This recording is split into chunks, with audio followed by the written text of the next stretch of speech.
In a frosty Canadian park, hidden deep beneath layers of thick ice, scientists discovered a bizarre skeleton they named the frozen dragon. The skeleton had been in the frozen ice for millions of years. It took experts decades to work out the species of this strange fossil. It was identified as a new genus of pterosaur. Pterosaurs were massive flying reptiles with wingspans of over 16 feet. Their heads were 3.5 times the size of their bodies. Pterosaurs lived 76 million years ago when they soared above the dinosaurs. Scientists described them as the biggest, meanest, and most bizarre animals that ever flew. The new genus has been named Cryodragon boreas, which translates to frozen dragon of the north winds. In 2013, a young mountaineer was climbing one of the tallest mountains in Western Europe, Mont Blanc. He noticed a strange metal box poking out of the snow. The mountaineer pried the box open and found that it was filled with precious rubies, emeralds, and sapphires. The climber immediately handed the box to the authorities. It was discovered that the box likely belonged to a passenger on one of 2 flights from India that crashed into the mountain over 50 years ago. The box was valued to be worth over $200,000, and authorities are still searching for the heir to the small box of treasures. In northwest Siberia in 2007, a reindeer herder was on an outing with his sons when he noticed something strange in the ice. The man realized it was a frozen mammoth calf and immediately contacted the local museum. The calf was named Luba and was the best preserved mammoth mummy in the world at the time of its discovery. Luba had been in the ice for 41,800 years and is around 30 to 35 days old. From trunk to tail, the mammoth calf is roughly the same size as a large calf. If you're interested in seeing for yourself, Luba travels to museums all around the world. On the frozen continent of Antarctica, covered in layers of ice and snow, is Mount Erebus, the frozen volcano. The volcano was discovered in the middle of an eruption in 1841 by explorers on an Arctic expedition. The volcano is over 12,000 feet tall and has been active for the last 1.3 million years. Deep within the middle of the volcano is a huge crater filled with large volumes of molten lava. The volcano has occasional explosions, which means it's classified as being in continuing eruption. However, these eruptions are nothing to worry about because they're generally rather small. Back in 1991, 2 hikers were traveling across the Italian Alps when they stumbled across a body that they presumed to belong to a recently lost hiker. The duo trudged back down the mountain to report their unfortunate findings. Once the remains were recovered, it was clear that the body was not recent at all. Scientists determined that the Iceman was more than 5,000 years old and named him Otzi. The discovery was unlike anything scientists had ever before seen because the body was so well preserved. For years, Otzi was studied by scientists who discovered that our ancestors have a lot more in common with us than we ever knew before. Otzi was covered in ink body art. Research done on the contents of his stomach revealed that his last meal was dry cured meat, similar to the bacon we eat today. Otzi has at least 19 relatives living today, somewhere in Central Europe. Scientists were researching ancient squirrel burrows in Siberia when they came across something interesting. One of the squirrels had hidden away precious seeds deep beneath the ground. The seeds had been encased in ice for 32,000 years. The seeds were for the flower Silene stenophilia, which had long since gone extinct. Amazingly, scientists were able to recover plant tissue from inside the seeds and grow an entire crop of flowers. They've since reintroduced the previously extinct flower to natural habitats all across the world. In 1930, a team of Norwegian scientists sailed around the Arctic Ocean, conducting research on the seas and glaciers. They reached White Island, a dangerous and icy land no human had set foot on before, or so they thought. The scientists were shocked to discover the tip of a small boat sticking out of the snow. Frozen inside the boat, they found scientific equipment and various personal items, including a jacket monogrammed S.A. Andre. They had discovered the wreck of the famous André Arctic balloon expedition. In 1897, Swedish explorers, led by André, attempted to travel to the North Pole by hydrogen balloon. No one had ever heard from them ever again. People only found out what happened to them when the wreck was discovered 33 years later. It turns out that the balloon had crashed on White Island only 2 days after departing from Sweden. The explorers traveled along the island on a small makeshift boat, but were unable to make it any further. The best preserved woolly mammoth ever found was discovered in an area of permafrost in Siberia in 2010. Scientists named the frozen mammoth Yucca, after the small village near where it was found. Yucca had been frozen for 39,000 years and is thought to have been around 6 to 8 years old. Because Yucca is so well preserved, it has been studied for years and provided new information about mammoths. In 2019, scientists reported that they were able to activate cells taken from Yucca's tissue. Maybe one day we'll have woolly mammoths roaming the land. From looking at pictures and videos of Antarctica, the continent appears to be freezing cold, covered in snow, and flat, except for a few small hills. Scientists believe that too. When studying the Gomburtsev Mountains in the early 2000s, they were shocked to discover that the small rocky hills were actually the peak of a gigantic mountain formation under a mile of snow. Using radar technology, researchers worked out that the mountains are really around 10,000 feet tall and sprawl across 750 miles. This is around the same size as the European Alps, except hidden under tons of ice and snow. At a gold mine in Siberia, a businessman was examining a nearby river when he noticed something interesting in the frost. It was a small woolly rhino calf that was later named Sasha. The woolly rhino has been extinct for 15,000 years. It's thought that Sasha could have been frozen in the ice for up to 39,000 years. Sasha is unique because it's the only full-body woolly rhino to have ever been discovered. Glaciers around the northern Italian town of Pelo have begun to melt. Artifacts from decades and even centuries ago have been discovered pouring out of the ice. Personal belongings from soldiers have been found, things like diaries, photographs, and even love letters. Historians have even uncovered an entire cabin preserved beneath the ice. The cabin was filled with hard metal helmets and clothes. In 1845, Sir John Franklin embarked on an ill-fated expedition to the North Pole. The crew traveled on 2 ships, HMS Erebus and the ironically named HMS Terror. The expedition met with disaster, and both ships were lost to the icy waters. In 2016, the HMS Terror was discovered by a team of researchers. Despite being lost for 170 years, the freezing cold waters had maintained the ship in pristine condition. Scientists described the ship as frozen in time. Dinner plates and glasses were still on shelves, beds and desks were still in order, and even the passengers' luggage appeared to be in good condition. The HMS Erebus was also discovered nearby, but due to changing water conditions, the ship wasn't in great shape. The glacial ice surrounding a mountain passageway in Norway that was notoriously used by the Vikings has revealed hundreds of ancient artifacts. One of these artifacts was a giant unopened wooden box that was welded together.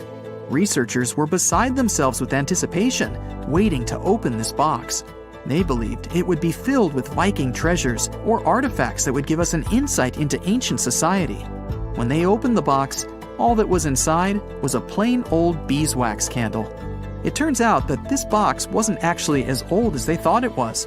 By analyzing the candle, they discovered that the box dates back to the 17th century. The age of the Vikings had ended by the 11th century. It's likely that the candle box belonged to a farmer who was shipping it from his summer farm to his winter farm to light up the long nights. In 1952, an Air Force plane called C-124 Globemaster II crashed into a big mountain while flying from Washington to Alaska. Sadly, everyone on board, 52 people in total, didn't make it. The bad weather at the time made it hard to find the crash site, and even later, any attempts to locate it failed. But in 2012, a helicopter crew doing a training mission spotted the pieces of the crashed plane on a glacier called Colony Glacier in Alaska. They started looking for more pieces and confirmed it was indeed the missing plane. Since then, every summer for about a decade, different military groups have been helping in an operation called Colony Glacier. They've managed to identify 40 out of the 52 people whose lives were lost in the crash. The soldiers taking part in this mission take their promise seriously to never leave a fallen comrade behind. They believe it's their duty to bring back those who didn't make it. Another discovery comes from the Alps. In 1991, some hikers exploring the picturesque Alps stumbled upon a human body. It was half frozen in ice at the top of a mountain pass between Italy and Austria. At first, the local police thought it might be a mountaineering accident, but in a few weeks, archaeologists started claiming that this guy might have lived more than 5,000 years ago. They eventually gave the frozen fellow the nickname Ötzi. He was named after the nearby Ötztal Valley. He's become quite famous as the oldest ice mummy on record. Ötzi's frozen state might not be as unique as we thought, and that's where things get really cool. Archaeologists have another theory. See, at first, everyone was convinced that Ötzi marked the start of a cooler period because he had been frozen in the ice without any interruptions since he had lost his life. Yet, over the past few decades, glaciers and ice patches worldwide have been melting away like ice cream on a hot summer day. Not just Ötzi, but other ancient relics like bodies, hunting gear, horse droppings, and even ancient skis started to appear. So, archaeologists say there are similar sites. They found quite a few, and they all fit perfectly into this growing field of glacial archaeology. It seems like as the world warms up, it will show even more ancient secrets from the deep freeze.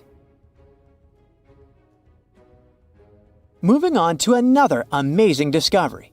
In 2018, William Taylor and Nick Jarman were exploring the snowy slopes of Mongolia's Altai Mountains. They found an ancient treasure trove hidden in the ice. Inside the trove, they found a well-preserved 3,000-year-old arrow shaft adorned with ochre markings. It was in pristine condition, a rarity for organic items that old. They found other items too, like a bronze arrowhead with bits of animal sinew still attached.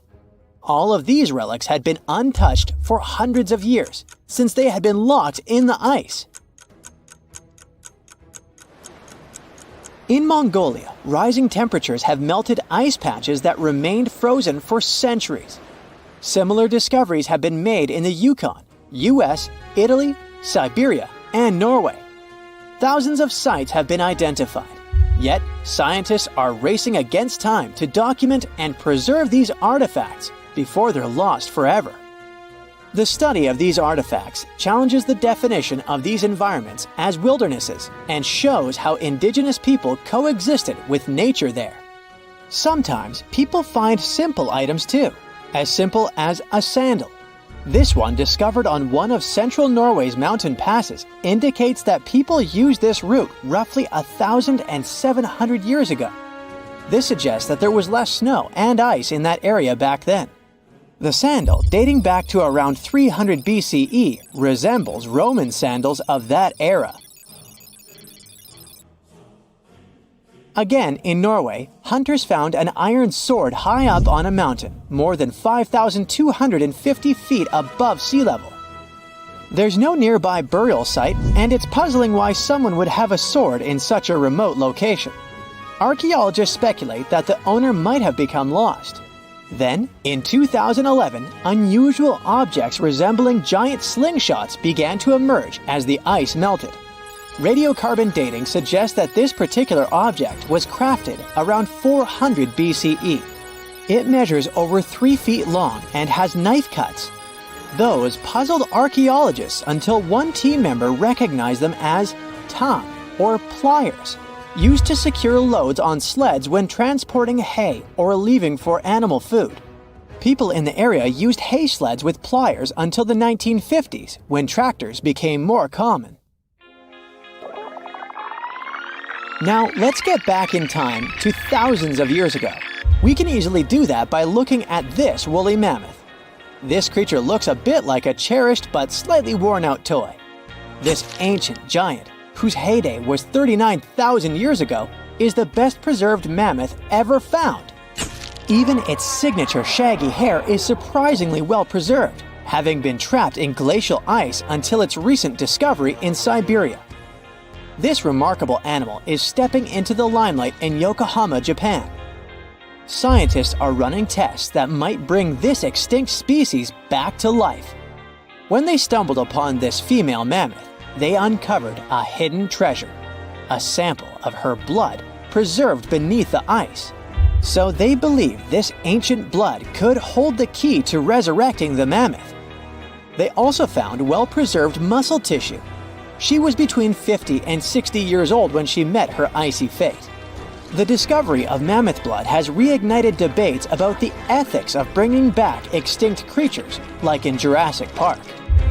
Their ambitious plan is to implant an egg into a living elephant for a 22-month pregnancy, hoping that at least one living mammoth cell might survive.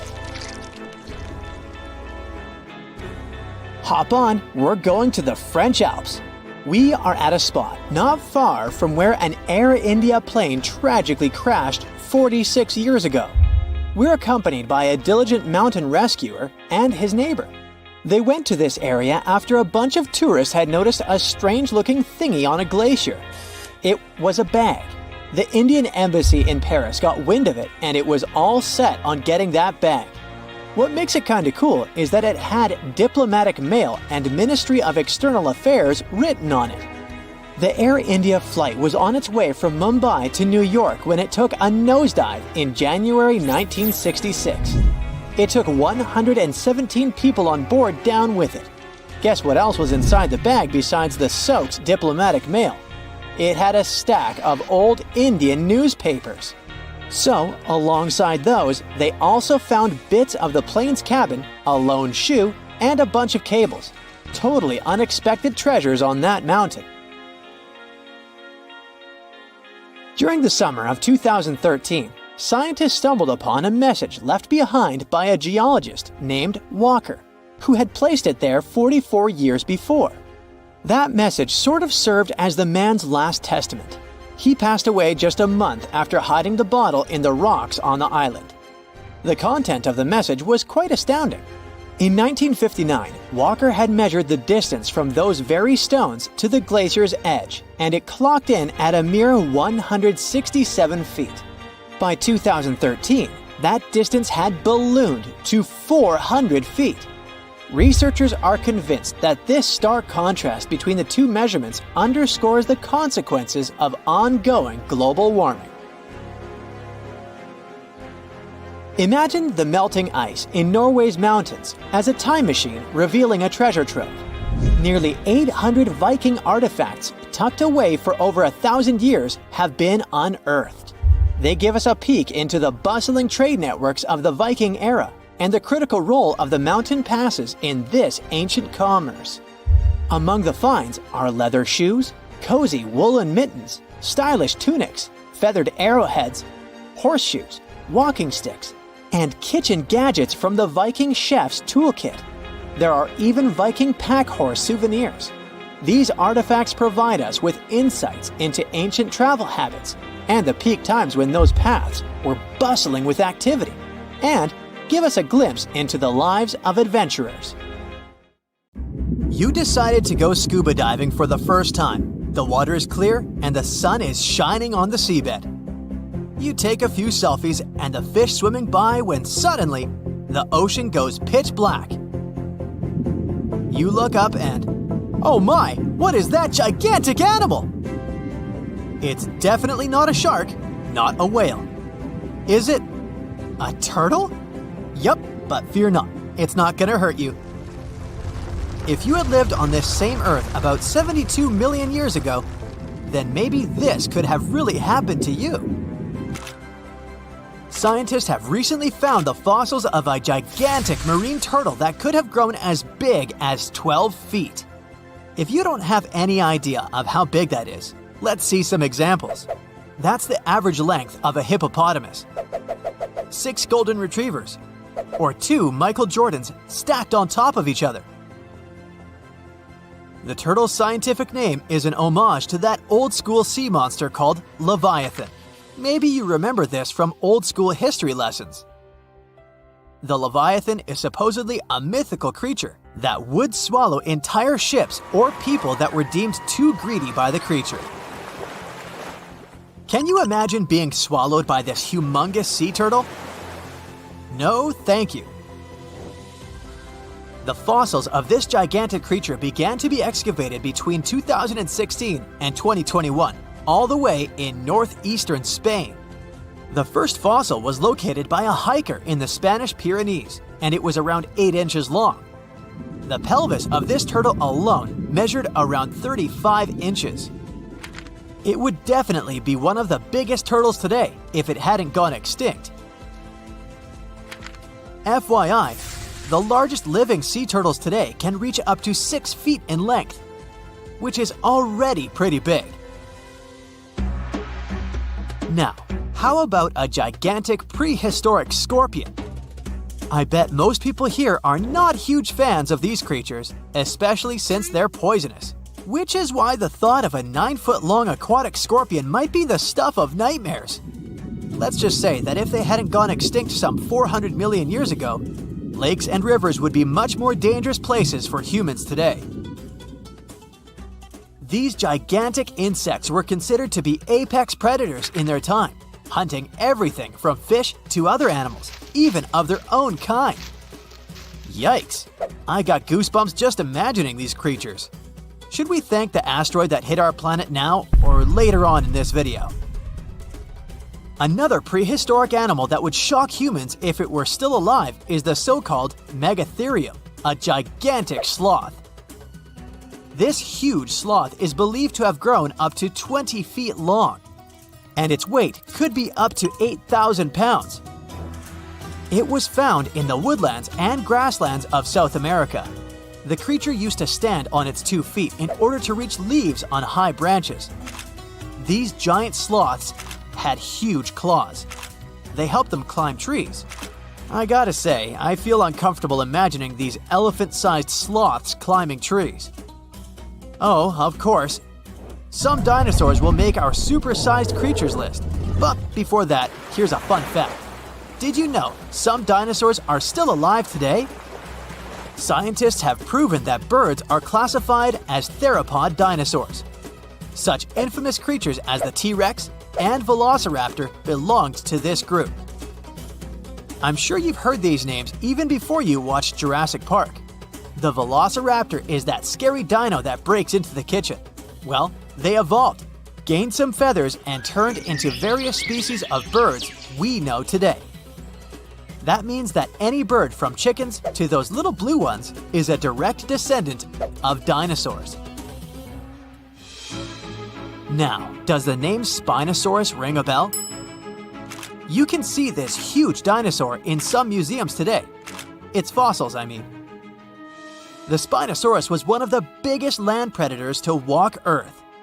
Actually, to walk its land and water, since scientists believe that this dino was semi-aquatic.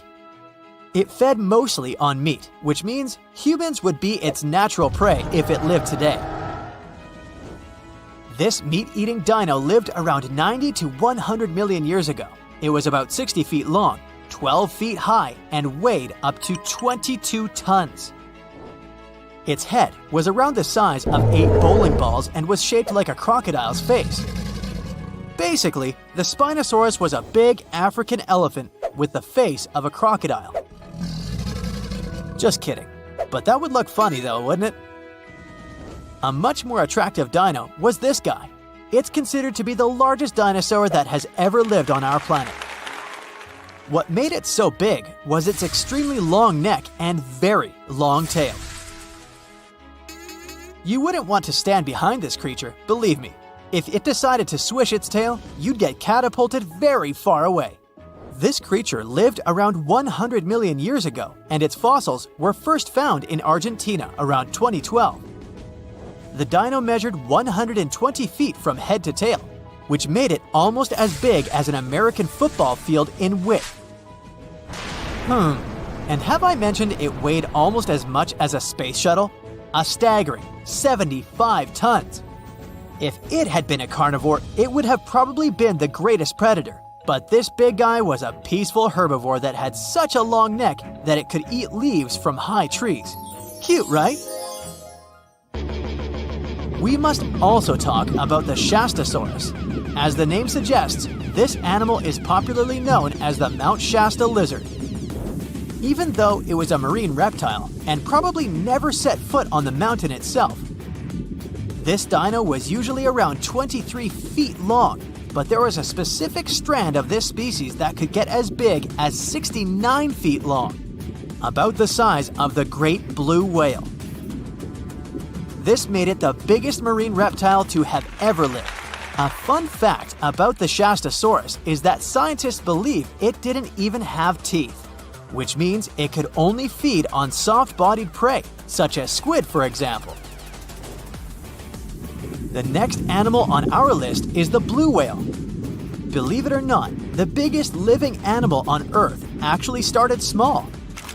These days, the average mature blue whale can reach up to 100 feet in length and weigh up to 200 tons.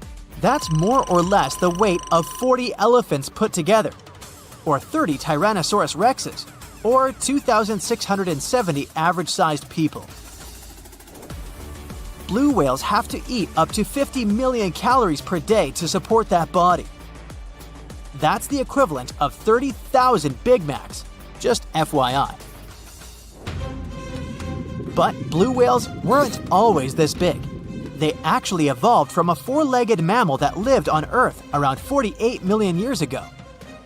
Their ancestor was called Pakicetus, and it was only 6 feet long. Here's a fun fact.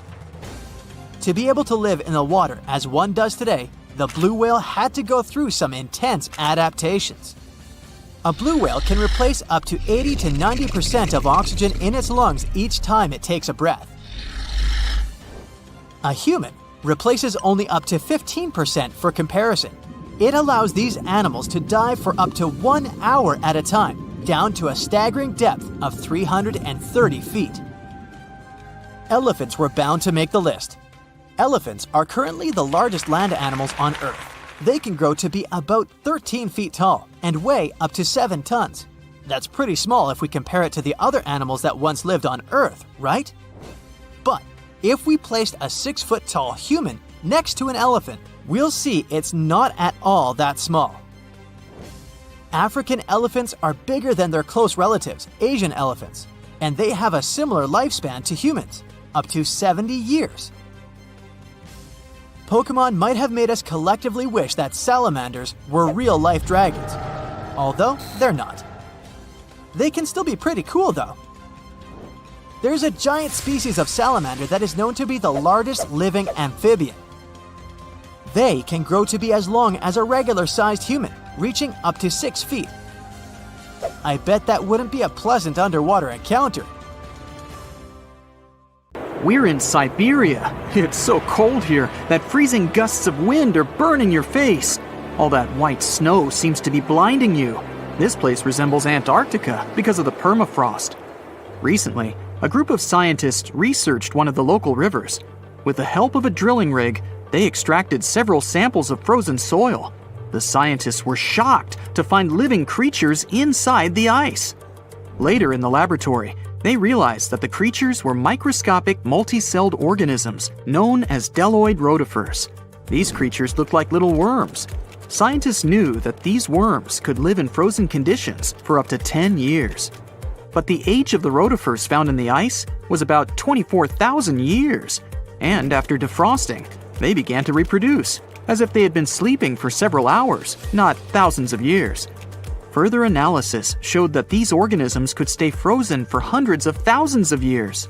The rotifers might have lived during the time when people didn't invent the wheel yet. And this isn't their only superpower. Deltoid rotifers are among the most radioactively resistant animals on Earth. They can survive in places where there's no oxygen and water. They can also stay alive in areas with high acidity and can live without food and water for a long time. By the way, these are not the only creatures that are known for living for thousands of years. particular types of moss and some microorganisms are also almost immortal. Nematodes, also called roundworms, are some of the most adaptive varieties of worms in the world. Imagine the Eiffel Tower standing tall and proud. And now, let's make it 10 times higher and place it underground. Exactly at this depth, many thousands of feet under the surface, scientists discovered these creatures. There's no sunlight and almost no air in this place. And since it's much closer to Earth's core than the surface of our planet, the temperature here is higher than in the middle of the hottest desert. Millions of tons of soil above create insane pressure. But all this couldn't prevent life from developing here. When roundworms run out of air, food, or when the temperature becomes too high, they get into a unique state of stasis, or deep hibernation. In this mode, the worm's metabolism slows down, and almost all the processes in their bodies stop. The creatures can sleep for a very long time, and only wake up when the environment becomes more livable. By the way, you don't have to go so deep underground to find these creatures. Nematodes are found all over the world.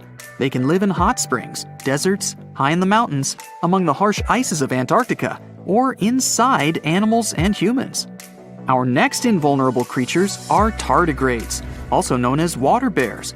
These are microscopic, 8-legged invertebrates closely related to arthropods. It's impossible to see them with the unaided eye.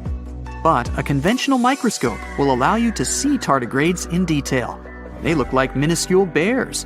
They're called water bears because they need a thin layer of water around their bodies at all times. It's necessary to prevent dehydration. Tardigrades have been found in all kinds of environments, from ocean depths to sand dunes. They're incredibly robust thanks to their unique organism structure. Yeah, they look soft, but their body is covered with a tough cuticle. This coating resembles the exoskeletons of grasshoppers, mantises, and many other insects. Water bears shed their old layer of the cuticle when they need to grow. Each of their 8 legs has 4 to 6 claws, which helps them cling to any surface. The bears can survive at a temperature that's almost 3 times as cold as the temperature in the ice of Antarctica. Heat doesn't harm them either. They have been proved to survive at the temperature that makes water boil. Also, water bears are not afraid of radiation and high pressure. In the depths of the ocean, pressure can destroy alloys of the strongest metals, but these creatures can withstand pressures 6 times greater. But the coolest thing is that they can live in the vacuum of space. Our planet has a magnetic field. This is a shield that protects us from solar radiation. Tardigrades don't need this protection. They can go into near-Earth orbit and come back unharmed, all thanks to a protein protecting their DNA from ionizing radiation. Like other immortal organisms, water bears can fall into a state of cryptobiosis. Tardigrades pull their head and legs inside their bodies and fall asleep. If the surrounding conditions suggest freezing, drying out, or experiencing a lack of oxygen, they will remain in this barrel form until the situation improves. So those are microscopic organisms and microbes that can only be seen through a microscope. But how about something bigger? Meet ironclad beetles. They live in the southwestern US and Mexico. These insects can not survive high temperatures, live without oxygen, or in conditions of increased radiation. But their shells are so tough that they can only be pierced with a drill or hammer. Their durable exoskeletons are made of a special substance, chitin. It can also be found in the armor of crabs or shrimp. And still, the chitin of the ironclad beetle is so durable that it allows this creature to withstand the impact of a car moving at high speed. In times of danger, they can hide their whiskers and strong legs in special recesses in their shell. Other animals can't bite through the armor, so they spit the beetle out and leave to look for lunch somewhere else. As soon as the danger disappears, the bug stretches out its legs again and goes about its business. Also, the armor saves the beetles from dehydration, which is very useful in hot areas of Mexico and the southwestern US. Inside the exoskeleton, they can store moisture. In other words, these bugs can absorb water whenever they find it and transport this liquid inside themselves. The next creatures are incredibly fragile, but they know how to survive in places where almost no other animals can live. We're going to the southeast of Romania, near the Black Sea. Here, on a desolate wide plain, you can notice a pit. This is a mine leading deep underground. The air on the surface of our planet usually contains around 20% oxygen, but in the mine, it's only 10%. Inside the cave, the air also has an increased content of hydrogen sulfide and carbon dioxide. People can't breathe there without an oxygen tank. We can probably say that the water and air there are poisoned. Almost no animals would be able to survive here. Still, 48 species of living organisms have been found in this cave. 33 of them are newly discovered species. And they aren't the only microbes or bacteria that can't be seen without a microscope. Something bigger lives here. Strange white snails crawl over the walls of the mines. Transparent shrimp and a bunch of unknown kind of leeches swim in the water. White centipedes with huge whiskers and creepy white spiders run on the ground. And they all have been growing here for almost 5 million years. You might notice a water scorpion and another unidentified species of this animal. It doesn't look like its relatives living in hot sands or tropical forests. No living creature here looks ordinary at all. All animals are either white or transparent. They have no eyes, but are equipped with long paws and antennae whiskers that help them navigate in this dark space. The deeper you go into the cave, the less oxygen the air contains. But the number of living organisms is increasing. The air is filled with methane and carbon dioxide. All the inhabitants of this cave have never seen the light of the sun and have never gone out of the darkness. It seems impossible to survive in such conditions where plants don't produce oxygen. The answer to the question of their survival is hidden in a small lake.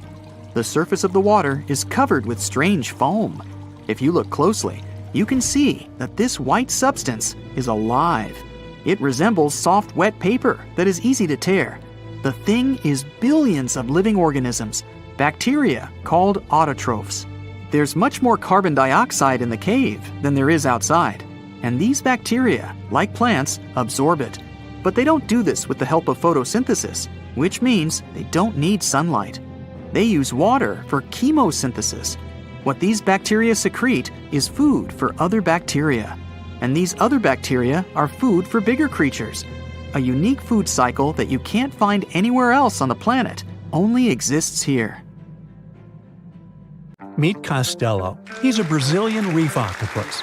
But Costello isn't a regular octopus. While watching him, scientists began to suspect that he might be experiencing nightmares.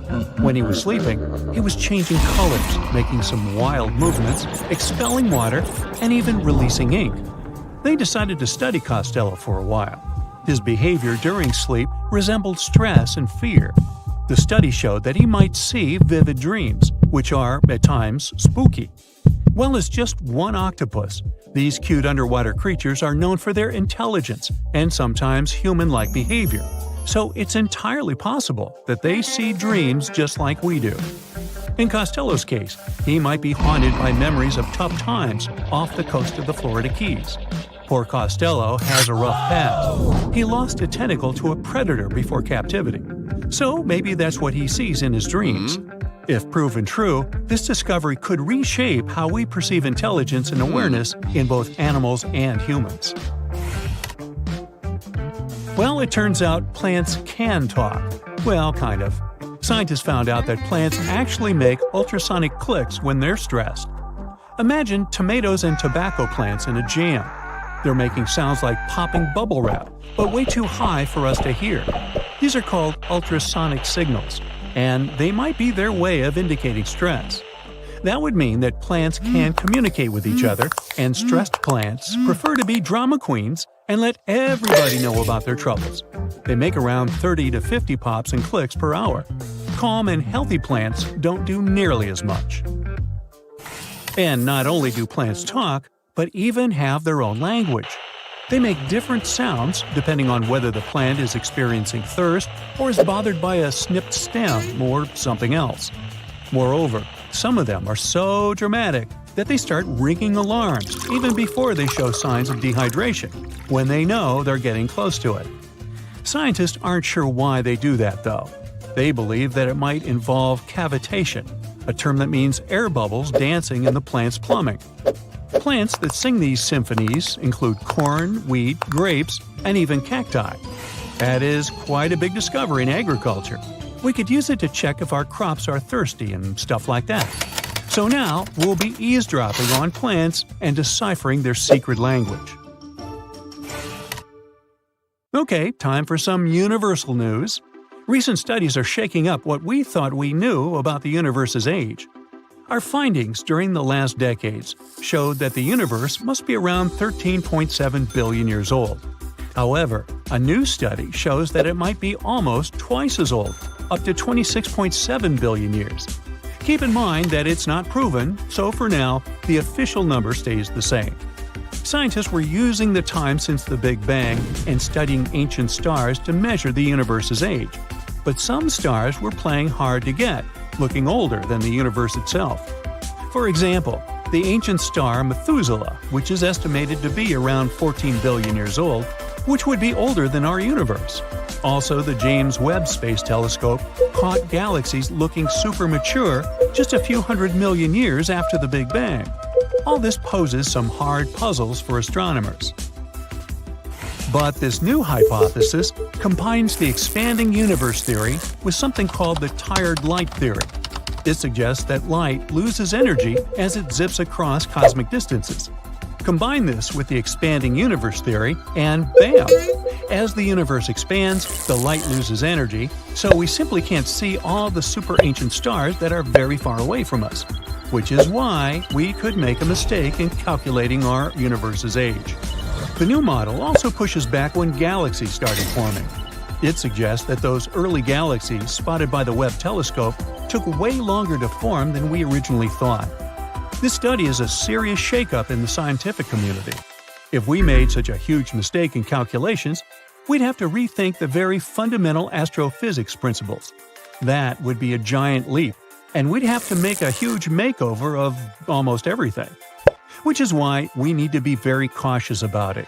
So while scientists test this new theory, we just have to wait for the results. Now, these aren't the only space news. The new AI technology is already being actively used for scientific research. This time, AI is helping us to look for signs of extraterrestrial life. Researchers in SETI created machine learning algorithms that would help us sift through the cosmic noise faster and more efficiently. When you point a radio telescope at the stars, it's like turning into a celestial radio station that's full of different signals. We catch everything from pulsars to radio galaxies and earthly interference. Obviously, it would be pretty hard to identify a potential signal from extraterrestrials in all this mess. For over 60 years, scientists had to do all this manually. It was a daunting task to scan the skies and explore countless stars and radio frequencies. But now, AI came to help. The algorithms are trained to recognize and distinguish known interference patterns, like those from mobile phones and electronic devices, amidst the cosmic data. They spot anything deviating from known patterns, the potential needle in the haystack. And we've already had some breakthroughs here. The astronomers caught 8 signals that didn't fit known patterns. While not confirmed as extraterrestrial life, they show that there's a great potential for future research. Going back to animals, this time we're visiting prehistoric Earth. Imagine turtles so massive they make today's turtles look like tiny toys. Recently, scientists stumbled upon the fossilized remains of one of these giants. It's a sea-dwelling titan that cruised the European waters about 80 to 70 million years ago. The discovery was accidental. A hiker in northern Spain stumbled upon fragments of this creature near the Pyrenees Mountains. This turtle was roughly the size of a rhino, around 30 feet in length. Just to give you an idea, this creature would be about the size of an average car. It shows that extreme sizes were more common before an extinction event. The turtles we know now, of smaller, still substantial sizes, dominated afterward. But the ancient oceans were filled with giant turtles munching on mollusks and jellyfish. This discovery also challenges the idea that gigantic turtles were exclusive to North America. The existence of this turtle proves that these colossal reptiles were hanging out in European waters too. So this might be just the tip of an iceberg, and you'll want to steer around that one too. And finally, NASA's James Webb Space Telescope has made a great discovery. it detected a crucial carbon compound in space. It's called methylcation, and this tiny molecule, even if it might seem insignificant, could help us unlock the secrets of interstellar organic chemistry. Carbon is incredibly important. Carbon molecules are building blocks that construct everything from stars to planets to, well, us. It's the key ingredient for life, and scientists are eager to understand how it shaped our existence on Earth, and if it could do the same elsewhere in the universe. And methylcation plays a very important role in the creation of complex carbon-based molecules. That's why it's very cool that we discovered methylcation, even if it's very far away. NASA scientists found it in a young star system. This system is chilling about 1,350 light-years away from us, in the Orion Nebula. The star in this system, which is smaller and a bit weaker than our Sun, is bombarded by intense ultraviolet light from nearby hot, young, massive stars. You'd think such strong UV radiation would destroy complex organic molecules. But the research team believes that it might actually kickstart the formation of these carbon compounds. Maybe stronger stars and their insane radiation levels actually work as energy sources for life. They set off a chemical chain reaction, which results in complex carbon stuff like plants and animals. Seems like we found yet another puzzle piece.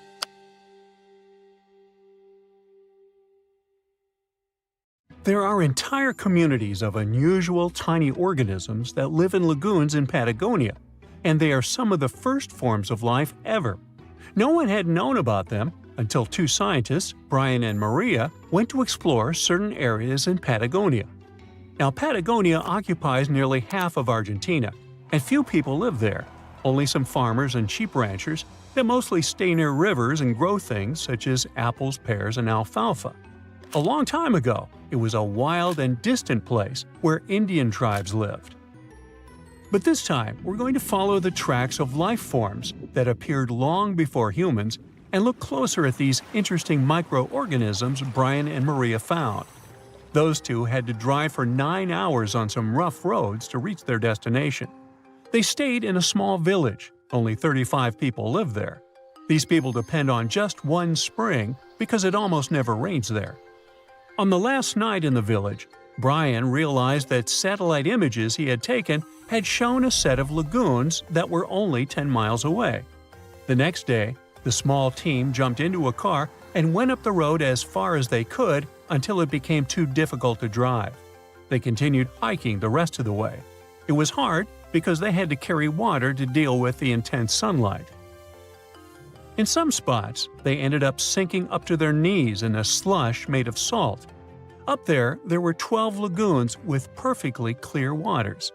The place itself didn't offer much except for very acidic and salty water and intense direct sunlight. But it was kind of like traveling back in time, because those conditions were like what Earth looked like many, many years ago. When Brian examined the lagoons, he was surprised to see many unusual microorganisms there. We call them stromatolites, and they're so small we can't even see them without a microscope. But they get together and form large communities. In the past, many unusual species lived this way. For example, cyanobacteria. They were important back in their time because they produced oxygen. Earth, in its initial stages, didn't have much of this gas in its atmosphere. The first stromatolites might have been formed by diverse types of bacteria that didn't necessarily produce any oxygen, but were just living their peaceful life there. They formed layers, piling on top of one another, so that at least some of them could get a bit of sunlight. They used sand and sticky liquids to stay close together. Brian was also incredibly surprised because those were the biggest living stromatolites he had ever seen. Living stromatolites usually grow to be over 3.3 feet high, but the newly found ones were 15 feet wide and a few feet tall, which is giant compared to those living in other places. And fossilized ones were even larger. A long time ago, they could grow bigger than today because there weren't many other species that could eat or harm them. Also, there are many other organisms today that can grow faster and more massive than them and take up their space. That's why stromatolites can only survive in rare places where hardly anything else can live, like in these very salty lagoons located high above sea level in Punta de Atacama. The stromatolites found there are the most famous ones because they might be some of the best examples of the earliest life on our planet. But they're not actually the first form of life on Earth. The oldest of their fossils are 3.5 billion years old, while some other evidence we have tells us that life on our planet appeared around 4.1 billion years ago. Maybe some stromatolites lived back then as well. But Earth has changed a lot since then, and the places where they might have lived haven't survived. Now, all this may not seem like a lot at first glance, because no one has found an exotic and weird beast our world has never seen. But these are notable examples of what searching for life somewhere else in the universe might look like. Scientists who are interested in studying Mars often come to this place, since it might be similar to what the red planet looked like an exceptionally long time ago.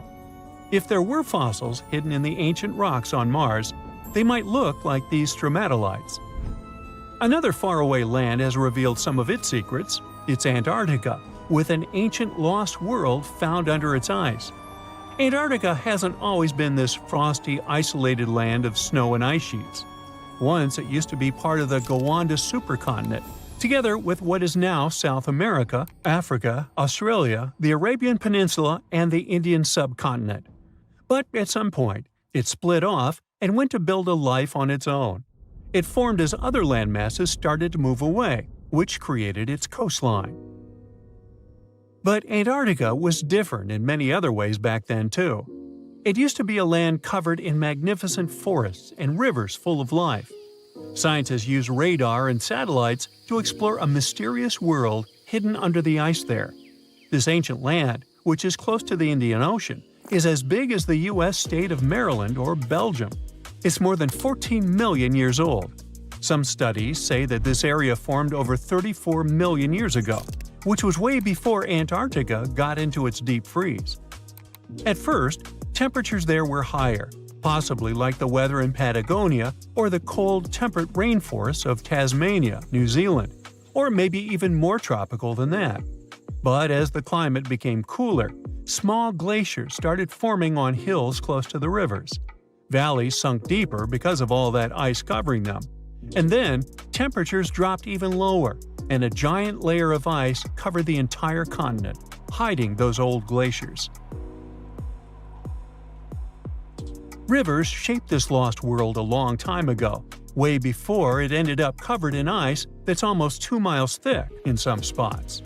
Scientific studies of this area showed that those landscapes had been full of highlands and mountains.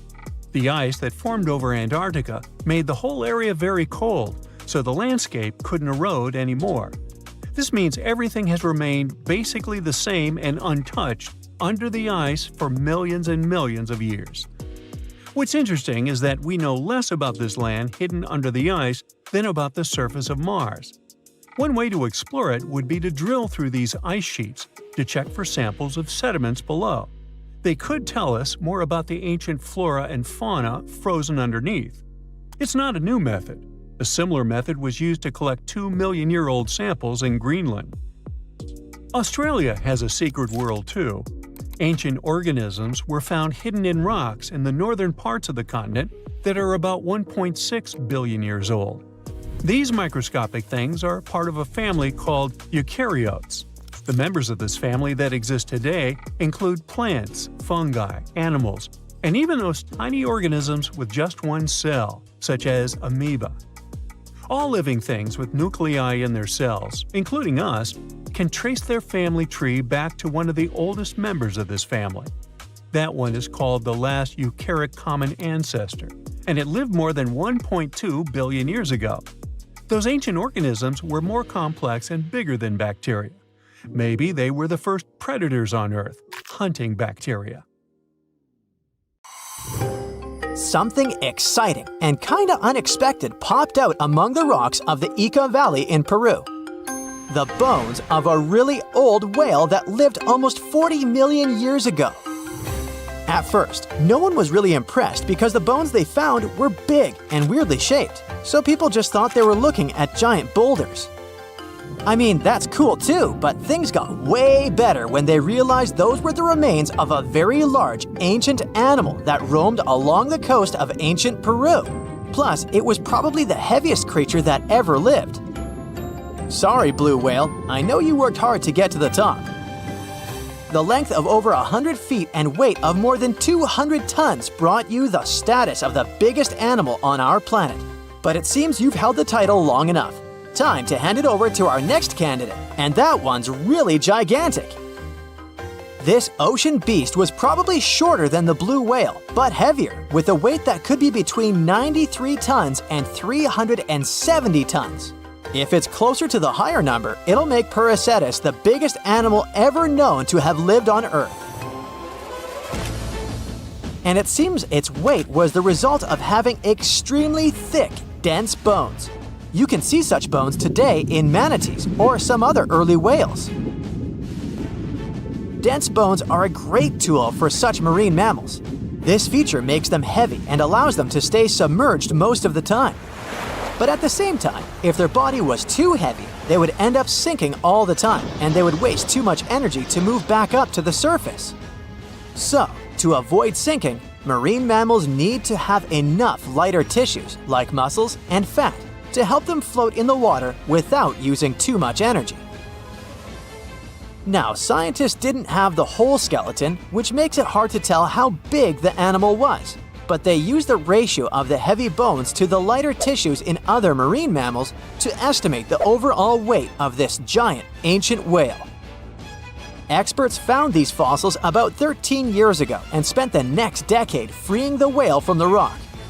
Its anatomy and age showed this whale was a cousin of Basilosaurus, a whale that had a long snout full of sharp teeth, and a sleek body similar to that of an eel. Even if Paracetus wasn't bigger than the blue whale, it was still a giant that ruled the ocean depths. Unlike modern whales, there's a possibility that this ancient fellow was a predator that liked to go after bigger prey. And this also changes how we see the history of whales. Scientists used to think these magnificent creatures became really big about 5 million years ago when they started eating lots of small creatures. But here's the proof that giant whales existed even before that. But it's still unclear how this whale managed to find enough food to sustain its enormous body. Plus, it's still hard to tell what exactly this ancient creature had on its menu. It was pretty large and not such a fast swimmer, so it's possible it searched for food in shallow waters. Then it probably ate crustaceans, clams, or some other small animals hiding in the sand. One theory says it was a scavenger, which basically means it munched on remains of everything that would come its way. It's not so unusual to find marine animals in deserts. Many of these regions used to be covered with water anyway. The Sahara in Africa is a perfect example. About 50 to 100 million years ago, this was not a dry desert, but a shallow saltwater body called the Trans-Saharan Seaway. The land is not wet there anymore, of course, but people who lived in that area knew about it because they used to find old shells across the desert. The sea was about 164 feet deep. That sounds enough for a nice swim. Some would say this area looked like modern Puerto Rico, with lots of sun and shallow water. Mangrove forests were a common thing as well as seafloors covered with mollusks, like snails and clams. The marine sediment that was left behind after the sea had dried up is full of different fossils. And the animal that lived in that ancient underwater world didn't look friendly. Plus, they were much bigger than their relatives from modern times, so a regular-sized human would end up as a snack, not even a whole meal. Normally, when animals live on small islands, they can become much bigger than their relatives from the mainland. This is something we call island gigantism, and it happens because there are more resources or fewer predators on islands. Maybe the same thing happened in the Trans-Saharan Seaway. Even though it wasn't an actual island, the water moved in and out, which created little pockets of water. And specific conditions in these pockets might have helped animals grow bigger. So we're talking about giant sea snakes, catfish, and fish that no longer exist today. One had incredibly strong jaws, and the animal used them to eat hard things and even crush shells. Their teeth showed they were fierce predators other animals had every reason to be afraid of. They went through some changes when it came to diet, similar to some types of piranhas. And the competition to get to the top of the food chain wasn't a joke. Not when there were also such large predators as sharks, crocodiles, and ancient relatives of elephants. Sahara went through different phases. If you could use a time machine and take a peek at Earth's largest hot desert as it was about 6,000 years ago, you wouldn't have to struggle with sand and heat.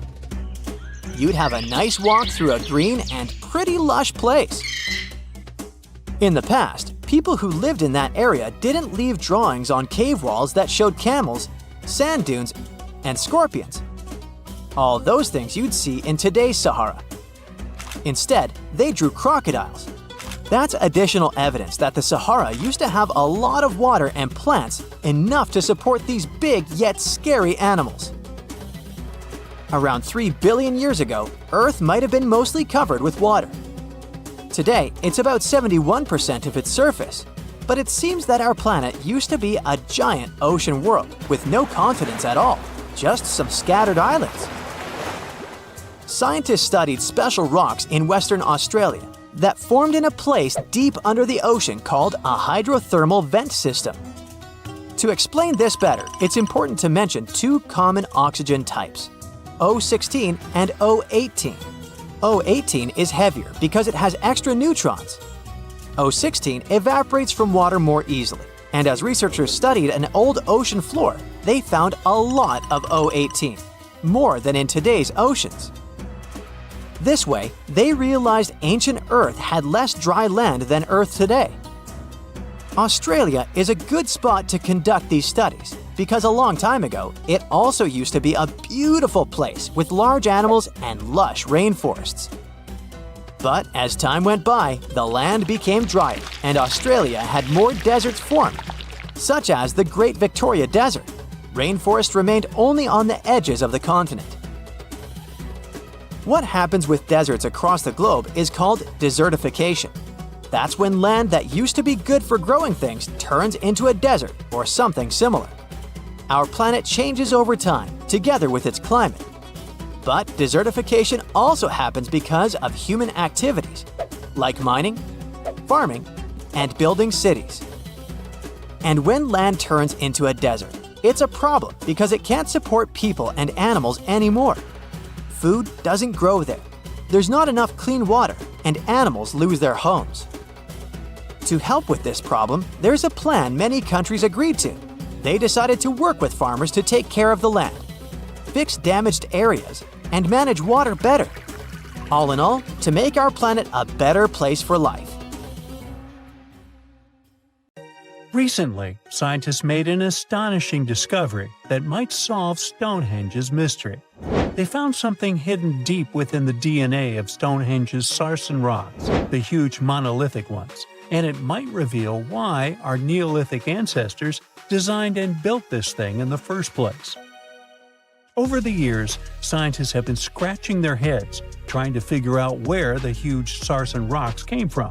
For years, they believed they came from a quarry just 15 miles away from the site, known as Marlborough Downs.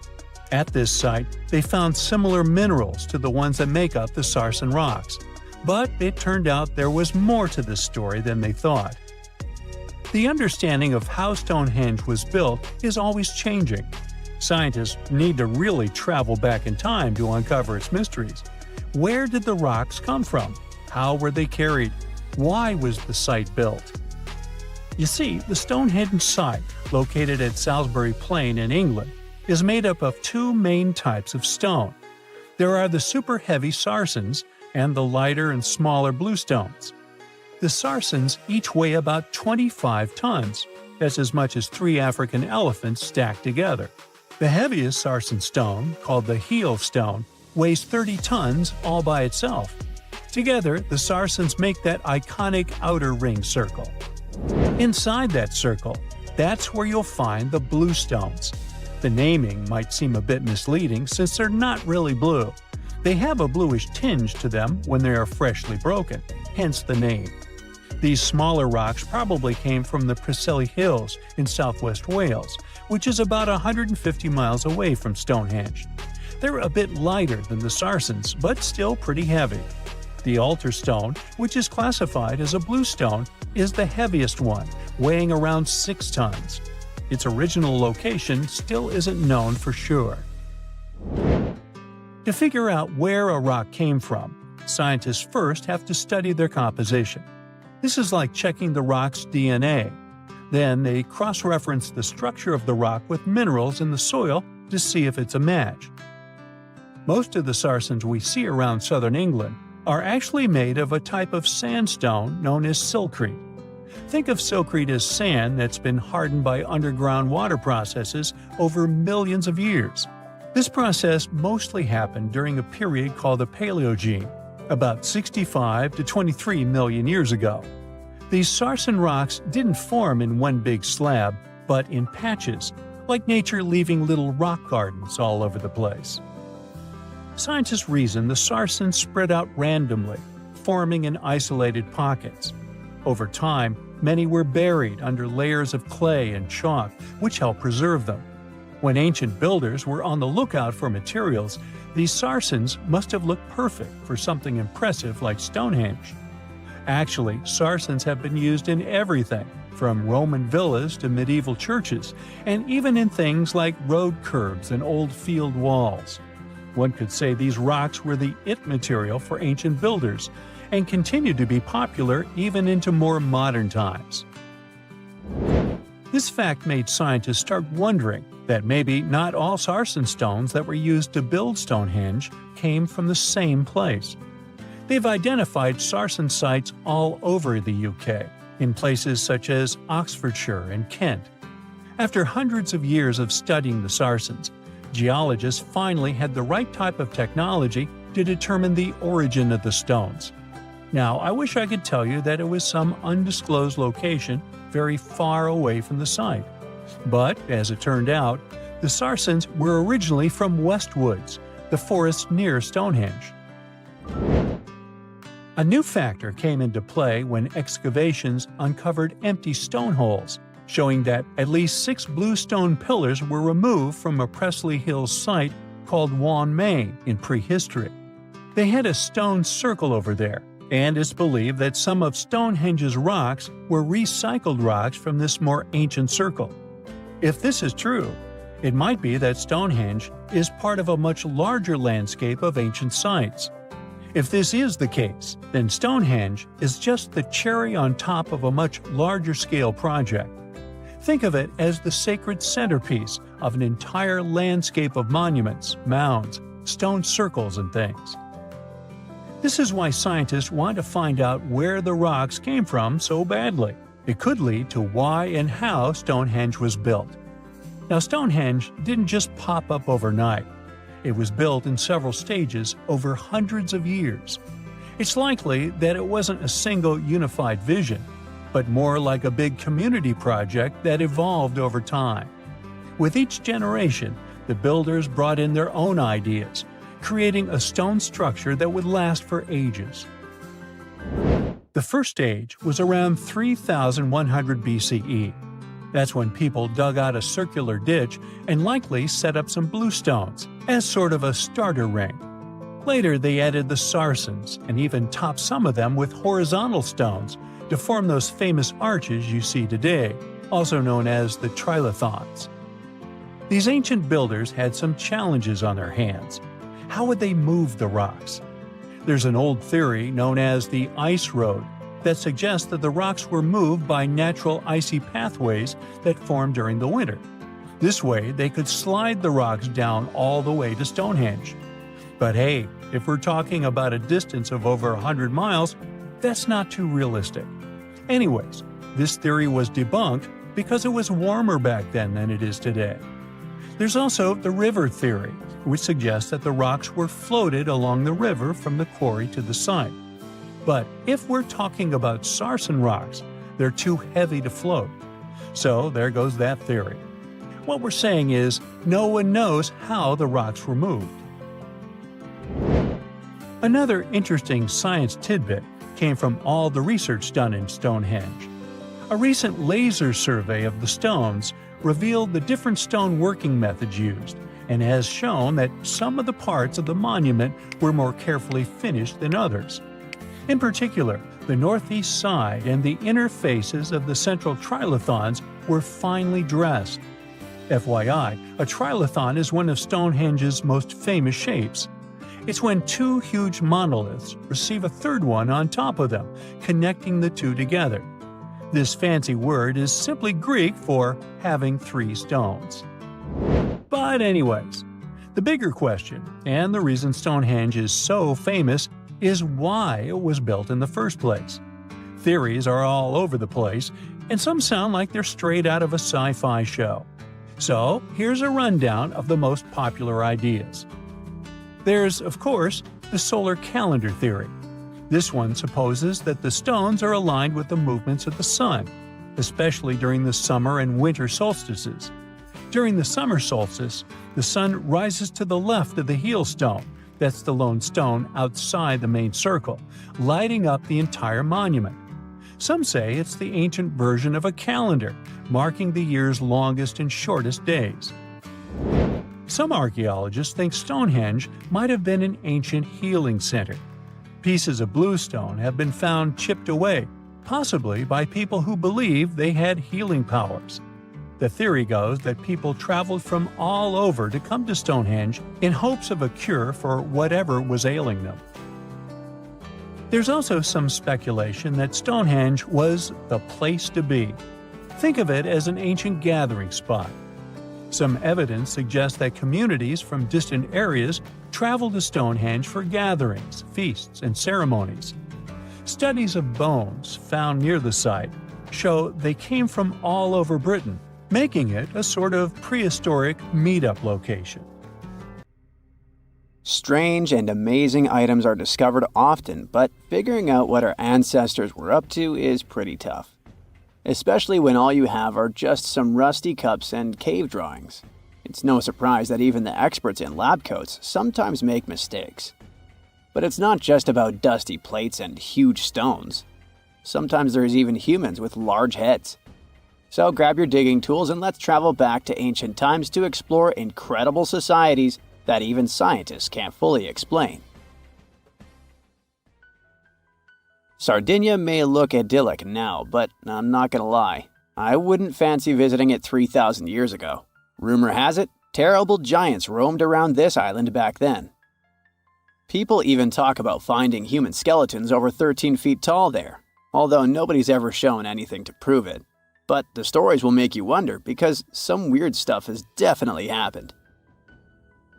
In 1974, over 5,000 pieces of broken stone artifacts were found in a part of the island called Monte Prama. But instead of being displayed in a museum, they were locked up in an underground vault for about 30 years. Sounds a bit suspicious, doesn't it? When they were finally displaced in 2005, scientists put the pieces together to find statues of 38 giant men standing 8 feet tall. Not quite as tall as the legendary skeletons, but still pretty huge. It's thought these statues were made by the Nuragic people, who lived on the island a long time ago. Besides giant statues, they also built over 8,000 massive stone buildings. Perhaps Nuragic weren't giants themselves, but they definitely liked their things big. I do too. I like a big number of likes on our videos. That would be pretty great. Thank you if you liked this and subscribed. Now back to the video. You and I are pretty smart, but we might not be the smartest humans ever. Actually, we might not even be the smartest species. Since 1913, some skull fossils found in South Africa have hinted at a possibly smarter contender called Boskop Man. This human-like species might have lived as recently as 10,000 years ago. Their skull suggests they had really big heads, which means their brains could have been 30% bigger than ours. Wow! Their average IQ could have been around 149, making them among the smartest 0.05% of people today. But if a Boskop Brainiac was so much smarter, why are they not around and we are? Well, bigger isn't always better, you know. Our brains are a lot bigger than our ape relatives, mainly in the prefrontal cortex. This part helps with high-level tasks like making decisions, remembering things short-term, and being aware of ourselves. The parts of the brain that handle our senses and movements haven't really grown much. So, maybe the boss cops spent too much time dwelling on the past rather than doing practical things like hunting. But this is all just guessing. We really don't know what happened to these clever cousins of ours. Some people even argue that boss cops weren't any different from us, with the only evidence being parts of skulls. The jungle is huge. Did you know the Amazon rainforest is home to about 30% of all the world's plant and animal species? That's impressive. However, the history of one native species, humans, has long puzzled scientists. The mysterious Kasarabe people lived here for hundreds of years and then vanished around 1400 AD. People thought the Amazon only had a few scattered tribes, but recently we discovered big, unusual shapes in the ground called geoglyphs. These might look like simple shallow ditches, but they're actually the remains of a vast civilization that spread over 5,000 square miles and includes about 450 markings, some as wide as 1,300 feet. That's insane! They likely contained ceremonial buildings and could have hosted up to 1 million people as recently as 550 years ago. Thanks to new technology like LiDAR, which uses a safe laser to map the forest without harming it, we can explore deeper. In 2019, some scans showed miles of raised roads and pathways and even pyramids over 70 feet tall. They found 26 separate settlements, 2 of which were at least 250 acres each. Damn, that's like 330 soccer fields. It's not certain what happened to the Kasarabe people. Maybe European conquistadors drove them out. Maybe the most baffling ancient civilization is one we've never actually found a trace of. Yep, I'm talking about Atlantis, the grand city that supposedly sank into the ocean. The first mentions of Atlantis come from the ancient Greek philosopher Plato, who talked about a great city near the Strait of Gibraltar. But for ages, everyone just thought Plato made up Atlantis as a perfect version of his own Athens. So why, about 12,000 years after it supposedly vanished, do we still wonder if it might be real? Well, in the 19th century, U.S. Congressman Ignatius Donnelly wrote a book giving 13 reasons why he thought Atlantis was more than just a myth. Then, in 1965, some folks thought they actually found Atlantis when they discovered the Richat structure, a massive 25-mile-wide dome in Mauritania, Africa. It's so big that you can see the whole thing from space. 2 astronauts flying over the Sahara Desert spotted this giant eye staring back at them and thought they'd made the discovery of a lifetime. Unfortunately, there's no solid evidence linking this structure to Atlantis. It's believed to have formed from volcanic activity about 100 million years ago. But it does look suspicious, doesn't it? Still, we're no closer to knowing the truth. Imagine going back to about 3,300 BCE and finding yourself in South Asia. Welcome to the Harappan civilization. These people were way ahead of their time. They had cities like Harappa and Mohenjo-Daro, complete with baked brick houses, sophisticated drainage systems, and even public baths. This place might have had over 5 million people, making it one of the densest regions at the time. They also invented a system of standardized weights that was incredibly useful for traders. And trading they did. These people had connections stretching all the way to the Middle East, thanks to their great skills in metallurgy. They even had a form of ancient branding. The seals were used to stamp clay on trade goods. Despite being so advanced with a thriving urban life, there's a whole bunch of mystery shrouding their language and script. We've got bits and pieces of their writing, but no one's deciphered them yet, even with all the technology we have today. We also still don't know how exactly their society worked. It looks like they didn't flaunt their social status as much as other civilizations. No grand palaces or massive monuments. Instead, their largest buildings might have been granaries. They sure were practical. Unfortunately, all good things must come to an end. Around 1800 BCE, this bustling civilization started to decline, possibly due to shifts in river patterns. As the environment changed, the Harappans packed up, moving towards more hospitable lands. Ever heard of the Minotaur? The beast with a bull's head and a man's body, hunting the bravest travelers in a massive maze. Well, this wasn't just any old tale. It was one of the most popular dramas of the ancient world, and it was inspired by this place, the island of Crete. The Minoans lived here during the Bronze Age. They had stunning palaces, amazing frescoes, and a culture so rich it still fascinates historians to this day. They built places like Knossos, which was so complex with its multi-story buildings and elaborate hallways that it might have inspired the whole labyrinth myth. Their engineering was so ahead of its time that even their drainage systems were more advanced than what many of us have today. Let me know in the comments which of these stories you find the most fascinating, and thanks for watching. Well, there you are. The sun is scorching, you're thirsty. All you can think about is water and ancient bones under your feet. You're wandering through the Sahara, the largest hot desert on Earth. Right now, you're crossing a stretch of sand called Whale Valley. And all over these 75 square miles of land, fossils cover the ground so thickly that you can't help but step on them. Paleontologist Hesham Salam says it's an unusual picture in this place. The bones are poking right out of the cliffs, as if they're calling to you to come check them out. You can spot ribs scattered all over the place. Look at these vertebrae. They're giant. Ooh, the creature they once belonged to must have been up to 65 feet long. The fossils show that the animal had a streamlined body like today's whale, but still had features like hind legs and feet. For scientists, it means a very exciting thing. They might have discovered a fully intact skeleton of a prehistoric whale. It was an animal that lived in this area when Egypt was underwater. You see, today, the Valley of the Whales is the world's largest ancient whale graveyard. You're likely wondering what marine animals are doing in a desert more than 100 miles away from the nearest coast. Well, millions of years ago, this desert was at the bottom of a massive ocean called the Tethys, which stretched from Europe to India. When sea levels dropped, the ocean left behind a seabed covered with fossils. And today, the fossils of some of the earliest known whales rest here, which gives researchers a peek into how today's massive ocean whales may have evolved. The fossils here are super detailed, even with some stomach contents still intact. Uh-oh.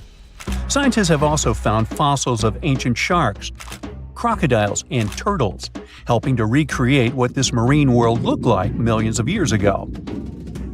Now, the first whale bones were discovered in 1902, but it wasn't until the 1980s that people really started to explore the area, only when access to this area became better. Sadly, some fossils had been taken away by collectors before the site turned into a protected area. Most of the fossils are just under the surface, slowly revealed by erosion. Whale Valley gives us an amazing glimpse into millions of years of ancient coastal marine life. But let's move further. Ancient whale fossils aren't the only discovery you're going to make today. For over 150 years, scientists have been puzzled by a strange creature that lived millions of years ago. But now, thanks to some amazing fossils found in Morocco, they've finally figured it out. Look at them. These creatures are called blah blah blah. Nah, I'm kidding. Stylophorans. They look like flattened armor with a long arm sticking out. Researchers discovered these creatures in 2014 and were shocked. The fossils dated back around 478 million years. They found around 450 specimens, and to their surprise, some even had soft tissues preserved, which is super rare. Before this, they only knew stylophorans from their hard parts. Originally, scientists thought these creatures were good old echinoderms, animals like sea urchins and starfish. But new discoveries prove that they had a core body and feeding arm similar to modern starfish, complete with a water vascular system to help them move and eat. This finding ends a long debate about where stylophorans fit in the animal family tree. Now we know they're related to echinoderms, but are more advanced because they don't have the typical 5-ray symmetry. Ooh, come here and look at this giant fossil. It was found in the Sahara and gave scientists new insights into the Spinosaurus, the largest carnivorous dinosaur we know about. These 95 million-year-old remains also confirm that it was the first known swimming dinosaur. The Spinosaurus had flat, paddle-like feet and nostrils on the top of its crocodile-like head, perfect for staying underwater. It was a pretty weird dinosaur with a long neck, trunk, tail, and a 7-foot sail on its back, so it must have spent a lot of time in the water. At over 50 feet long, Spinosaurus might have been even larger than T-Rex. The first Spinosaurus remains were discovered about 100 years ago in Egypt, but only this new fossil, found in Morocco, helped scientists reconstruct this dinosaur for the first time. Researchers paid attention to the creature's shorter hind limbs and wide claws. These features point to adaptations for life in the water. Its snout and dense bones also suggest it was a swimmer, while its spiked tail likely attracted mates. Hey, good looking, come here often? And here's another astonishing find made in Tunisia, the remains of Machimosaurus rex. Now, so far it's believed to be the biggest crocodile ever. This ancient croc was about 32 feet long and weighed around 66,000 pounds. It was a top predator around 130 million years ago, and its skull was over 5 feet long. Now, this discovery is a big deal because it shows that these crocs stuck around longer than we thought. Before this, scientists believed that they disappeared during a minor extinction event between the Jurassic and Cretaceous periods. Now, let's go back to the fact that the Sahara was once underwater, and some of the largest sea creatures ever lived there. A study published in the Bulletin of the American Museum of Natural History speaks about an ancient body of water called the Trans-Saharan Seaway. It existed between 150 million years ago, covering parts of Western Africa. Scientists spent 2 decades trying to recreate this prehistoric underwater world. They found it was warm and shallow, home to some pretty terrifying creatures, including 5-foot-long catfish and 40-foot-long sea snakes. Yikes! The seaway was cut off from larger oceans for long stretches, which may have helped these predators grow larger because resources were always available. It's a classic case of evolution at work, leading to what scientists call gigantism in isolated environments. But all that water didn't just disappear with no trace. Under the sands of the Sahara, scientists have discovered a massive ancient lake, which they're calling a megalake. Makes sense? This lake formed around 250,000 years ago when the Nile River flooded the eastern Sahara. At its biggest, this lake covered over 42,000 square miles. It's about half as big as Kansas. They also found evidence of a smaller lake, 93 miles west of the Nile, at a slightly lower level and covering 18,600 square miles. All of this adds to growing evidence that once, North Africa had many lakes that might have created migration routes, helping early humans move across the continent. Now, in the Sahara, you can find not only fossils of bizarre animals. In May 2020, some weird rocks with greenish crystals were discovered in a sandy region in southern Algeria's Sahara Desert. When scientists checked them out, they found out these rocks weren't from Earth. They were actually pieces of a meteorite called Erg-Chek 002. This meteorite is super old, like the oldest volcanic rock ever found. It melted ages ago in the fiery heart of an ancient protoplanet that no longer exists. Researchers had recently published a study in Nature Communications, revealing that they have analyzed lead and uranium isotopes in Erg-Chek 002 and found out it's more than 4.5 billion years old. Another cool discovery made in the Sahara is quite unexpected. A few years ago, scientists found what they think are the world's oldest colors, and they're bright pink. These pigments were uncovered from rocks that are around 1.1 billion years old in the Sahara Desert. The colors came from microscopic organisms, as animals didn't exist back then. The discovery was made by a PhD student who crushed the ancient rocks and analyzed the pigments. These pink pigments are actually ancient chlorophyll from photosynthetic organisms that lived in an ocean that's long gone. Researchers are now sure that this finding could help explain why larger, complex creatures showed up much later in Earth's history. Before these colors were discovered, scientists didn't know what was missing in the food chain that delayed the evolution of larger animals. Now they understand that tiny cyanobacteria were at the bottom of that chain.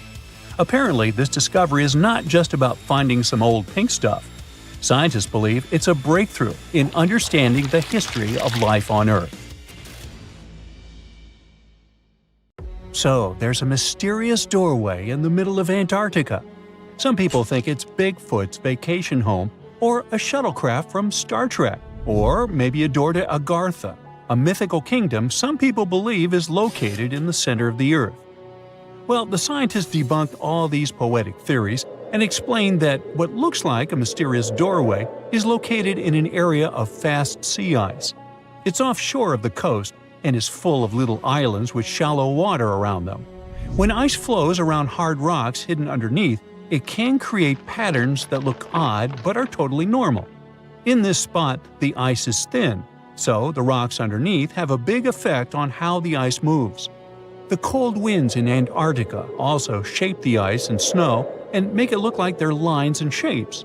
So, the mysterious doorway is just a rocky ridge poking out because the ice has melted a little.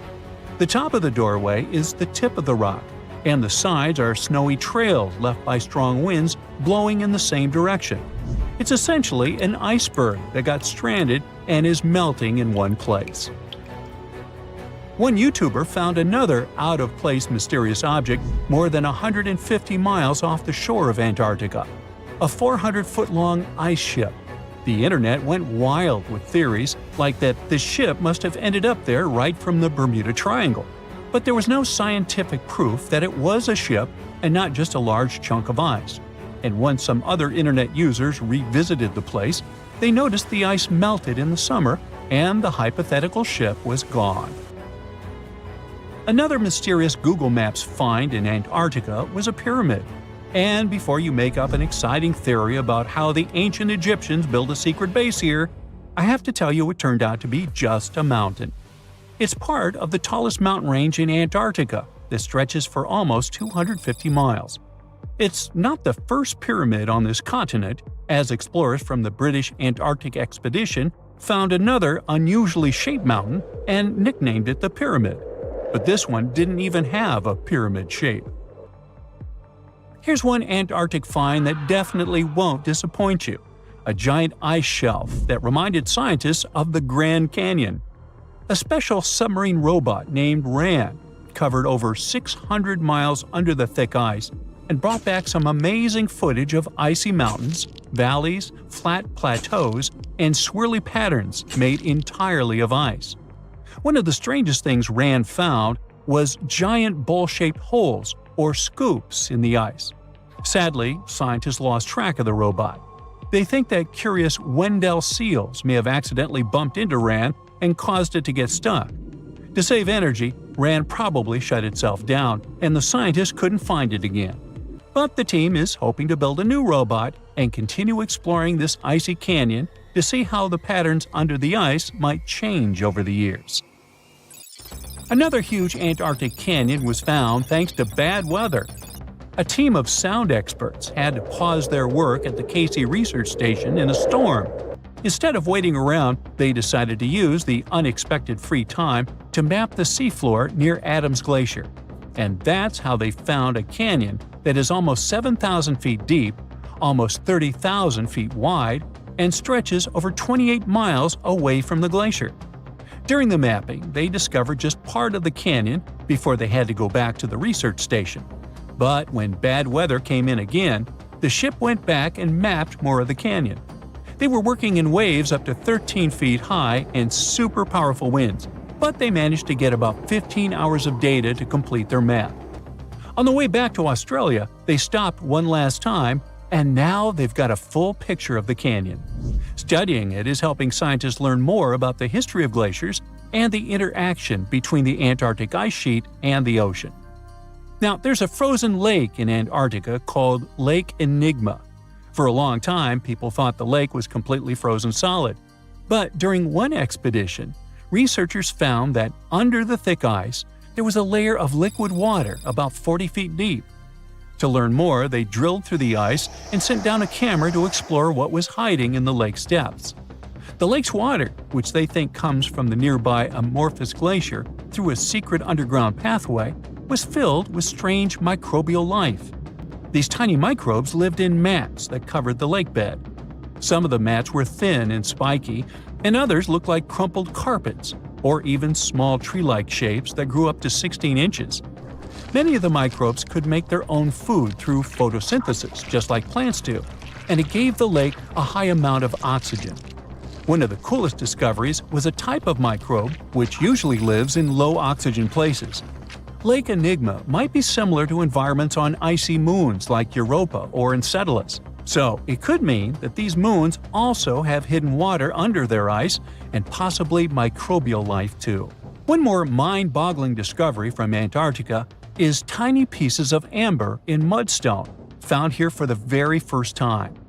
It took scientists years of studying incredibly well-preserved fossilized roots, pollen, and spores that they found back in 2017. Amber proves that resin-producing trees once grew in Antarctica, part of a lush rainforest that existed near the South Pole during the mid-Cretaceous period. Back then, disclaimer, I wasn't around then, the trees would have had to survive through months of darkness during the long Antarctic winters. Scientists believe they adapted by going dormant for a long time. The amber pieces the scientists found are tiny, but they are beautiful shades of yellow and orange with bumpy surfaces that show how the resin flowed out of the trees.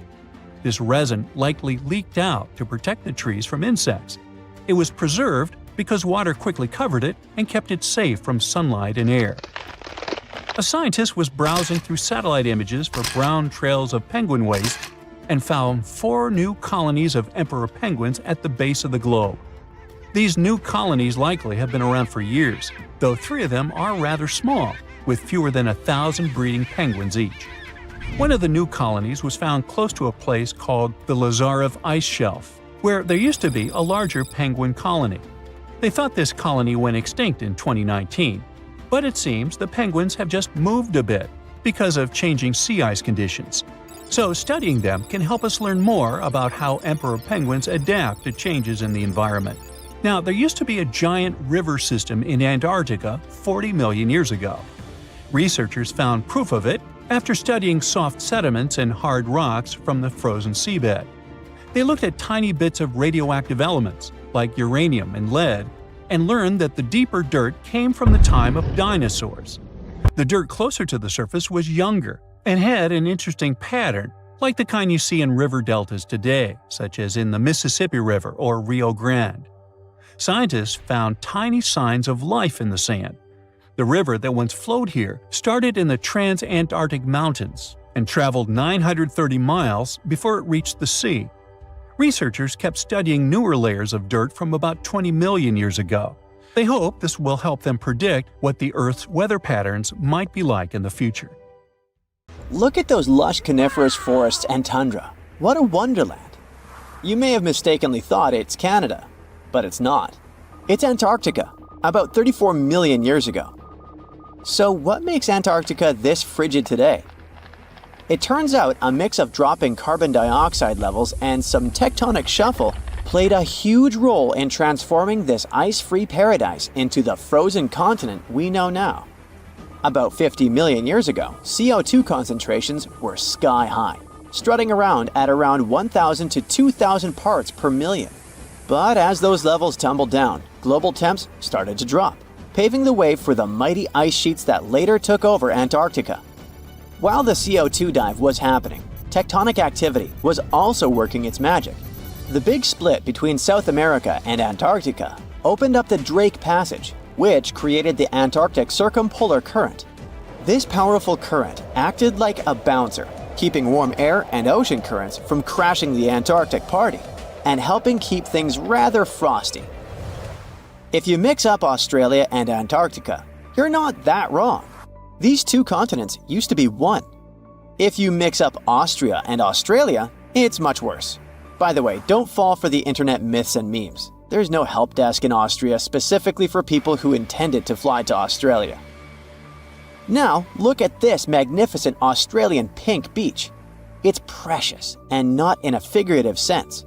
Those mysterious pinkish sands are actually garnet, and it's widely used in jewelry. Geologists studied those sands and came to the conclusion that the garnet contained there is older than local mountains. That doesn't make sense, right? In fact, it does. You see, Australia didn't used to be this very detached continent as it is now. Many millions of years ago, Australia and Antarctica were part of the supercontinent Gondwana, and glacial erosion released the garnet, which eventually made its way to the beach. These sands formed when South Australia was flat and chill, long before the mountains appeared. Most garnet gets washed away, but this batch has a rich history, tracing back to glacial rocks in the Transantarctic Mountains. So this pink sand comes from an ancient mountain range hidden under Antarctic ice. Not only does Antarctica ice hide gems like garnet, if you look harder, you might find entire buildings. Sounds insane, but this is exactly what a British explorer did. His name is Chris Brown, and he uncovered an entire building beneath the ice. He was traveling to the pole of inaccessibility, and it all started with a bummer. Chris and his son had their plane broken. Suddenly, they spotted a lone bust peeking out of the snow. This place was an old meteorological station. Despite freezing conditions, Chris and his son Micah had a blast exploring. Chris is on a mission to conquer all 7 earthbound poles of inaccessibility and has tackled 5 so far. I guess you already know that Antarctica is the largest desert on Earth, much larger than the Sahara or the Gobi. Still, despite being the driest continent on Earth, it boasts a seriously weird waterfall. Nestled in the mesmerizing McMurdo Dry Valleys, it's 5 stories tall and looks like it's gushing blood. It's even called Blood Falls. It may look outlandish and even frightening, but its nature can be easily explained. The water that creates this crimson cascade was once a salty lake, but over time, it became sealed off from the outside world when glaciers formed on top of it. Now, this ancient water hanging out 1,300 feet below the surface has cranked up its salt levels to 3 times saltier than the ocean. This salt water is also loaded with iron and gets 0 oxygen or sunlight. When the iron-rich water trickles through a crack in the glacier and meets the air, it rusts up, turning dark red. You may have mistakenly heard that no bug species belongs to Antarctica, but it's not exactly true, because there's this tiny Antarctic midge living there. Plus, there are some spiders too. Those aren't your average spiders hanging out in the darkest corners of your apartment. Those are critters lurking in the chilly darkness of the Antarctic ocean floor. These little marine creepers are actually arthropods and can stretch around 20 inches across. As if that wasn't bizarre enough, they also breathe through little holes in their legs. Quick question. What's the color that you associate most with Antarctica? I'm sure it's white. That's my association too. However, Antarctica may look like a slice of watermelon. That colorful snow comes courtesy of a tough little algae called Chlamydomonas nivalis. When things start to warm up during the Antarctic summer, these little guys release their vibrant red and green spores, painting the snow in wild and funky colors. But it's best to steer clear because that snow is not just a pretty sight. It's also toxic and definitely not edible. Searching for fossils is always a blast, but when you're in one of the most remote spots on the planet, it gets even more exciting. A diverse team of scientists recently hit the mother lode, pulling in over a ton of fossils from ancient marine life, dinosaurs, and birds from the late Cretaceous period, about 71 million years ago. Their adventure kicked off with a flight to South America, followed by a 5-day trek through the infamous Drake Passage. Upon reaching Antarctica, they set up camp using helicopters and inflatable boats. You might be thinking, why dig in Antarctica with all that ice? Well, it turns out there are places where rocks pop up, depending on the season. The team went to James Ross Island, located in the Antarctic Peninsula, and they went there during February and March. And that's one of the few parts of Antarctica where in summer, rocks are exposed, and those rocks can come from the age of dinosaurs. The expedition was a success, as they discovered over a ton of remarkable finds. Next up, the fossils will head to Chile before making their way to Pittsburgh's Carnegie Museum of Natural History. Among their discoveries, they found relics dating back about 71 million years, alongside some around 67 million years old, including plenty of snails, clams, and various marine creatures. Yikes! Look at this creepy sea worm. It could live in LA and be a star in a horror movie, but it chooses to call the chilly waters of the Southern Ocean near Antarctica its home. These worms can grow up to 8 inches long and 4 inches wide, but don't let their spooky exterior trick you. Research suggests they might actually be superheroes in disguise, playing a vital role in keeping ecosystems buzzing. Now, see that head? It's not really a head. It's just a retractable throat that helps this toothy creature chow down on its meals. Antarctica has many creepy critters to offer. Let me introduce you to the Antarctic strawberry feather star. It's not like Patrick from SpongeBob, though. It's more like a deep-sea creature straight out of a horror movie. Picture this: 20 wiggly arms, some stretching up to 8 inches, all decked out with these bizarre little bumps. Yikes indeed. Back in 2014, scientists buried 34 seismic monitors in the snow on the Ross Ice Shelf, which is huge. Think of it as an ice slab the size of Texas, just chilling over the Southern Ocean. These clever little machines picked up a nearly non-stop buzzing. Even though our human ears usually can't catch these low-frequency sounds, scientists have worked their magic and made them audible for us. They even shared the creepy audio online. A glaciologist from the University of Chicago says that if you could hear this vibration, it'd sound like a swarm of cicadas taking over the backyard in late summer. But these glacier explorers weren't trying to capture spooky tunes. They're actually on a mission to monitor the Ross Ice Shelf because things are heating up, literally, and the ice is melting faster than ice cream on a hot day.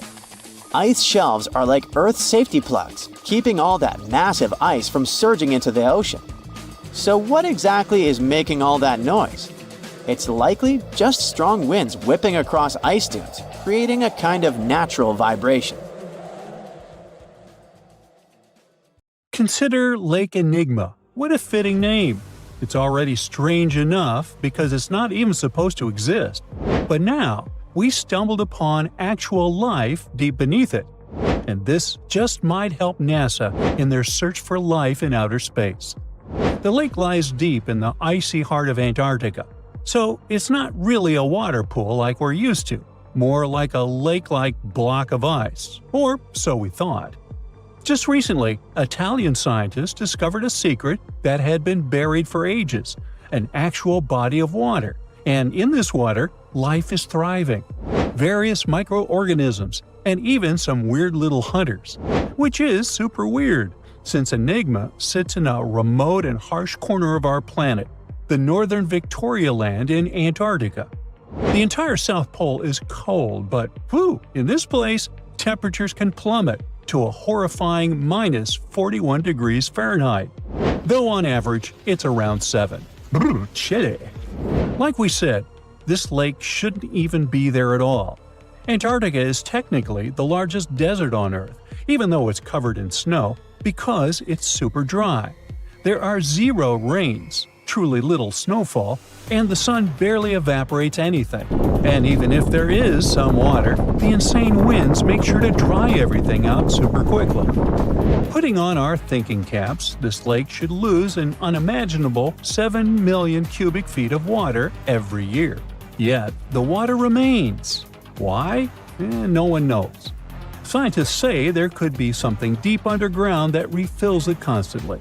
They just have no idea what that might be. Maybe deep underground rivers, melting ice, or something else entirely. But hence the name, the Enigma Lake.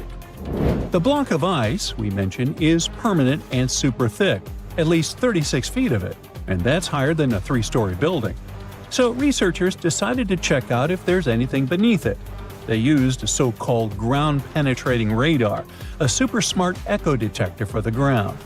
This radar sends invisible radio waves into the Earth. When they hit something underground, like rocks, water, or anything else, they bounce back to the device. By measuring how long it takes for the signal to return and how strong they are, we can determine the distance and what exactly the radar hit. That's how animals like bats, whales, and dolphins can see underwater. And we humans stole this cool nature idea to research buried structures and hidden caves. Scientists used this device all over the Enigma surface. This way, they were able to create an entire map of this under-ice world beneath. The water itself wasn't surprising. It's the unique ecosystem in it that shocked them. Unfortunately, no secret monsters or extraterrestrial secrets this time. But there are microorganisms there that may not exist anywhere else on Earth. Somehow, these creatures have managed to survive in complete isolation and extreme cold. It's not that we don't know these microorganisms, we've met them before, just not exactly like this. There are a couple groups hanging out down there. The first one is Bacteroidota. They love breaking down complex molecules, especially in your stomach, and help digest tough plant fibers. They mostly hang out inside us, but in the outside world, we might occasionally find them in soils and oceans. Then Actinobacteriota, genius chemists among bacteria. They decompose organic materials and help the soil get healthier. They're also famous for producing antibiotics, so we owe a lot of our medicine to them. The third one is Pseudomonadota. These guys weren't a surprise. They're crazy adaptable. They can thrive pretty much anywhere, from soil to water to the human body. Some of them are good, helping plants grow and in nutrient cycles, but others can be opportunistic pathogens. Ooh, bad guys. But what is actually a surprise is that Lake Enigma has tons of passibacteria. They're ultra-small even for microorganisms and can barely do anything themselves. So they prefer to live in symbiosis or be little parasites, relying on their hosts for nutrients and other necessities. All these little chompers might be ancient. They could be remnants of a time before the lake froze over completely, which is hundreds of thousands of years ago. It's simply weird to encounter these bacteria in the Enigma Lake, especially the little parasites. Passibacteria usually love low-oxygen environments, but this lake is very oxygen-rich, not even mentioning an almost 40 feet of ice above. So all this means that even though we know who these guys are, this specific species might be new to us. They could have evolved with some unique adaptations and abilities using the lake's unusual chemistry. They probably rely on a super simple and delicate food web. Some of the microorganisms produce energy from light, well, whatever light gets down there, or the lake's chemicals. The symbiosis guys most likely survive by living on or inside their neighbors. Yep, these microscopic creatures hunt each other. Nope, things can't be peaceful even in a place like that. If we find out what their secret to survival is, we might learn more about chemistry, medicine, and even extraterrestrial life. Because if life can endure such extreme conditions, then it can probably appear pretty much anywhere, including our closest neighbors, Europa or Enceladus, the moons of Jupiter and Saturn. They definitely hide oceans beneath their frozen surfaces, and now there's a very high chance there might be some life there. Antarctica must be the closest thing we have to extraterrestrial exploration before we actually land on other planets. It's full of hidden mysteries and surprising creatures. Even outside of Lake Enigma, the South Pole harbors life. Just take the McMurdo Dry Valleys, which are often referred to as Earthly Mars. These are among the most mysterious and extreme places on our planet. They're stretching across Victoria Land in Antarctica, and this is one of the driest places on Earth. Makes sense if you remember the name. Surprisingly, unlike other parts of the South Pole, this land is almost entirely devoid of snow and ice. just lots of super cold ground. There might even be some sand dunes nestled here and there between the rugged mountains. The ground is mostly covered in loose gravel, scattered with ancient rocks made of granite, and something interesting called gneiss, just spelled differently. It's the type of rock that's been through a lot, literally. It's usually born when granite and sedimentary rocks have to endure insane pressure or horrifying heat for a while, a process called metamorphism. These conditions are so intense that they literally rearrange the minerals into layers. That's why gneiss has such beautiful foliated looks. It's the planet's version of baking a layered cake. It's amazing because this place is almost exactly the way it was millions of years ago. These valleys are frozen in time, and they give us a little glimpse into Earth's distant past. And that includes life. Once again, local winds are absolutely terrifying gusts of cold air racing downhill, and they evaporate snow faster than it can even melt. So, logically, you shouldn't find much water here, not even mentioning life. But somehow, you can still stumble across frozen lakes and saline ponds in the dry valleys. And local life stretches all reason and our understanding of biology. It exists inside the rocks themselves. Microorganisms are hidden in slightly moist cracks and crevices. Deep inside, there's endolithic bacteria. These guys are super chill. Instead of moving around like other microorganisms, they always stay put inside their little rocky homes. How do they survive? Through photosynthesis. Just like plants, they take teeny tiny parts of light that gets in crevices and acts like little solar panels, getting energy from the sun. Meanwhile, in another place, beneath the Taylor Glacier, there's bacteria that literally doesn't eat anything. Not comfort, not sunlight, not even oxygen. These guys rely on a diet of dusty rocks and sulfur to fuel their weird metabolisms. By breaking down sulfur and iron, they get energy to sustain themselves.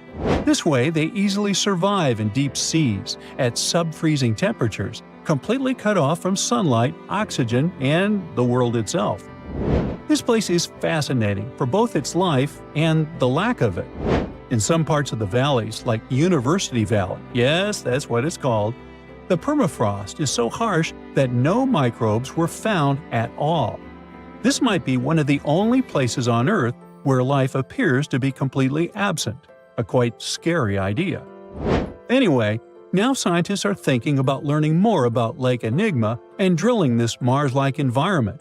Exactly for that reason, to see how we could get samples from Mars in the future.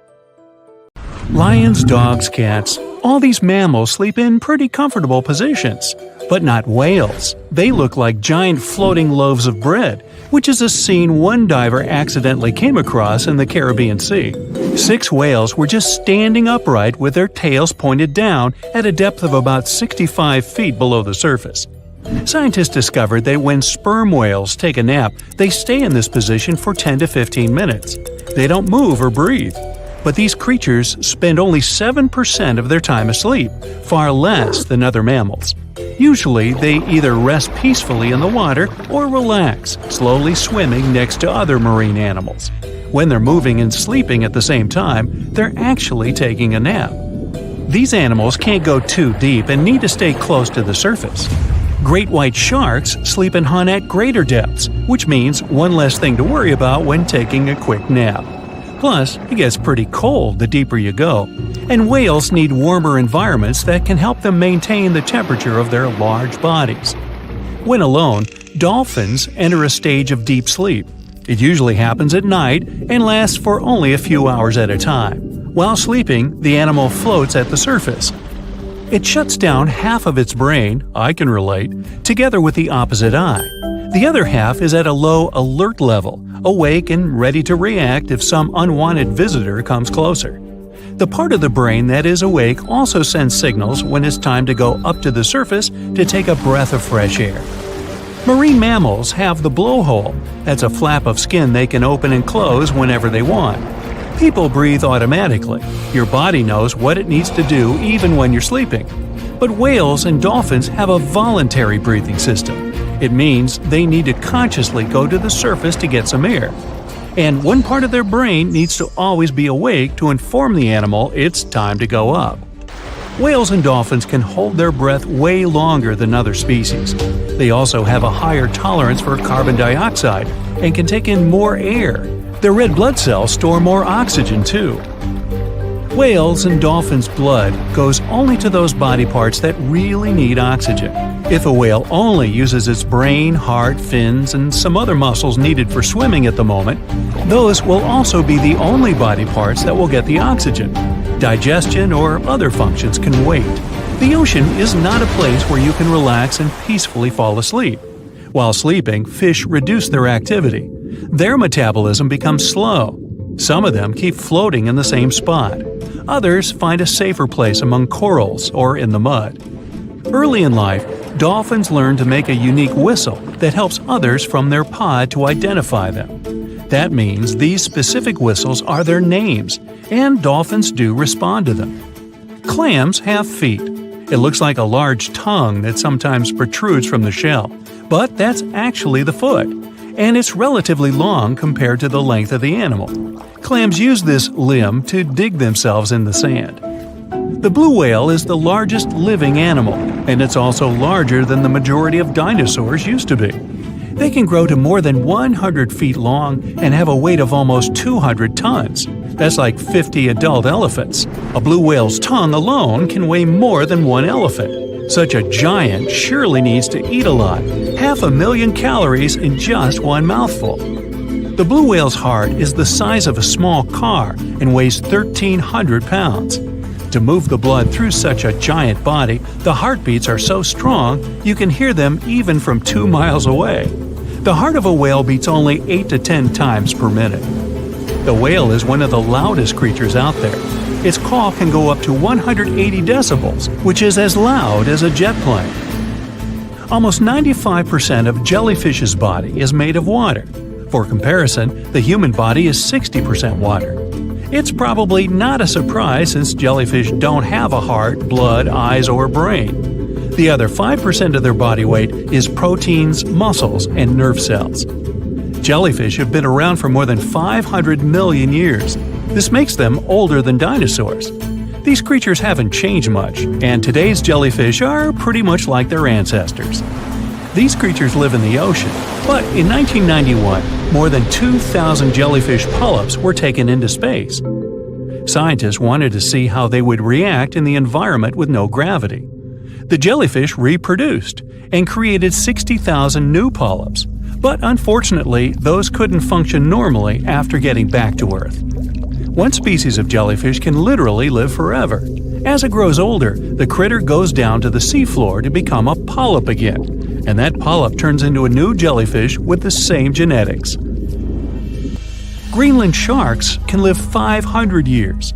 This is an animal with almost the longest lifespan among vertebrates. Sperm whales are sociable creatures. They spend their life surrounded by their family. These animals support one another and have close friends they remember well, even if they don't see each other for a long time.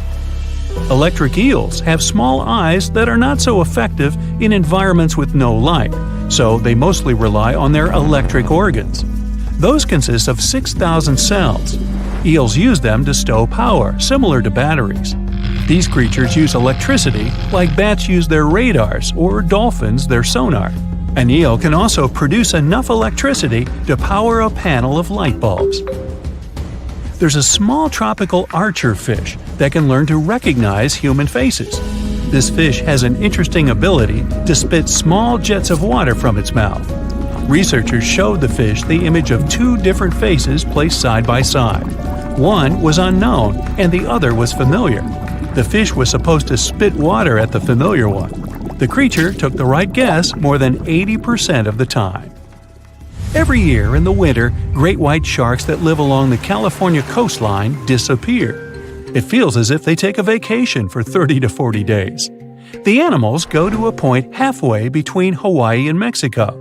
They might do it to get some food, relax, or hang out with their buddies from other areas. The spot is now called the Whale Shark Cafe. Some types of sharks, like makos, whale sharks, or white sharks, breathe in a very specific way. It requires them to swim all the time.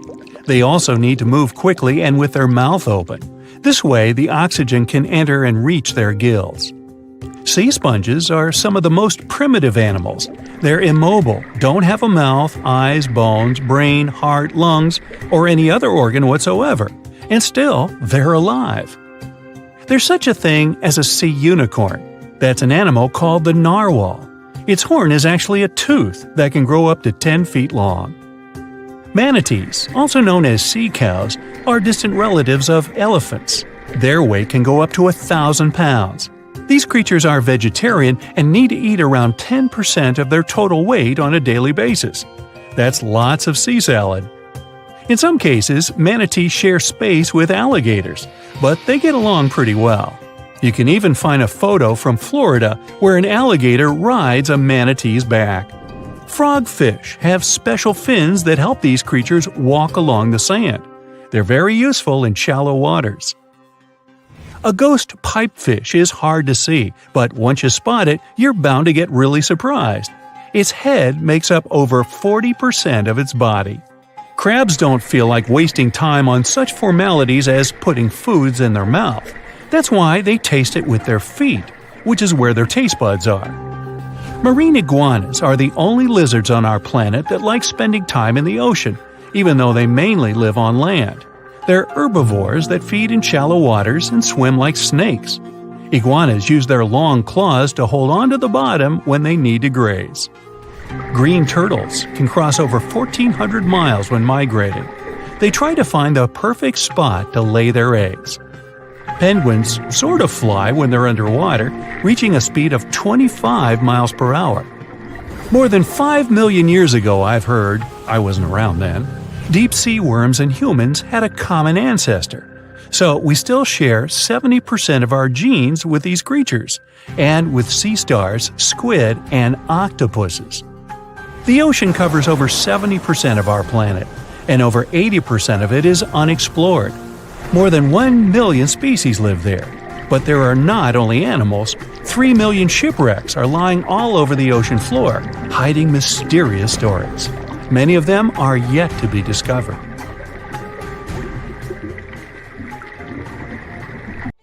Hey, look at this rock. At first sight, it looks like a regular boring rock, the likes of which you can see when walking along the beach. Its color doesn't stand out, and its weight is pretty regular, around 4 pounds. But everything changes when you learn that this rock was born on Mars, traveled all the way to Earth, and ended up in Antarctica. Now the story sounds much more fascinating. So let's find out the details. Researcher Roberta Score, who worked on the ANSMET project, which stands for Antarctic Search for Meteorites of the Denver Antarctic Program, found this meteorite in 1984.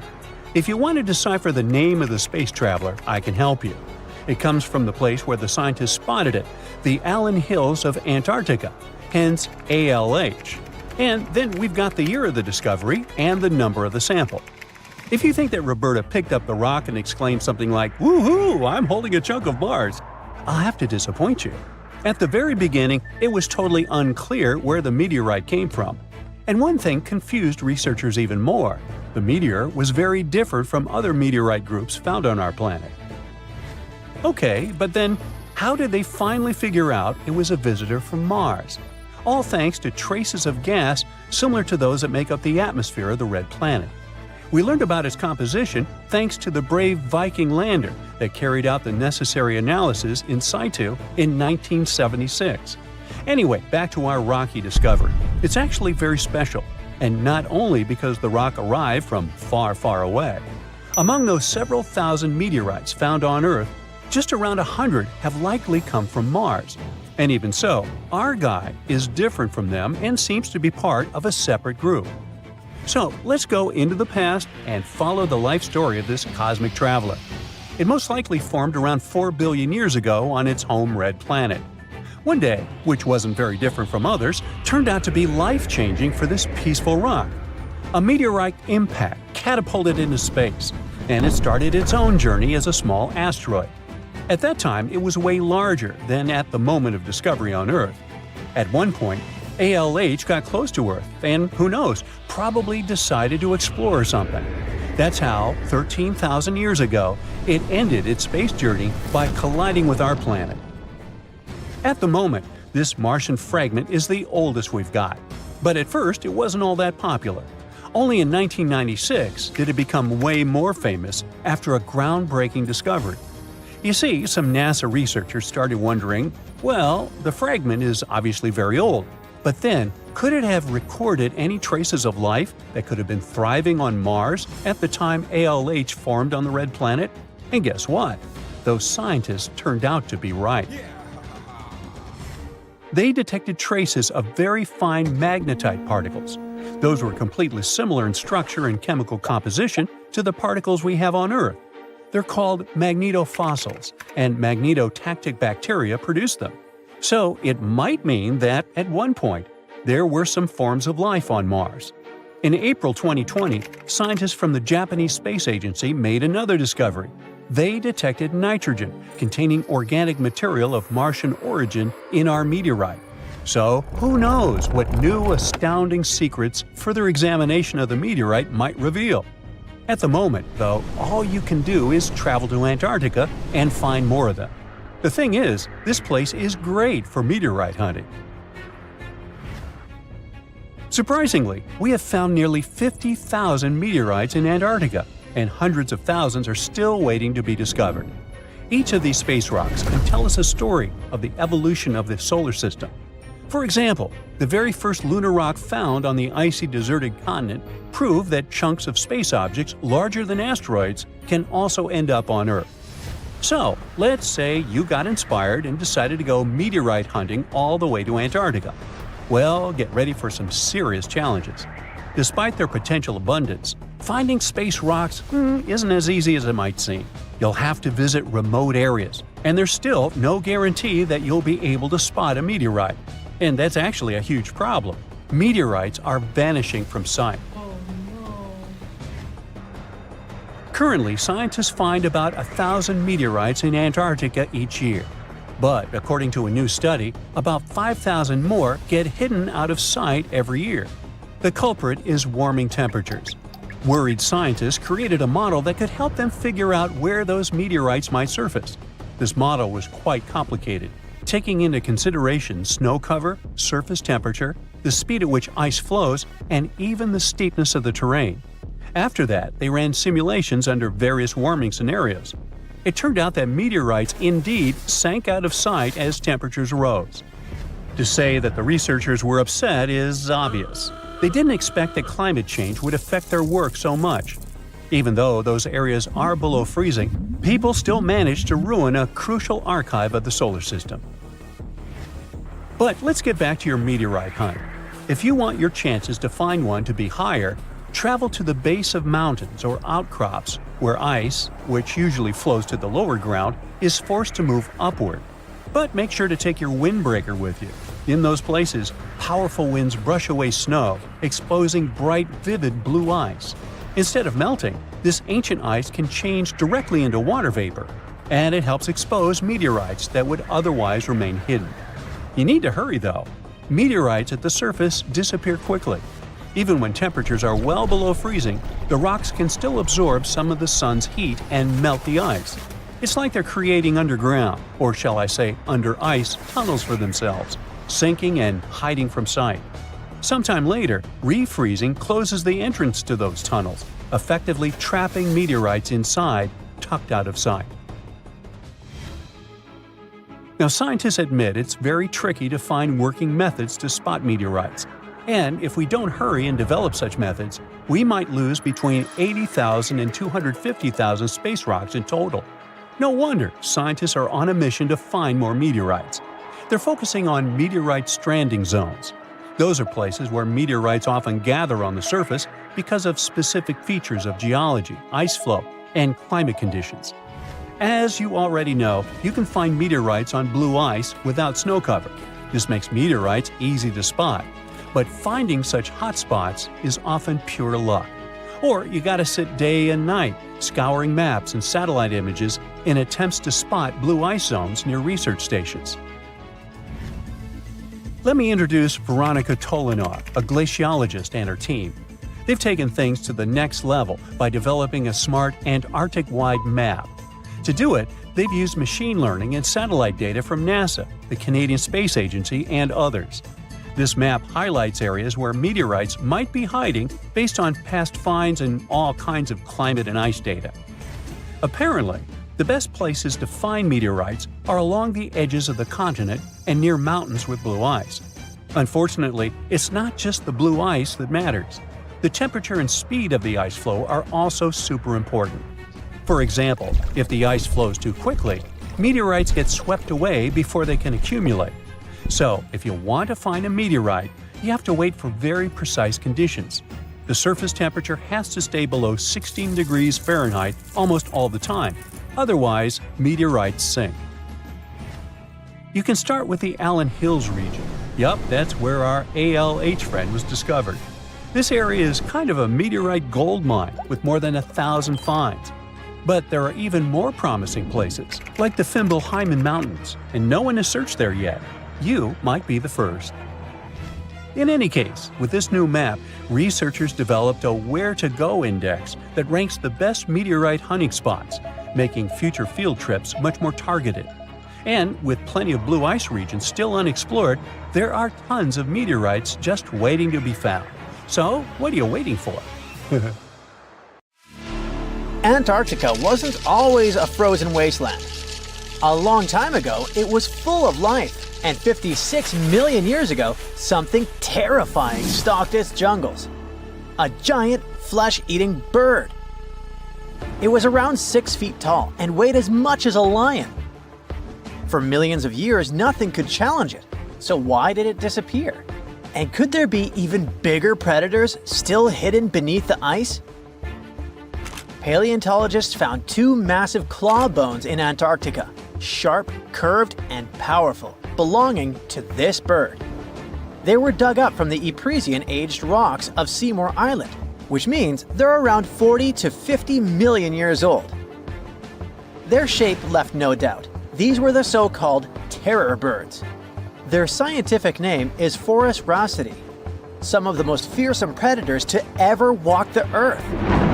They were flightless and didn't even need wings. Instead, they could sprint at breakneck speeds, like ostriches from a nightmare. For millions of years, these birds ruled South America. But now, for the first time, their presence has been confirmed in Antarctica. No surprise here. Back then, South America and Antarctica were still connected, allowing animals to easily commute between continents. So these birds probably migrated south to adapt to life on Antarctica's prehistoric landmass.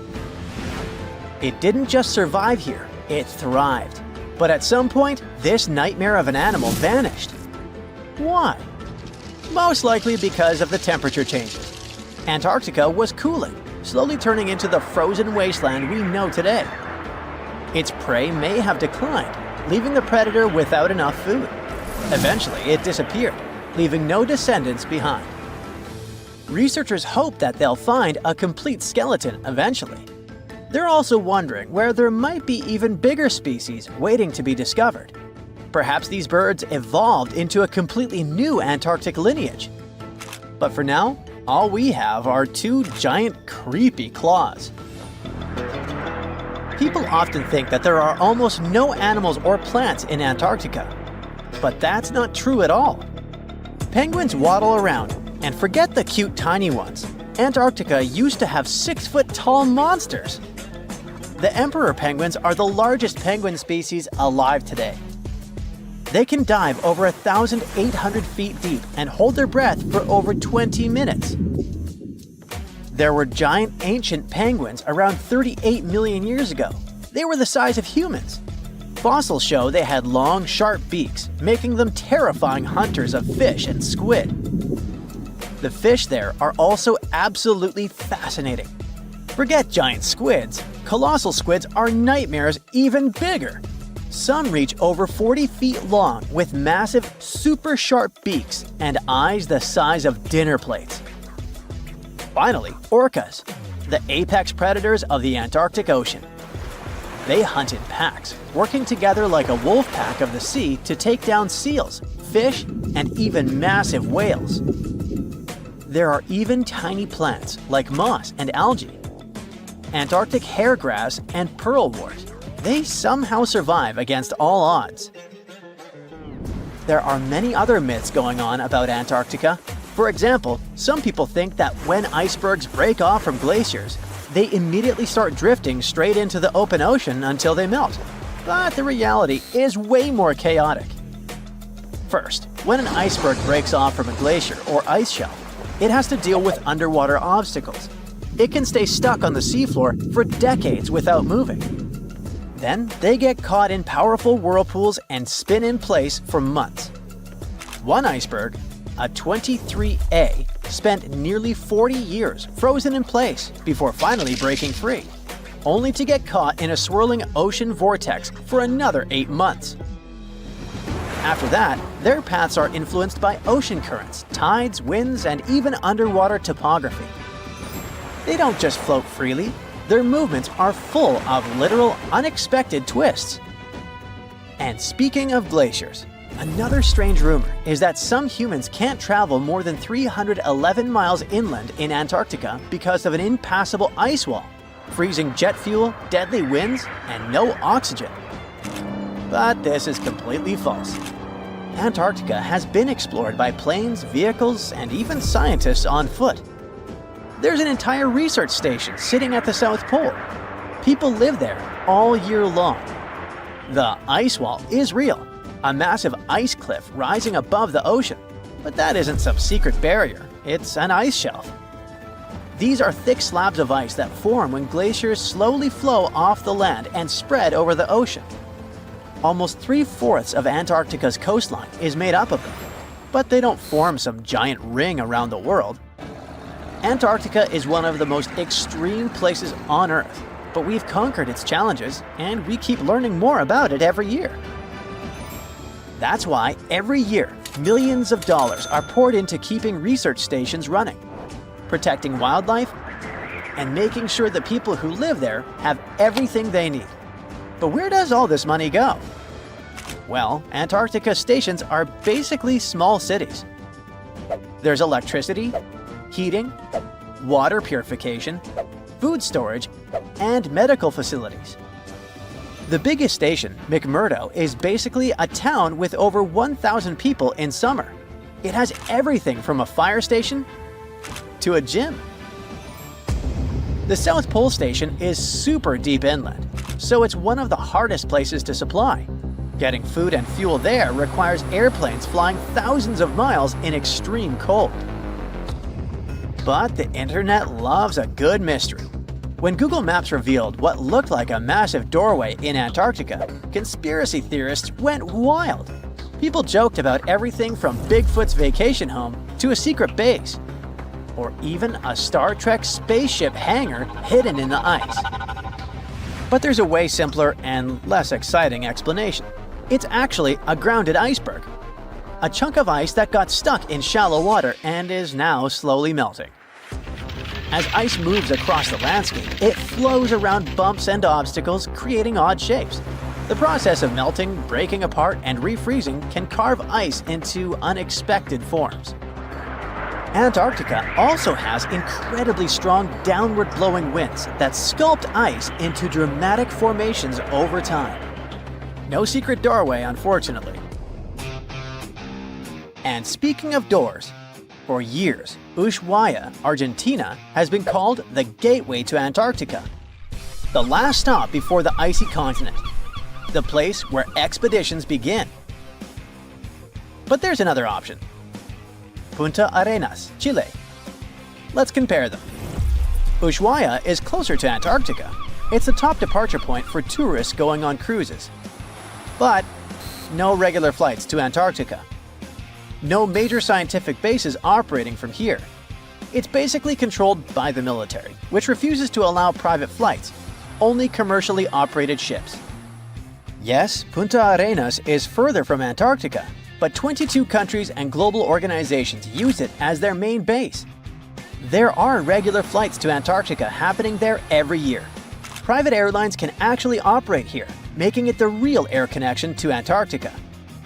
Ushuaia may have the best location physically, but Punta Arenas actually runs the show. Argentina made a huge error in picking its Antarctic airbase.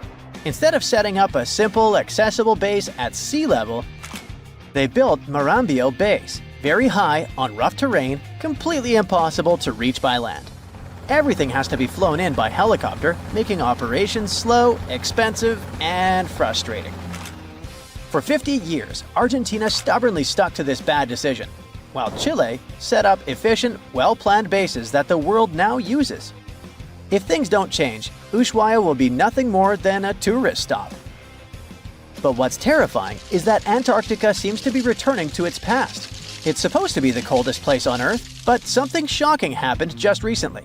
For the first time in recorded history, temperatures in Antarctica broke 68 degrees Fahrenheit. This continent is buried under miles of ice. Usually, temperatures there can drop to minus 112 degrees. But in the winter of 2020, scientists recorded an insane 69 degrees on Seymour Island, hotter than many places in Europe at that time. Scientists believe there are several reasons for that. First, there are changes in the way heat moves around the planet's waters. Second, melting permafrost due to the planet warming. It looks like the climate is changing faster than expected. Antarctica, a snowy world of about minus 46 degrees Fahrenheit, covered in ice for millions of years. But it wasn't always this way. Scientists just found something buried deep beneath the seafloor that shouldn't exist. Tiny golden droplets of amber. This means that Antarctica was once teeming with life and thick with trees. But something happened to it. Something that could reshape the way we see our own future. Antarctica has been a land of howling winds for millions of years. No tree can grow here today. But scientists who studied those lands decided to drill deep beneath the Antarctic surface. They went thousands of feet below the ice, pulling up ancient layers of sediment. And there, trapped in time, they found tiny pieces of golden amber. Amber is basically fossilized tree resin. It's found all over the world, often with perfectly preserved pieces of ancient life. Insects trapped mid-flight, pollen frozen in time. Entire tiny ecosystems can be locked inside golden droplets. In every continent, but not in Antarctica. Until now.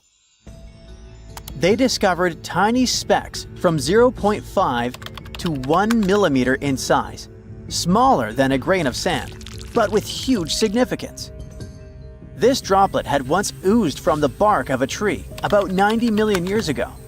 What's even wilder, amber is only produced by certain types of trees, the ones that grow in humid, temperate rainforests and jungles.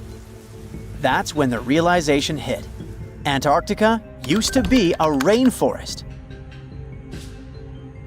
Those tiny flecks of amber, clearly seen only under a microscope, tell us a vivid story of a living and breathing ecosystem. Around 90 million years ago, during the Cretaceous period, when dinosaurs ruled the Earth, Antarctica could have been covered in lush, swampy forests filled with towering conifers, ferns, and ancient plants. Some of the fragments showed signs of damage. That means the trees that produced them had been injured, perhaps by wildfires or parasites. Though despite that, and despite the fact it spent millions of years on the seafloor, this amber was almost perfectly preserved. Solid, transparent, and free of cracks. Normally, amber buried under extreme pressure and heat just crashes over time. But this piece, it survived. That means other pieces could survive as well, and we might find more of them on the ocean floor. But this wasn't the first sign that Antarctica had once been a different place entirely. It started in 2017. A team of scientists drilled deep into the seabed near Pine Island Glacier on Antarctica's west coast. They pulled up sediment cores, long cylindrical samples of Earth that had been buried for millions of years. And it was insane. Inside these layers they found fossilized roots, pollen, spores. traces of an ancient forest that had once thrived here. And that's exactly what they'd been studying ever since then. In order not to damage anything, they had to spend years of hard work, breaking down the sediment into thousands of tiny pieces and scanning them all under fluorescent microscopes.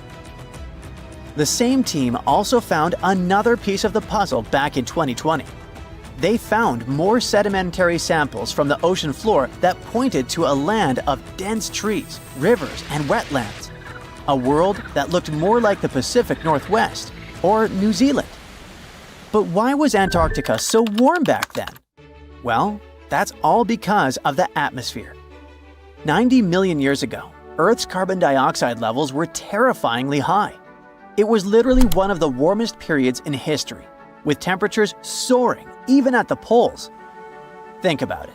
Antarctica had no ice caps. Instead, it could have had buzzing insects and maybe even dinosaurs wandering through its forests. But in order to learn what happened to them, the team has to find more evidence. Antarctica really is a place full of mysteries. It's hard to study because it's covered in snow and ice so much that we don't even know its true shape and size. Some parts of the ice sheet are over 3 miles thick, half the depth of the Mariana Trench, the deepest trench on Earth. Luckily, snow has a great quality. It can freeze things in time perfectly. Layer by layer, year after year, it buries nature's past like a time capsule. Luckily, snow has a great quality. It can freeze things in time perfectly. Layer by layer, year after year, it buries nature's past like a time capsule. At first, fresh snow is soft and shifts easily in the wind, full of air. But as more snow piles on top, it compresses, squeezing out the air pockets and hardening into dense ice. This freezing pressure locks everything inside. It traps ancient plants, animals, and even entire landscapes. And they literally get frozen in time, because the extreme cold slows down decay. It stops bacteria growth, preventing rot, and keeping things almost perfectly intact for thousands, sometimes even millions of years. That's exactly what's going on in Antarctica. Scientists have to literally scan it all the way down this snow in order to find what this place looked like millions of years ago. What they found is an entire lost world buried under miles of ice. It was beneath the thickest ice of East Antarctica, near the Aurora and Schmidt subglacial basins. The weight of the ice has been so immense for so long that it actually protected the land from erosion. Scientists call it the ghost of Antarctica's landscape, and it's nothing like the smooth, flat wasteland seen from above. They found rivers that once flowed freely, now frozen in place, valleys carved by water, even 3 massive, sharply peaked hills. But what are they? To understand that, we need to go even further back in time, to the era when Antarctica was still part of a lost supercontinent. Hundreds of millions of years ago, the land we now call Antarctica was part of Gondwana, an enormous supercontinent that included South America, Africa, India, Australia, and Antarctica all fused together. But as Earth's tectonic plates slowly drifted apart, Gondwana broke into pieces.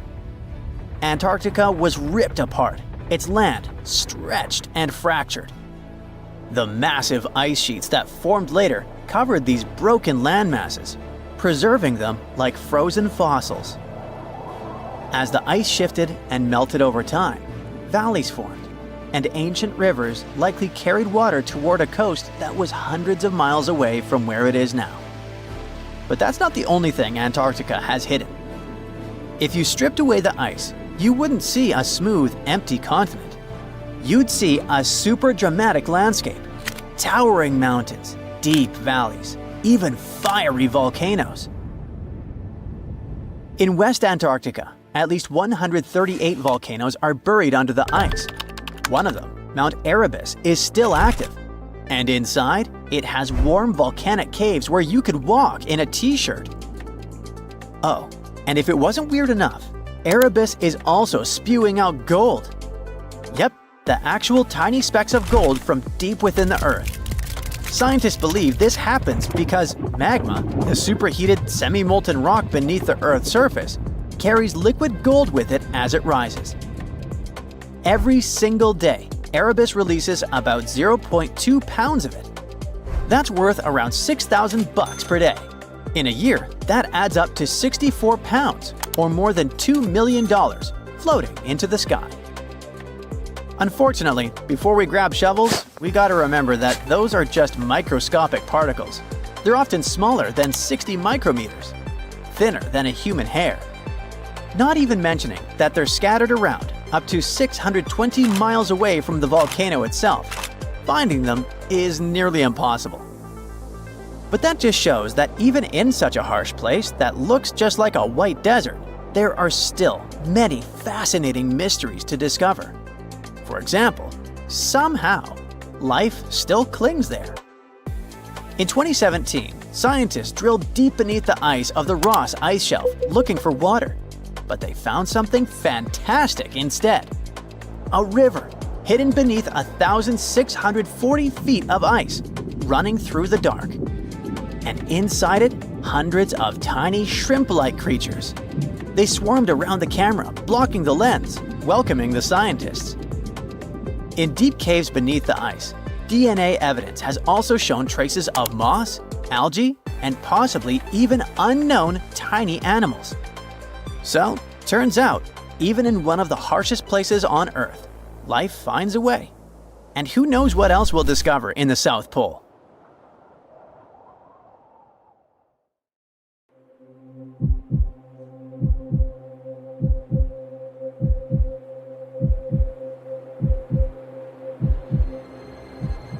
Leave it to people wandering on Google Earth to stumble upon the world's newest and weirdest places ever. Like this mysterious pyramid discovered in Antarctica. Soon enough, the internet blew up with all sorts of theories regarding this unusual shape. Could it be a sign from a different life form? Is this pyramid indeed natural, or is it man-made? For starters, it's not the first time we've discovered a pyramid in the Antarctic. The first one was observed by the British Antarctic expedition in the 1910s and kept secret for a long time. Its discovery being kept hidden only added to the mystery. A second such structure was discovered in 2016, which further increased the interest in the matter. The mystery was soon enough deciphered by scientists. These formations are just mountains. They're located near the Ellsworth Mountains, a range over 250 miles long. So they're just mountain peaks that have broken through the ice sheet. As for their particular shape, it's just a coincidence. Pyramids are found throughout nature. The Matterhorn in the Alps and Mount Ballenstinder in Iceland, for example, are quite similar in terms of shape. As for the official name of these peaks, they're called nunataks, or peaks of rock peeking through a glacier or an ice sheet. Antarctica has way more incredible features, like the fact that it's home of 60 to 90% of the world's fresh water. That's because its ice sheet is the biggest on our planet, stretching across 5.4 million square miles. I'll spare you the calculations, but that leaves only 1% of the continent ice-free. Antarctica's ice reaches 2.7 miles thick at its deepest point, meaning half the height of Mount Everest. Should it ever melt completely, our sea levels would rise to roughly 200 feet. It wasn't always this cold though. At some point in our planet's history, Antarctica had some average temperatures as the city of Melbourne has today. It took a lot of research, but scientists figured out that Antarctica's temperatures could have reached up to 62.6 degrees Fahrenheit. Sure, that was 40 to 50 million years ago, but if you think about it, it was at the same time when dinosaurs roamed our Earth. Time is also different on this icy continent. All the lines of longitude that help us calculate different time zones merge into a single point at the South Pole.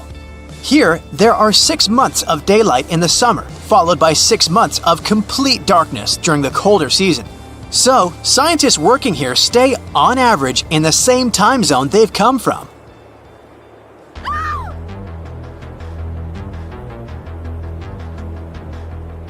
the Blood Falls aren't a chapter of a thriller movie. They are merely a series of waterfalls located in one of the driest regions of Antarctica. They emerge from an underground lake filled with a special type of bacteria. These little organisms use sulfates as fuel instead of sugars, which makes them very intriguing for scientists. The water contained in this lake is so full of iron that it basically just rusts when it meets air. So, the reddish color of the waterfall also gives it its trademark name. The megalodon was the largest predator ever known in our planet's history. In terms of its location, the megalodon lived practically in all waters on our globe, except near the poles. The reason why there are no megalodon teeth found in Antarctica is probably because the gigantic creature was adapted to only warm tropical and subtropical waters.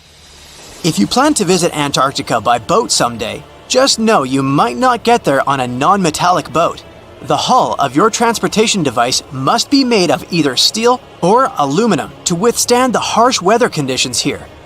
Antarctica isn't home to a lot of bugs. In fact, there is only one true species of insect that calls this place home. It's a wingless midge called Belgica antarctica. This fly is so tiny that it only reaches 0.08 to 0.23 inches long, but it's still the Antarctic's largest terrestrial animal. A lot of Antarctic fish also come with an antifreeze substance in their blood. They don't necessarily need it for protection against the cold temperature, but mostly against touching ice. These antifreezes are made up of large glycoprotein molecules. They surround any small ice crystals that may form, making sure they don't spread through the animal's tissues, which could cause a lot of damage. They also create a sort of small pillow blocking the sharp ice crystals, so they're less likely to cause any pain. It also doesn't rain a lot here on this icy continent, but one amazing meteorological quirk of Antarctica is that it's full of diamond dust. This dust is basically small ice crystals that pop out of humid air close to the Earth's surface. Think of it like an icy fog. As they flow through the air and get touched by sunlight, they begin to sparkle, making visitors here feel like they're surrounded by diamonds. It's probably the last place you'd want to go into labor, but in 1978, the first person was born here ever. Emil Marco Palma was its name, and ever since, 10 other people have been born here in Antarctica. There's a lake on this icy continent that is so full of salt, it makes it impossible for it to freeze over, even if temperatures can go as low as 5 degrees Fahrenheit. That's because pure water freezes at 32 degrees Fahrenheit. Water that has salt in it, or any other substance for that matter, will freeze, but at a way lower temperature. That lower temperature is adjustable depending on the substance itself and the amount that has been placed into the water. Antarctica was the last official continent to be discovered. It remained completely unseen until the 1820s. But it took another 20 years to confirm it was actually a continent and not just a group of icy islands. Just because it's really cold here doesn't mean you can't go on a date here. One December night, an American scientist that was posted in Antarctica logged into a dating app simply out of curiosity. He was certain no other profiles would show up, but to his surprise, he found someone soon enough. Another researcher who was stationed just 45 minutes away, by helicopter of course. They eventually got together and went on the first date in Antarctica ever recorded. Apart from ice, this continent has something else way more abundantly than any other piece of land on Earth: meteorites. If we look at the research done by scientists, meteorites have equal chances of reaching any place on our planet. However, once they go through our atmosphere, the situation is a bit more complex. That's because different climates on our planet, like the humid ones found near the jungle, have a lot of moisture and oxygen, which will corrode most meteorites. The climate in Antarctica is really dry, so the possibility of meteorites corroding is little to none. More so, it's way easier to spot these rocks on the icy white surface of this area than in any other place on Earth. If you're not scared of the cold, you'll surely freak out when you hear about the winds here. That's because Antarctica is for the most part the windiest place on Earth. Wind speeds have been reported here to reach even 200 miles per hour. The South Pole is more than penguins and endless snow. There's a hidden ghost world within it. Look, it's right here on the globe. Don't confuse Antarctica with the Arctic, which is at the top of our maps. Much smaller in size, and, let's face it, way less mysterious. The ice sheet covering Antarctica is about 1 to 3 miles thick, which is up to 16 Eiffel Towers stacked on each other. This massive blanket hides the true features and contours of Antarctica's land. We still don't know much about this mysterious continent, and it is ice and snow that are to blame. We still don't even know the true shape and size of this continent. Mapping Antarctica without some huge shovels is an incredibly hard task.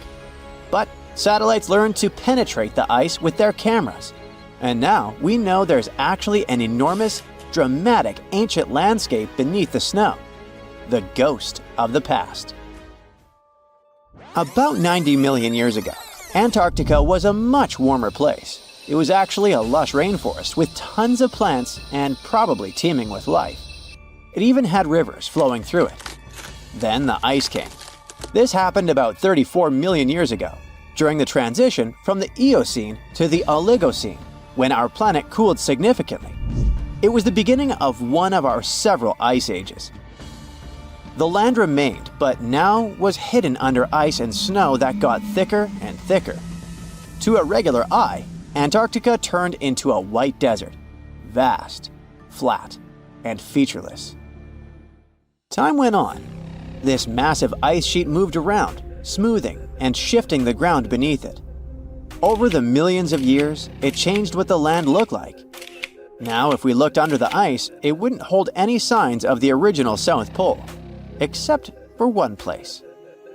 In areas where the ice is especially thick and doesn't move much, like in East Antarctica, it has actually worked the other way around.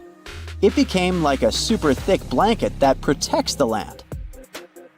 Normally, things like wind or rain slowly wear away the ground over time, changing its shape. But since we have this protective ice blanket, it prevents these natural processes from reaching the stuff underneath. So, the ground stayed almost the same for millions of years, like it's been frozen in time. This special area near the Aurora and Schmidt subglacial basins has become the ghost of Antarctica's landscape. This place was barely touched even since it was first covered in snow 34 million years ago. This is a historical footprint, a place that can tell us what Antarctica's ground looked like before it became a freezing nightmare. As scientists peered under East Antarctica, they saw an amazing ghost. The traces of the rivers that were flowing there millions of years ago, various valleys, and some weird little islands, as well as 3 big chunks of land shaped like the letter U. Hey, what's that all about? You see, the continents on our planet are moving constantly, sliding along the red-hot lava mantle like cereal on milk. Over history, they came together and broke apart several times. Hundreds of millions of years ago, several continents were a part of one enormous Gondwana. Antarctica was one of them. It used to be one huge landmass. But when Gondwana broke apart, the poor continent got stretched by tectonic forces. Parts of land were pulled away from each other. Whoosh! And they got torn apart. And that's how we got these big chunks or blocks of land under thick layers of ice. In any case, scientists now want to explore this ghost a bit more. But to study it deeply, they need to actually drill down through the ice, like using a straw to get to the bottom of a thick shake. This will help them pick up some rocks and dirt from way below to learn more about the Earth's history and climate. Antarctica is the 5th largest continent in the world, approximately bigger than the entirety of Europe or Australia, competing with the entire South America in size. Aside from East Antarctica, we discussed there are several more regions: Antarctica Peninsula, South Pole, West Antarctica, and the Ross Sea. The continent is basically a frozen sandbox, and all its hidden, mysterious landscape is actually less explored than Mars's terrain. We only know for sure that without ice, it wouldn't just be flat and empty, but an entire world full of big mountains, huge canyons, and even fiery volcanoes. Some of these volcanoes are so huge that they peak above the layers of snow. In West Antarctica alone, there are at least 138 volcanoes, though only about 8 or 9 are active today. One of the craziest ones is Mount Erebus, the southernmost volcano and the tallest one on the continent, about 12,500 feet high. And deep beneath the ice sheet, this guy hosts incredible, beautiful subvolcanic caves. The temperatures there are warm enough for t-shirts. The Antarctic Peninsula, or Lesser Antarctica, looks like a bunch of mountainous islands deeply underground. It has newer volcanic rocks that are part of the Pacific Ring of Fire, which is like a giant circle of volcanoes and earthquake zones around the Pacific Ocean. The Greater Antarctica is a huge part, almost as big as Australia. It consists of East Antarctica and the South Pole. Beneath the ice, it's a place of rocks that have been around for a very, very long time, including the special zone we mentioned. You probably know that Antarctica is nearly devoid of humans. No wonder, with a mean temperature of about -46 degrees Fahrenheit. But even though this place is horrifyingly cold and deserted, life still clings on. You guessed it, in the underworld. In 2017, scientists found DNA traces of algae, moss, and even possibly unknown small animals in the deep caves. That means that even in such crazy conditions, there are still unique ecosystems thriving in little isolated warm pockets beneath the snow. There was another incredible find beneath Antarctica's Ross Ice Shelf, a lively ecosystem vibing within an underground river. Scientists have long suspected that Antarctica's underworld should have some freshwater lakes and rivers. One day, a satellite spotted a groove there. They decided to explore it and used a hot water drill to melt their way through the ice. As they reached the underworld, they dropped a camera into one of those hidden fresh rivers. And at first, they thought they'd find just some rocks or something. But instead, they stumbled upon hundreds of amphipods, tiny shrimp-like creatures. Little ones instantly swarmed around the lens. Shrimps blocked the camera and scientists couldn't check out what they wanted to. Pretty funny, but at least that means that there really is an important ecosystem deep within Antarctica. Now, they're gonna explore it. And all this is just the beginning of the mysterious underworld. Antarctica's snow also hides the deepest canyon on Earth under the Denman Glacier. Well, Mariana Trench is still the deepest point on Earth, but it's a part of the oceanic crust, geologically speaking. Also, in 1958, explorers found a huge mountain range under the ice, as big and tall as the famous Alps Mountains. The range stretched for about 745 miles with peaks as high as 1.7 miles. And all this magnificence is buried under tons of ice. Who knows what else we might find there? Antarctica holds about 60% of our entire planet's freshwater, which means it would be pretty bad if it melted. For example, there's this Doomsday Glacier, officially known as Thwaites Glacier. It's a huge ice formation, about the size of Florida, and it's melting right now. Every year, the sea levels rise by 4% because of it. If this guy melts away completely, the sea levels all around the world will increase by 2 feet, which might not sound like a lot, but it would be catastrophic for coastal areas. Luckily, researchers have found that even if its ice shelf were to collapse in the next 50 years, the glacier itself wouldn't retreat as quickly as they feared. It's still losing ice rapidly, but it would be quite a slow process. Our planet sure is full of mysterious, unbelievable places. But here's a list of spots that look like they came straight out of a sci-fi movie. I bet you'll be Googling them later to see if they are truly real or not. If I asked you to think of the coldest place on Earth, you'd probably say it's somewhere in Antarctica or the North Pole, right? But what if I asked you to name the coldest cities on Earth, one where people actually live? Well, think Winnipeg in Canada, which once got as cold as the uninhabited planet of Mars. It so happens that on one of its warmest days, Mars's surface temperature reached a maximum of -20 degrees Fahrenheit. That same day, stiff northerly winds made the air temperature feel like -40 degrees Fahrenheit. That meant that exposed skin could freeze in less than 5 minutes. Yeah, the same thing took place on Earth, in Winnipeg. Even in these extreme days, people have to carry out their daily activities. See those shopping bags hanging on apartment windows? Well, people use the outside air to keep some of their food frozen, since they basically live inside a mega freezer. In Winnipeg, you'll find your share of cold day experiments, like people that boil water just to take it outside, throw it up in the air, just to watch it freeze mid-throw. Yes, it's that cold. Oh well, I guess I won't be visiting anytime soon. Now, all the way down in Senegal, Africa, one bears witness to an unbelievable sight. Some 18 miles north of Dakar, the country's capital, lies a unique lake.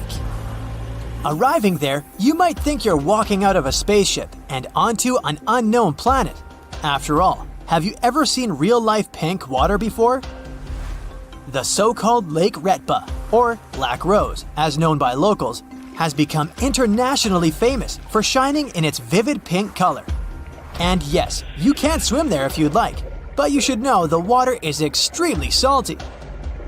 Lake Retba is known to be one of the world's saltiest lakes, with a saline level of over 40%. And in case you're wondering why the water is pink, I assure you this has nothing to do with otherworldly factors. It's actually due to the high levels of salt. The algae known as Dunaliella salina is the one responsible for the pink shading. These algae produced red pigments that absorb sunlight, giving the lake its striking pink color. But if you'd like to catch the lake in its brightest color, you should go during the dry season, between November and June. In other months, the rainwater dilutes the pigments and its color becomes less distinct. Lake Retba has turned into a highly famous international attraction in recent times, since after all, who wouldn't love a picture swimming in an infinity of pink? The island of New Zealand is traditionally known for its scenic landscapes, but hidden inside a few isolated caves in the country's North Island lies a wondrous underground phenomenon too surreal to be true. To access this natural wonder, you have to descend over 150 feet through a labyrinth of caves that get darker and darker by the minute. You'll reach places of complete darkness. There, standing majestically glued to the cave ceilings, you'll see New Zealand's native glowworms. These glowworms are the larval forms of a species of fungus that are endemic to the country. They're a strange luminescent species that thrive only in the depths of the earth. Day or night, they'll be down there twinkling their blue light, hoping to attract unsuspecting prey. If you are lucky enough to tour around these caves, you'll feel like you're floating inside a galaxy, while thousands of living stars sparkle above you, reflecting their glow into the waters beneath your boat. Speaking of caves, Mexico is home to one of the world's most astounding caves, the so-called Cave of Crystals. If you think you've seen giant crystals before, wait until you check these out. Around 1910, a team of miners was digging a shaft in the outskirts of Nica, a town located in the Chihuahua province in Mexico. At around 390 feet, they found a large cave filled with clear selenite crystals. Now, jump another 90 years to the time when another team of miners dug further into the ground, reaching a depth of around 980 feet, when they found something much more surprising. It was a cave filled with impossibly large crystals, some measuring up to 39 feet long and weighing up to 55 tons. Science explains that 26 million years ago, the cave was filled with mineral-rich hot water, which allowed for the formation and growth of such huge selenite columns. The Nica crystals are believed to be the biggest ones in the world, making a human that stands beside it look like a very tiny creature. Oh, and speaking of standing inside the cave, conditions there are far from welcoming to us humans. Temperatures reach 136 degrees Fahrenheit, and the air is filled with 99% humidity, making it extremely difficult to breathe without the help of protective gear. And even so, a person can only last up to 20 to 30 minutes down there. The Quang Sai Falls, which are located about 18 miles south of the city of Luang Prabang in Laos, is a complex waterfall formation. Because of the bedrock in the region, the waterfall was developed in a highly unusual way. It's a three-tiered waterfall, which is at first a series of shallow pools on the cliff edge that ultimately lead to the main fall that has a drop of around 200 feet. As soon as you see this place, it becomes clear why it's one of the most popular relaxation spots for tourists in the country. The water is clear and turquoise, and virtually every angle makes for a perfect photo op. Beyond the falls themselves, the area is covered in lush green vegetation and has a wide tropical jungle to explore. It has been deemed one of the most astonishing waterfalls in the world. Mauritius is known for its idyllic beaches and crystal clear sea, but there's an unbelievable phenomenon at the southwest corner of the island that appears to be an underwater waterfall. Despite how it looks, this isn't a flowing region of water, but instead an optical illusion that happens because of the seafloor structure. The island sits on an ocean shelf that is no more than 500 feet deep. At the edge of the shelf, however, it soon plunges to depths of 2.5 miles. So what you're seeing there is not an underwater waterfall, but rather you're witnessing particles of sand that are being pushed over by the current. I'd say a boat ride over that area would be rad. Now this next site will either give you goosebumps or make you marvel at its weirdness. I'd say it depends on the time of day you visit. Next to the small town of Gryfino in Poland, you'll find a very unusual sight, a pine tree forest where each tree is bent at its base. If you visit the crooked forest during the daytime, I'm guessing you'll be fascinated by these sharp 90-degree curves. No, you can't use their trunks as a stool if you decide on having a picnic, but that would be cool. Visiting the site at night will most likely give you constant chills.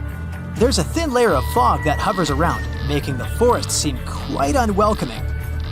And then, there's the fact that science still can't explain why the trees are the way they are. Madagascar is usually thought of as a place with unparalleled amount of biodiversity, but its geographical features are equally impressive. The Stone Forest, which is located within the Singi Debamara Nature Reserve, began life hundreds of millions of years ago as a lagoon. Today, with the help of erosion, you'll find a series of towers with deep canyons between them. The reserve is huge, stretching over 375,600 acres. But it's the height that gets scary. Some of the rock's pinnacles can stretch up to 500 feet high. In the local language, Singi means where one cannot walk barefoot. The word refers to the tall, needle-like rock formations that can be found throughout the reserve. So, if you ever do go visit, make sure to have some high-quality hiking shoes on you. It looks idyllic, a vast green field with granite cliffs in the background and a river flowing through the landscape. You can see birds flying and people having a picnic. But then, a scream cuts through the laughter. No, you're not watching some horror movie. This is what happened to a visitor who found a severed hand in Yosemite National Park. Running into crime scenes in national parks is unfortunately more common than you think. Yosemite, for example, holds a record of police investigations, making it the second most dangerous park in the U.S. Not only that, but this is also a pretty huge place, bigger than some countries like Samoa or Luxembourg. You can see why this is an ideal place for you to become a missing person photo on a milk carton. Out of everyone who went missing in Yosemite, Patricia Marie Hicks' case is, I think, the most disturbing one. Remember the hand I mentioned? Well, it was found in 1983 on Summit Meadow by a visitor. The police tried to find more clues about this crime evidence, but the case eventually went cold. In 1988, a skull was discovered, but again, the case got stuck. It was only in 2021, with the help of a genetic genealogy test, that the police finally confirmed this was indeed the remains of Patricia. a woman who had been missing since 1982. However, not every missing person leaves a trace. This is the case of Sandra Jensen Hughes, last seen in July 2020. Sandra was camping alone in the nearby Sierra National Forest when she crashed her vehicle. Passers-by offered help, but for some uncanny reason, she refused it. This was the last time anyone ever saw her. All her stuff was still at her campsite, except for her sleeping bag, found 2.5 miles north of where she crashed her car. Sandra is not the only person still being searched by the police. In fact, there are more than 30 cold cases of missing people in Yosemite alone, including a guy who separated from his group in 2011 at the top of Upper Yosemite Falls, a man who has been missing since 1972, and even a guy who vanished 116 years ago. In most cases, people disappear in circumstances less grim than the one involving Patricia Hicks, for example, but it doesn't make these cases less tragic. So what are the reasons why people go missing? First things first, Yosemite Park is the home to 9 waterfalls, including the biggest one in North America, standing at nearly 2,500 feet. Many people like to visit it to go fishing, kayaking, and hiking.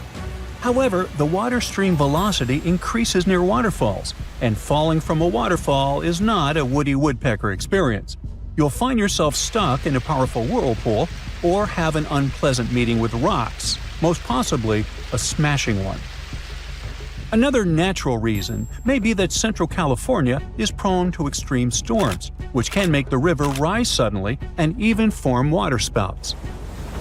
One more famous attraction in Yosemite National Park are the mountains. There are more than 10 popular sites with heights that range from 4,000 feet to 10,850 feet. Some mountains are so tall, climbers must spend the night in a makeshift camp halfway up the granite wall. It is quite popular, and even though you need a special permit for these types of rock climbing, you don't need to be a pro to climb smaller mountains. This explains why so many people get hurt falling from tall places. Besides, rock climbing causes permanent damage to the mountains, and the valley is prone to rock falls. Now, if you're like me and are terrified of climbing, the second best option is hiking, which just so happens to be the #1 reason people fall in the first place. The hikes in Yosemite are some of the hardest hikes in California, and you can bet even an experienced hiker can make a mistake and get lost. In 2024, for example, the body of a former park ranger and pro hiker, Kirk S. Thomas Olson, was found after he tried to venture along an especially complicated trail. 20-year-old Grace Roloff also lost her life in 2024 after slipping and falling while descending Half Dome's climbing cables during a sudden thunderstorm. And finally, animals. About 300 distinct species live in Yosemite, and guess what? Wild animals are not your pets. If you're unlucky, you might wander into a mountain lion den, which is already bad enough, given that these animals are the type that silently stalk their prey. Not a fun way to go. But the ones you really should be afraid of are black bears. They usually only eat tall grass and berries, but they will break into your car, tent, or lodge if they smell food. And unlike mountain lions, black bears are not afraid of humans. Now, the National Park Service makes it clear that rescue is not a certainty and that you must be prepared to get yourself out of whatever trouble you got yourself into. But how do I do that, you might ask? Well, here are some pro tips to avoid getting caught in a tight spot. First, try not to do solo trips. If you really want to have a me time, then let others know about your plans, like all of them. Most of those people went missing because their families didn't know about their plans. Secondly, always pack an emergency supply bag with stuff like a flashlight, compass, knife, multi-tool, paracord, and a thermal blanket. Remember, you are not Bear Grylls, and real life is not a fun episode of Naked and Afraid. Although, if not careful, you might just end up like that. Heat is also a big problem in Yosemite, so stay hydrated and go for a hike during cooler parts of the day. Seriously, drink water. The lack of water and food can lead to disorientation, a fatal symptom if you are literally in the middle of nowhere. But I'm visiting Yosemite during the winter. Well, one more reason to keep your water and food levels up, because you burn more calories when hiking in the snow. Survival expert Jesse Krebs also recommends always bringing a whistle with you if you need to call for help, especially if you haven't planned your trip well, which is a huge mistake. Wilderness is not a place for much improv, I'm afraid. Now, when it comes to hikes, some are so steep they require a cable route to help hikers. If the cables are down for some reason, avoid these areas. And do not rely on the internet or phone services to communicate with others if you find yourself in danger, because the connection in parks is usually not particularly good. Oh, and don't feed or engage with wildlife. I know bears are friendly shaped, but unfortunately, they are not your friends. Learn how to safely store your food so wild animals don't bother your camp, and do not feed them. Fail to comply, and the park might give you a $5,000 fine. Also, be careful of where and how you drive. Car crashes are the second most common reason why people need medical assistance in national parks. So use tire chains during icy periods, wear your seatbelts, and don't go driving around like you're Dominic Toretto. And just in case I didn't stress this enough, watch out for the weather. Not just because water streams are dangerous, but also because lightning is a common occurrence in Yosemite. A lightning bolt may not strike you, but it may strike a tree, causing a fire or making it fall. A thunderstorm may trigger rock slides or make a climb slippery, like it happened to Grace Roloff. And finally, be careful with strangers, okay? Remember, stranger equals danger, etc. Well, that surely was fun, light, and not terrifying at all, right? Well, hopefully now you'll be wary of strangers, nature, and everything in between. Stay safe, be smart about it, and enjoy the park. You're lazing around on the deck of the ship when you see something whitish-gray covering the horizon. Like in a horror movie or your worst nightmare, this weird fog is nearing the vessel. It's infinite. You can't see where it starts or where it ends. Soon it makes the ship look like a grain of sand in a vast desert. That's when the realization hits. It's an iceberg, and your ship is likely going to repeat the Titanic's fate. Now, all this is a very likely scenario, since the world's biggest iceberg, A23A, is on the move again after months of spinning in a huge water vortex. And it's actually the second time in just a couple of years that this massive chunk of ice has broken free. The first time was in 2023, when the berg went wandering around after being stuck on the seafloor for a staggering 37 years. The thing is huge, about 3 times the size of New York City. It also weighs nearly 1 trillion tons. The giant chunk of ice first broke off from Antarctica's Filchner ice shelf back in 1986, but instead of floating away, it got grounded on the seafloor just a few miles from where it started. Because of that, it melted much more slowly than most icebergs. In December 2023, A23A finally broke free and started to drift away from Antarctica. But it didn't get far before getting stuck again, this time near the South Orkney Islands. It got trapped in something called a Taylor column. That's a huge spinning water current that forms when ocean currents swirl around an underwater mountain. At one point, A23A was rotating around 15 degrees counterclockwise every day. Luckily, as of December 2024, the iceberg escaped the Taylor column and is now slowly moving again. Researchers are super curious to see if it'll follow the same path as other giant icebergs that have broken off from Antarctica, or if it'll find its own unique way. Such enormous icebergs, such as A23A, release nutrients into the water as they melt, and it can actually create hotspots of life in parts of the ocean that are usually pretty empty. But there's still a lot we don't understand about how the size, shape, or origin of the iceberg might affect that process.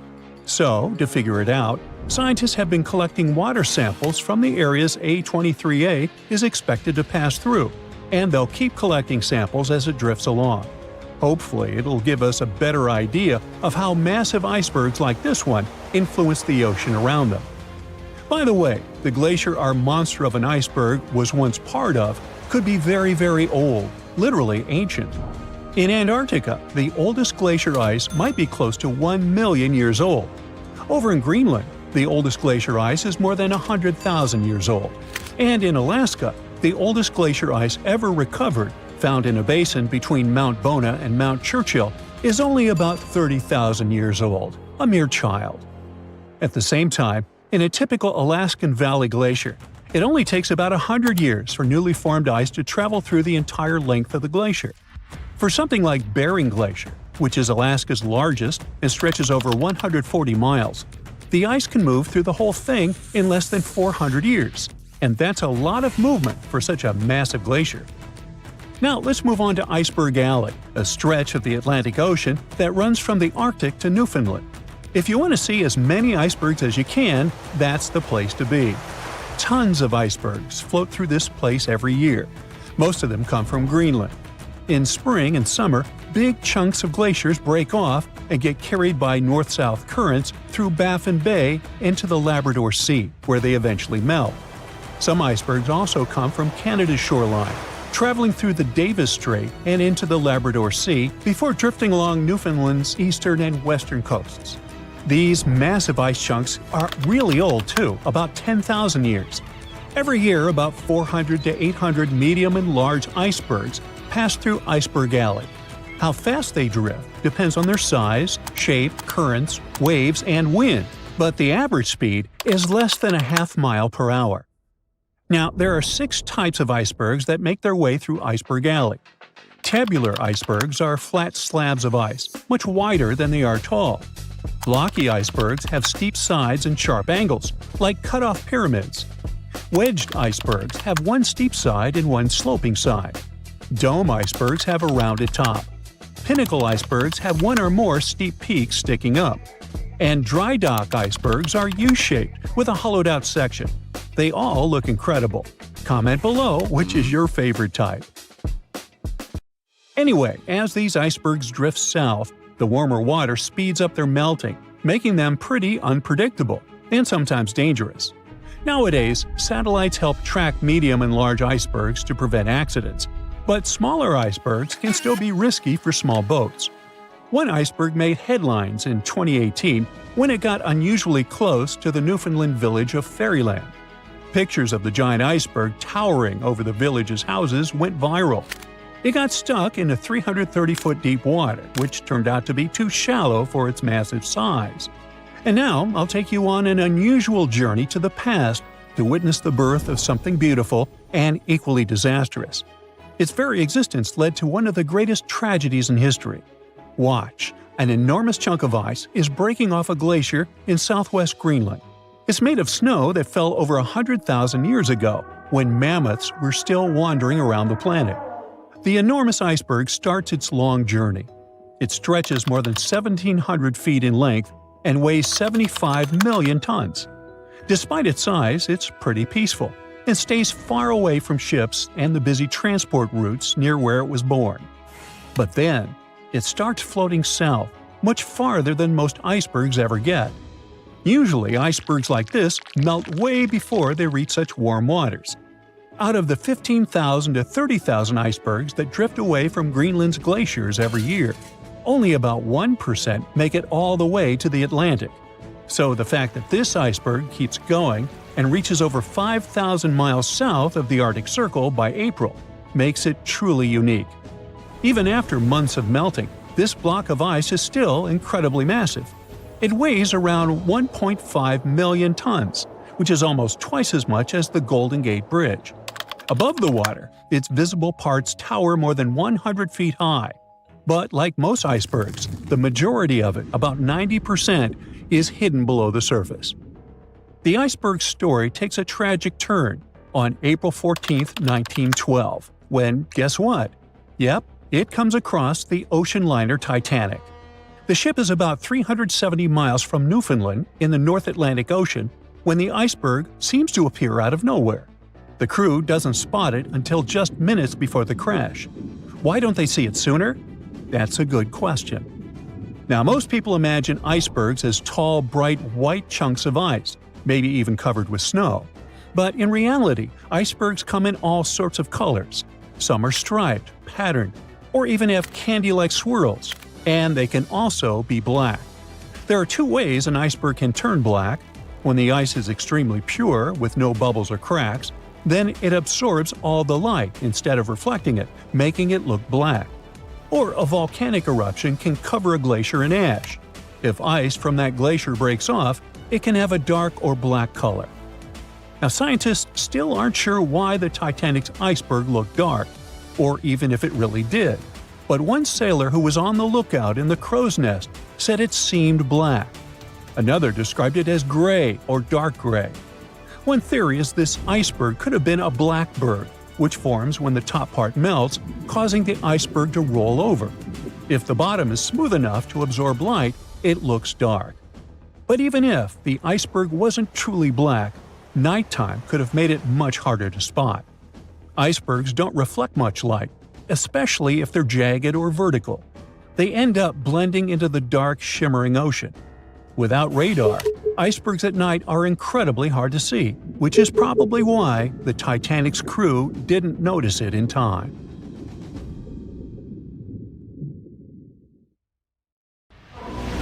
Ooh, from giant spiders to venomous snakes, we all get freaked out by Australian creatures. Yeah, me too. But newly discovered fossils show that things were way more dangerous 120 million years ago, when this land was completely ruled by massive razor-clawed megaraptors. Yeah, I'm glad I wasn't around then. These dinosaurs were about 26 feet long and walked on two legs, just like the famous T-Rex. They were fast, fierce hunters, with a superpower: their hug. Yep, their massive, muscular forearms had huge curved claws, perfect for grabbing and holding onto prey. Uh-oh. They would wrap their arms around their poor victims, just like a hug, and trap them with no chance of escape. And even though their teeth were quite small, they were still sharp enough to rip through flesh. The first time we heard about megaraptors was in the late 90s, when a paleontologist discovered their fossils in the region of Patagonia, Argentina. Since then, no one has ever found a complete skeleton, only fragments. But probably the most important one yet was uncovered in Australia at the beginning of this year. Researchers were exploring Victoria's stunning coastline when they stumbled upon megaraptor fossils. First, they spotted bones from its lower legs and a few vertebrae washed up on the beach. Even though they were working with just a couple of fragments, a deeper analysis confirmed that these belonged to a megaraptor. And not just any megaraptor, it was the oldest one ever discovered.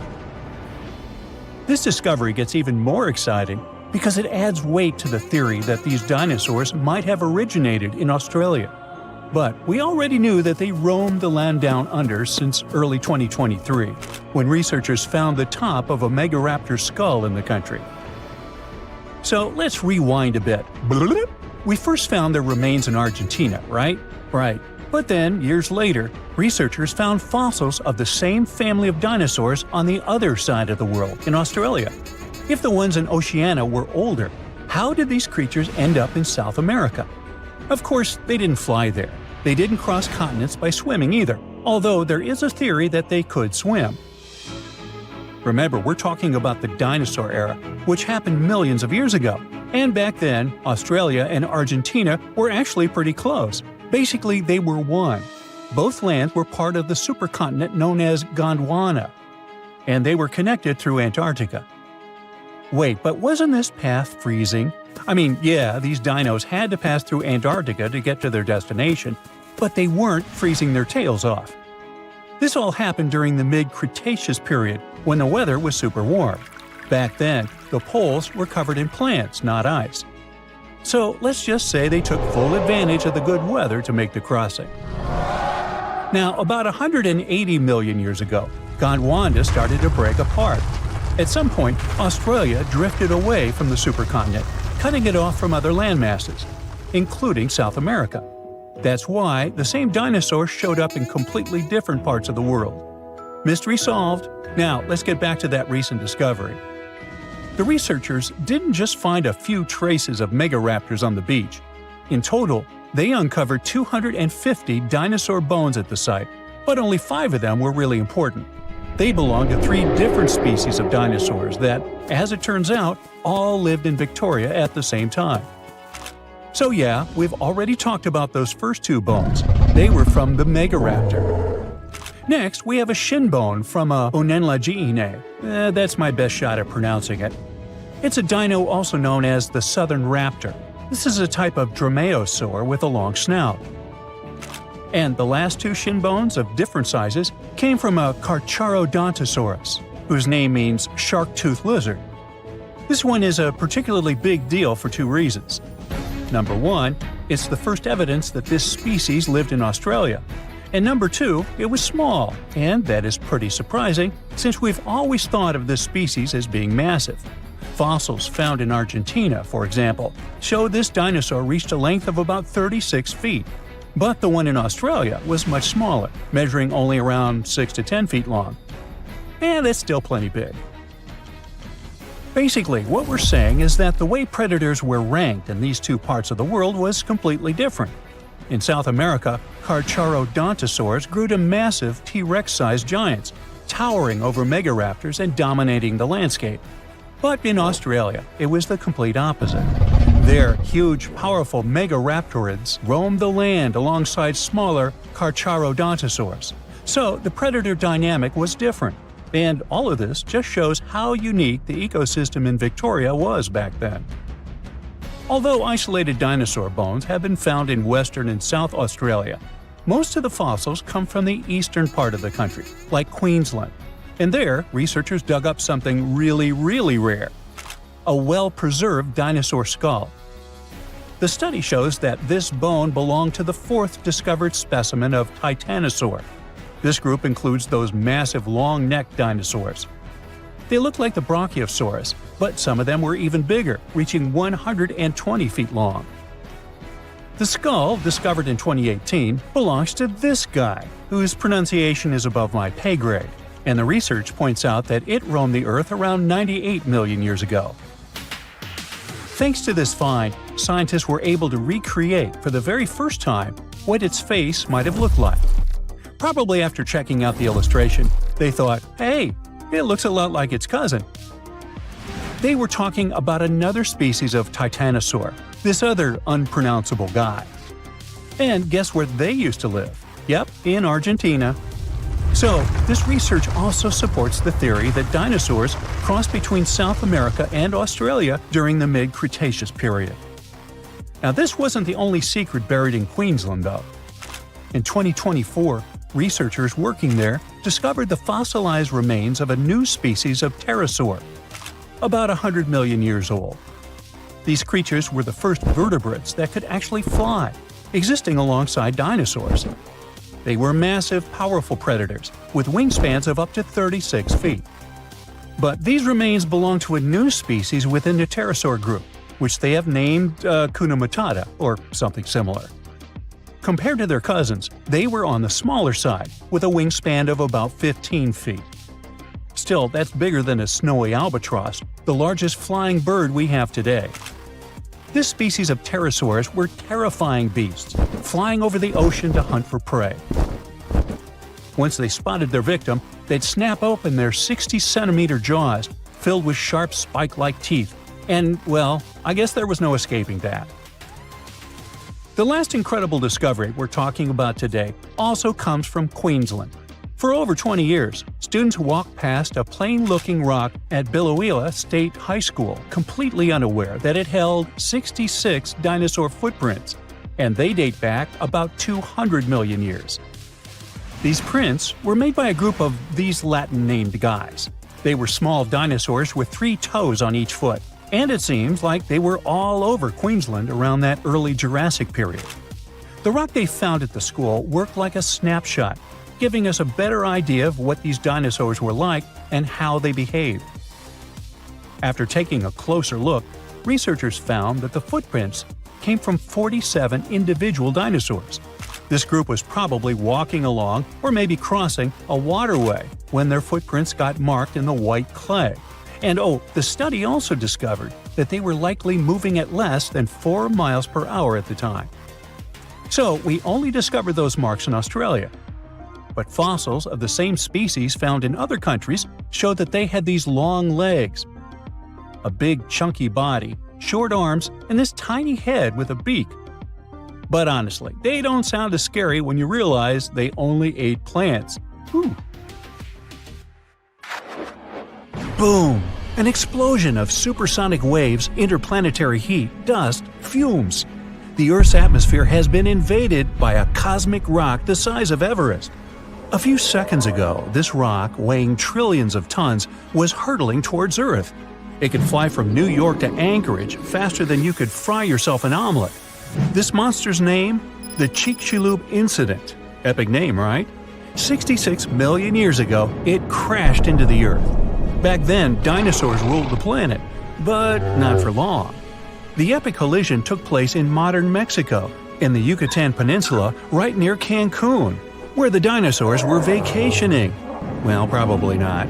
Still, the huge space rock hit the ocean, but even all that water couldn't stop the inevitable. The collision caused a huge amount of energy to be released. The horror on a planetary scale had begun. Imagine a mini-sun lighting up the surface of the Earth with tsunamis the height of the Statue of Liberty bursting from the epicenter of the watery impact. Not good. The blast blew through the surface of the Earth. It was as hot as an oven and burnt everything in its path. The impact provoked a colossal earthquake and serious volcanic activity. A bunch of volcanoes simultaneously released hot lava and ash into the prehistoric skies. Millions of tons of ash and soot poisoned the air. This formed a huge ash cloud in the atmosphere, which blocked out the sun's rays for several years. The long winter had begun, only there wasn't any uric acid. Yes, the Chicxulub incident might just be the most important thing that ever happened in the history of our planet, even more than YouTube. Back then, there were loads of volcanic eruptions, a lot of flammable oxygen in the atmosphere, constant temperature changes. It was the perfect and worst time for all of this to go down. So, how are we so sure about all this? Well, the asteroid left an absolutely huge crater on the planet's surface. Today, this scar is hidden under the Gulf of Mexico. Scientists found a lot of places on Earth with abnormally high levels of iridium. This metal is very rare on Earth, but it's in a lot of asteroids that scientists have examined. Scientists studied some 66-million-year-old rocks. In the layers of rock, they found dust, the same dust that comes from asteroids. This could only have happened if a huge asteroid had crashed into Earth. The catastrophe led to the extinction of not only the dinosaurs, but also the asteroid. It was so hot at the point of impact, part of the asteroid just disappeared. A lot of water vapor and carbon dioxide shot up into the atmosphere. But the biggest problem, sulfur.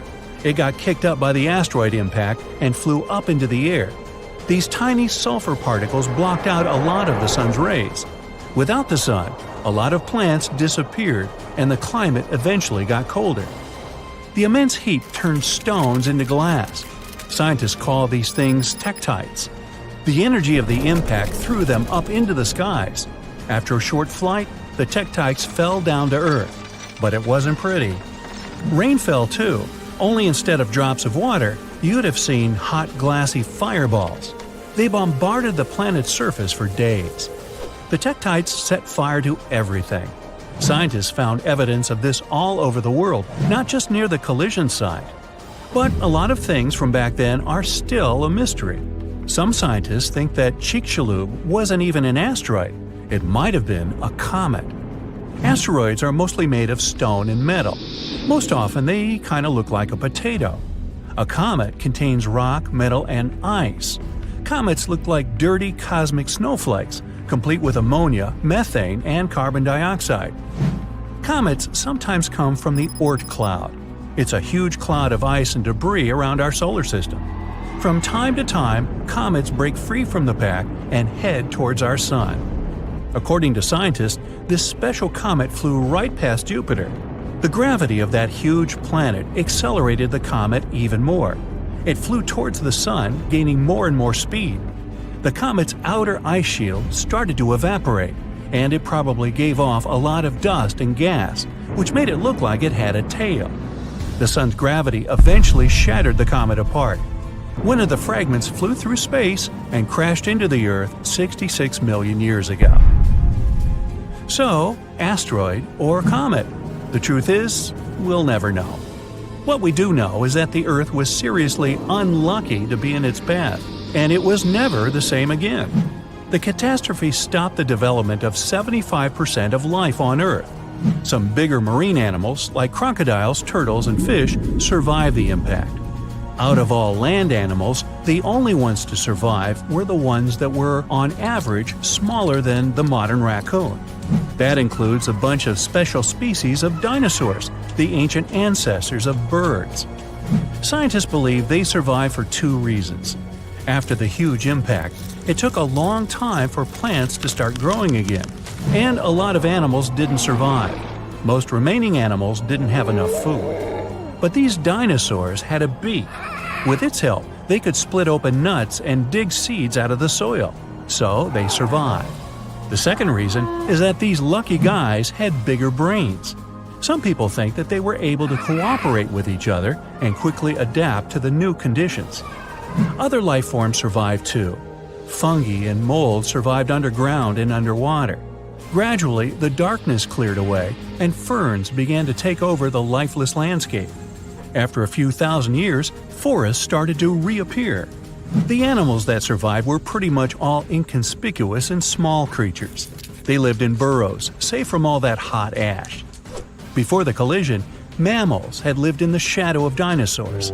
But with all the dinosaurs suddenly gone, things were about to change. Mammals were able to take over. They began to dominate life, at least on land.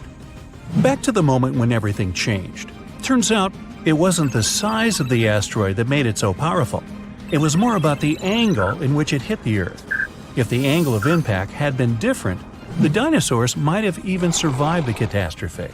So, what would that have looked like? Well, let's travel back, way back. Oh no, there's a giant asteroid heading for Earth. Oh, wait, never mind, it missed. Whew.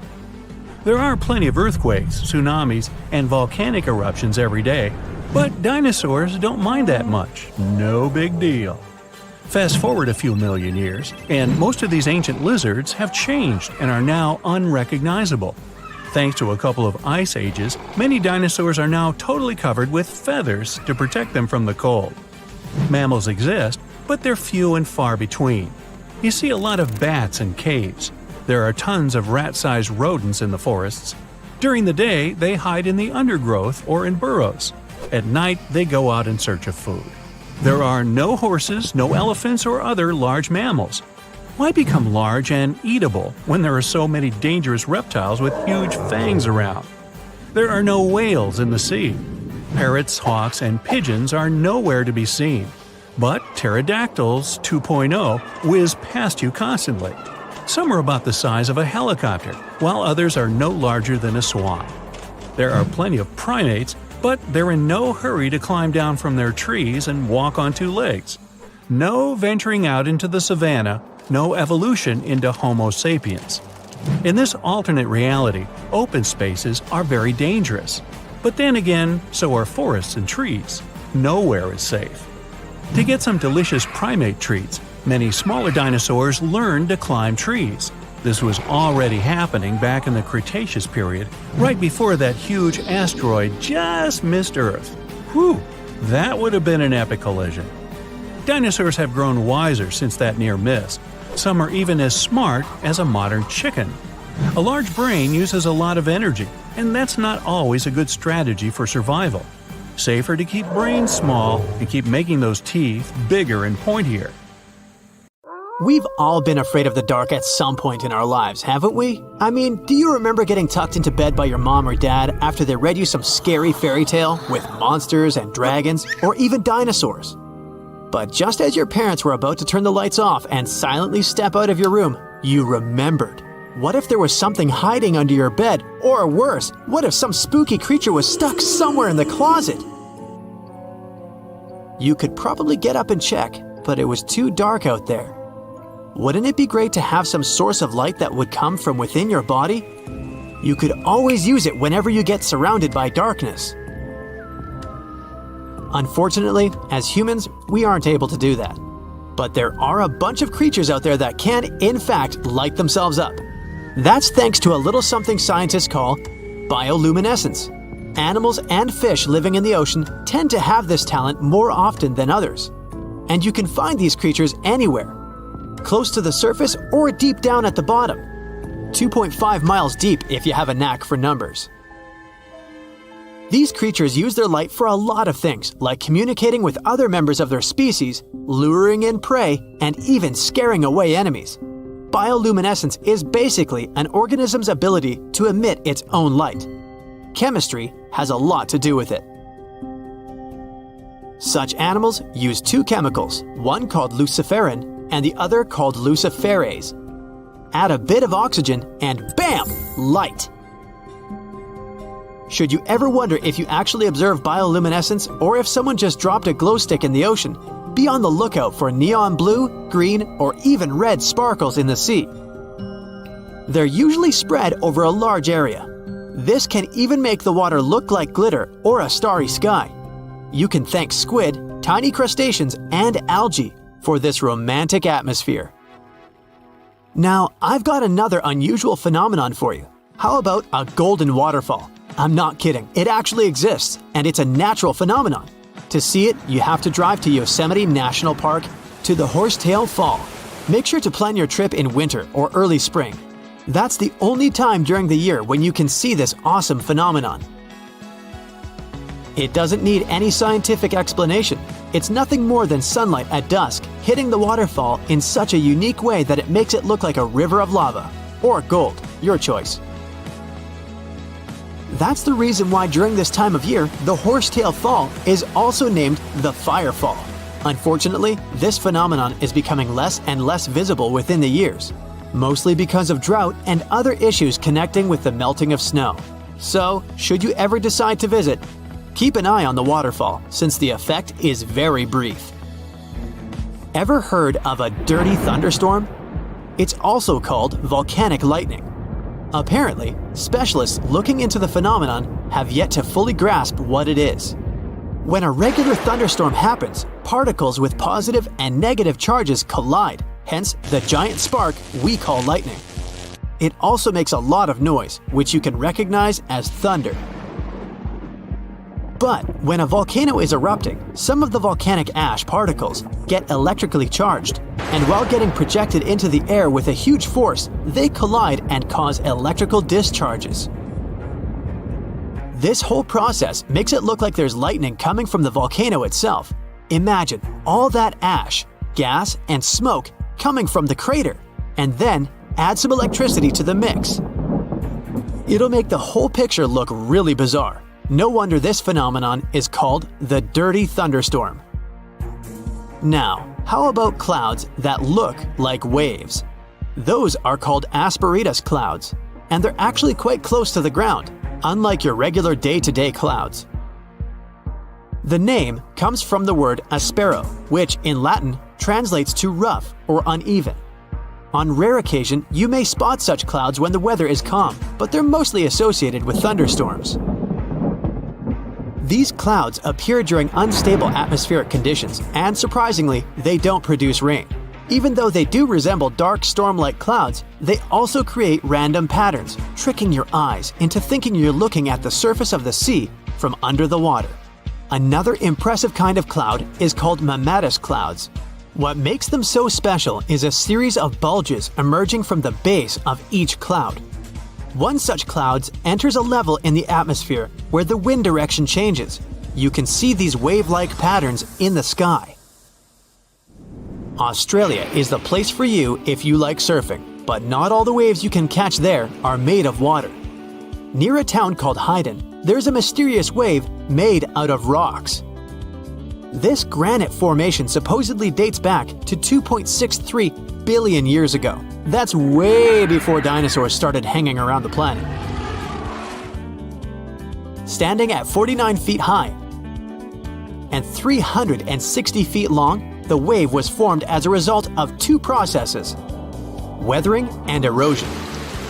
There's softer sediment at the base of the wave rock, which was chemically weathered by groundwater. Winds and rain did the rest of the job, causing the erosion of the rest of the formation. Its red, yellow, and gray stripes are made of iron hydroxide, carbonates, and other chemical compounds that were washed down by the rain. You've made it to Australia, so stick around a bit more. There's one more location here that seems unreal. You'll need to fly over this one, however, if you want the best picture. In the western part of the country, surrounded by green woodlands, there's a series of lakes. They're all a staggering shade of bright pink. Out of them all, the most famous is Lake Hillier, a 2,000-foot-long reservoir. It's surrounded by both sand and a forest of eucalyptus trees. This makes the cartoon-like hue of the lake stand out even more. One of the many theories explaining the color of these mysterious lakes is connected with algae. These algae appear to gather high levels of a substance called beta-carotene, which has a red-orange pigment in it. Another explanation involves haloarchaea. Those are microorganisms that sometimes look red. Even if you don't enjoy flying, the lakes are great for taking a swim. They're not toxic, even though they have loads of salt in them. This means you'll be able to stay afloat easily, and the water won't damage your swimsuit. During winter up north in Canada, a bizarre phenomenon happens at Lake Abraham in Alberta. Underneath the frozen surface, you can spot some weird objects that look like frozen jellyfish. It's definitely not the case, as these creepy formations are just frozen methane bubbles. Those are pockets of gas that were trapped underwater and got stuck there after the lake had frozen. They appear when leaves and grass fall into the water and bacteria digest them. This process transforms them into methane. This phenomenon is as beautiful and strange as it is dangerous. The pockets of methane can easily become highly flammable. When the temperatures rise during the spring, the ice melts and these bubbles start popping and fizzing. It's a spectacular sight to observe. Picture a lake filled with soda. Remember not to bring any source of fire. It can be very dangerous for visitors. You can check out these types of lakes all across Canada's Banff National Park. Nature often tends to make its own music. Just listen to the sound of crickets at night, or the soothing noise of a waterfall. But in Bucks County, Pennsylvania, there's a strange geological phenomenon which takes nature soundtracks to a completely different level. These are called the ringing rocks, and scientists still can't explain their unusual behavior. If you strike these rocks with a heavy object, like a hammer or another rock, the stones will make a ringing sound, as if they were hollow, but they're not. What makes the ringing rocks even more bizarre, apart from the mysterious sound they make, is that no animal wants to hang around there. Even though the rocks are surrounded by a thick forest, scientists haven't managed to trace any animal activity in the area yet. Even more striking is the fact that despite all the trees around the rocks, you won't find any leaves lying on the boulders. What makes these rocks so unappealing for both animals and vegetation is still up for debate. Well, guess what? Blue Origin, the company owned by Jeff Bezos, has sent dinosaur bones to outer space. Can you believe it? Why? Well, it's all part of their Dream Big initiative to inspire people, especially students, to reach for the stars. On April 14, 2021, they launched almost 200 pieces of dinosaur bones into space using their new Shepard rocket. These bones are super old, like between 66 million and 70 million years old. They were fragments from a dinosaur called a Dromaeosaurus, which was part of a raptor family. It was kind of like a bird, but also a fierce hunter. It was about 7 feet long and had sharp claws on its feet. These guys were really good at hunting and slicing into their prey, you think? Can you imagine how cool it would be to see a real dinosaur like that? The bones were carefully packed into a small container that was about 4 inches long. Then, on April 14th, they launched into space on a test flight of Blue Origin's new Shepard rocket. The rocket went 65 miles above the ground, which is a little above the point where Earth ends and space begins.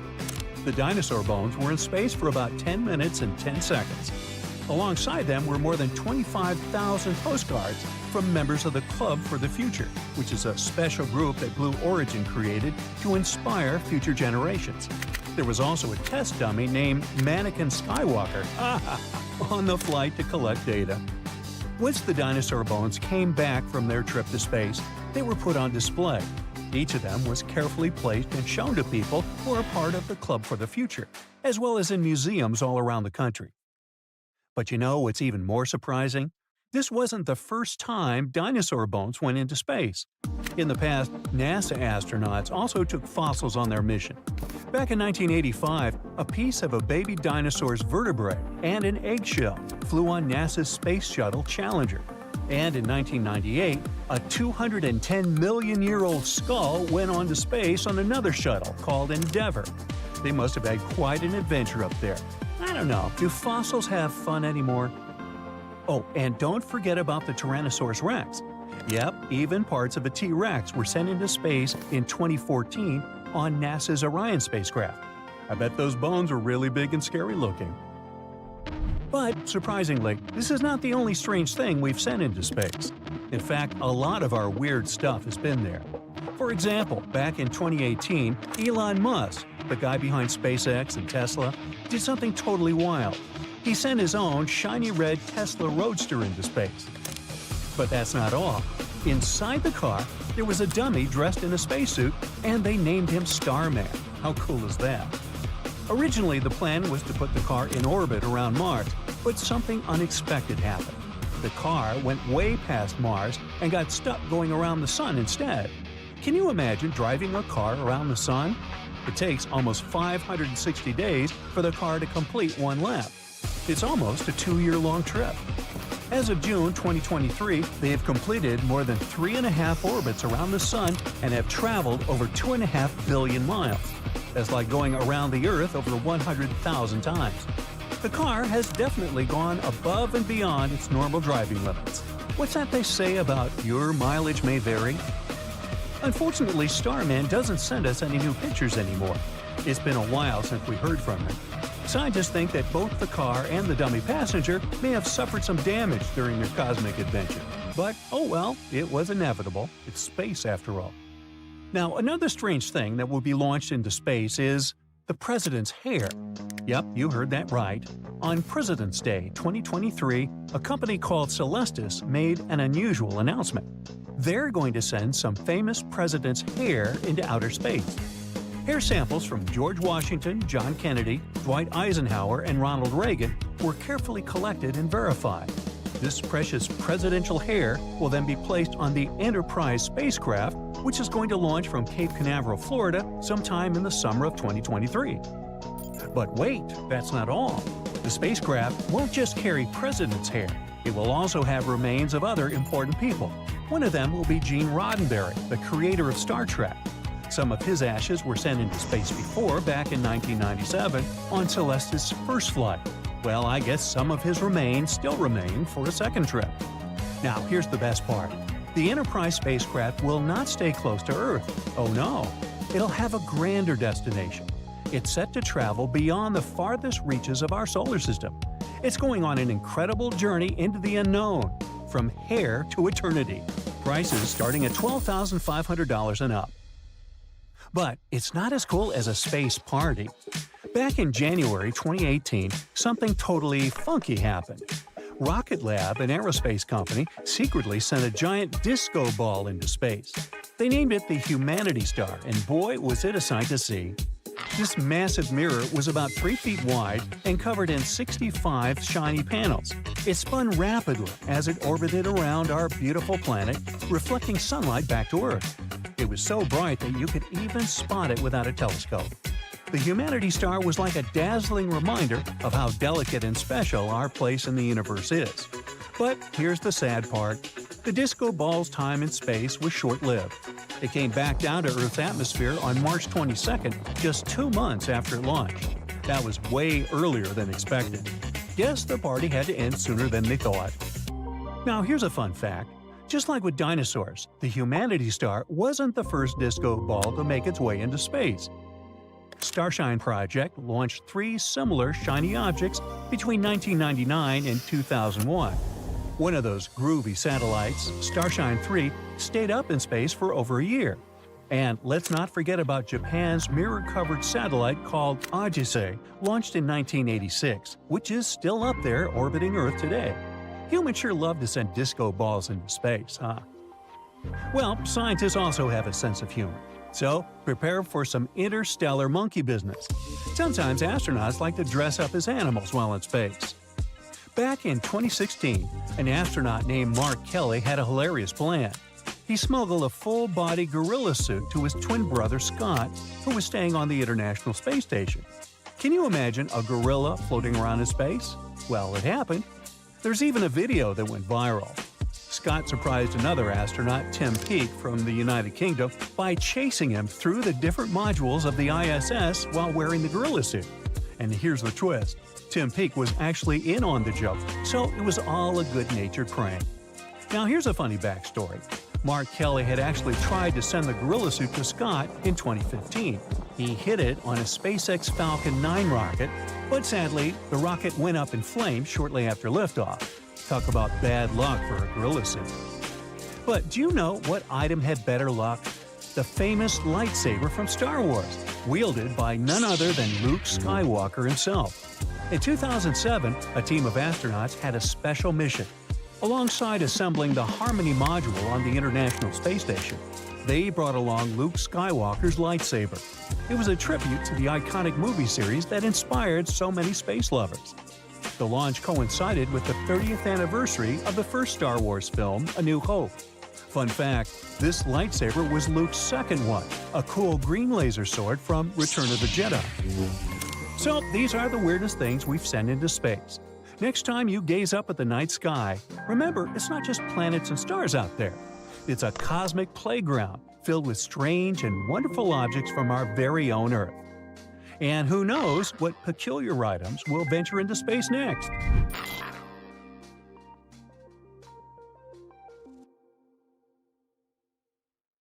The problem with that asteroid that destroyed dinosaurs was not that it fell, but where it fell. This colossal space rock found the worst place where it could land. Also, the angle at which it hit the ground was the most unfortunate. If it had fallen vertically, there would have been less destruction. But it fell at such an angle that it threw a huge amount of dust into the air. After the disaster occurred, tons of soot started burning. 65 million years ago, only 13% of Earth's surface contained the right amount of sulfur and oil needed to form a colossal amount of soot. If the asteroid had fallen on the other 87% of the territory, dinosaurs could still be living today, but it hit the worst place and lifted 1 million tons of burning material into the sky. A cloud of incandescent particles covered the sky and set off on a journey across the mainland. Then, these particles settled on the ground and caused large-scale fires.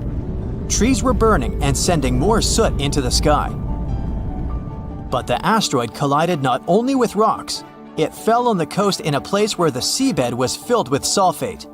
As a result of the collision, it started burning, which caused the release of sulfuric acid into the atmosphere. The air became poisoned.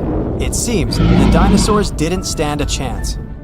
And now, let's imagine the asteroid falling in another place, somewhere in the middle of the ocean. Huge waves flooded part of the land, but almost all kinds of dinosaurs survived. Or even better, the rock could have fallen somewhere in the desert and left behind a giant crater. That's all. Yes, several dinosaurs passing by wouldn't have survived the collision, but the situation wouldn't have been so critical in general. So, giant lizards remain dominant on our planet. They don't allow other animals to develop since Tyrannosaurus and other ferocious reptiles hunt mammoths and other ancient creatures. The population of mammals is decreasing. Velociraptors are fighting for territories with saber-toothed tigers and giant bears. A struggle for survival between dinosaurs and other animals begins. Then, the Ice Age comes, and some reptiles don't survive. Then, new players enter the field. Those are humans' early ancestors. Living side by side with dinosaurs is difficult. Lizards attack settlements and caves, so people have to build high walls for protection. By the way, the Tyrannosaurus poses less danger to people than you might have thought. According to the latest research, many creatures were able to run away from this monster. Yes, you probably saw how easily they caught up with cars in the movies, but it wouldn't be as scary in reality. Paleontologists and biologists have analyzed the strength of dinos' bones and found out that the creature couldn't reach high speeds. The maximum it was capable of was running twice as slow as a field athlete. Thousands of years have passed. People have learned to live with dinosaurs. They've even managed to tame some lizards. They've domesticated herbivorous dinosaurs to develop agriculture. Triceratopses and bulls now plow fields together. Imagine farms swarming with diplodocus or brachiosauruses. People climb their long necks and pick fruit from high trees. Stegosauruses protect pastures from wolves and velociraptors. Dinosaurs with shells, such as ankylosauruses, help people cross deserts. They, along with camels and donkeys, carry heavy loads. People share the planet with ancient lizards and live in harmony. The situation in the seas and oceans is much worse. Sea reptiles attack wooden ships and catch all the fish. Imagine that you're sailing to another continent with tons of grain, fabrics, fur, and other goods. And then a giant mosasaur appears on the horizon. It's one of the most powerful sea lizards. A great white shark looks like a small fish next to it. The creature could easily defeat a megalodon. And then it comes across a wooden ship. It bites into the deck and pulls the whole boat underwater. Water dinosaurs are the main obstacle to communication between countries. This slows the progress down for 100 years. People built metal ships to withstand the attacks of the mosasaur. And finally, they managed to establish sea connections. A similar problem occurs when the first planes take off into the sky. Imagine you're flying on a passenger Boeing. You look out of the window and see a pterodactyl. Wait, it's impossible. These winged lizards aren't so fast, but they can catch up with a helicopter or some old biplanes. This poses a serious threat to flights, so people install sound protection systems on board each aircraft. Pterodactyls hear irritating ultrasound from a distance and fly as far away from it as possible. People equip submarines and ships with the same sound shields. Then, after people have learned how to defend themselves from dinosaurs, another problem appears. Lizards are the kings of wildlife, so they displace all other animal species. Dinosaurs run across African savannas, and lizards with fur live in cold winter forests. Lions, wolves, and bears are not the rulers of the wild. Rhinos fight with Parasaurolophuses. Stegosauruses attack hippos and take away their territories. Venomous dinosaurs live in jungles.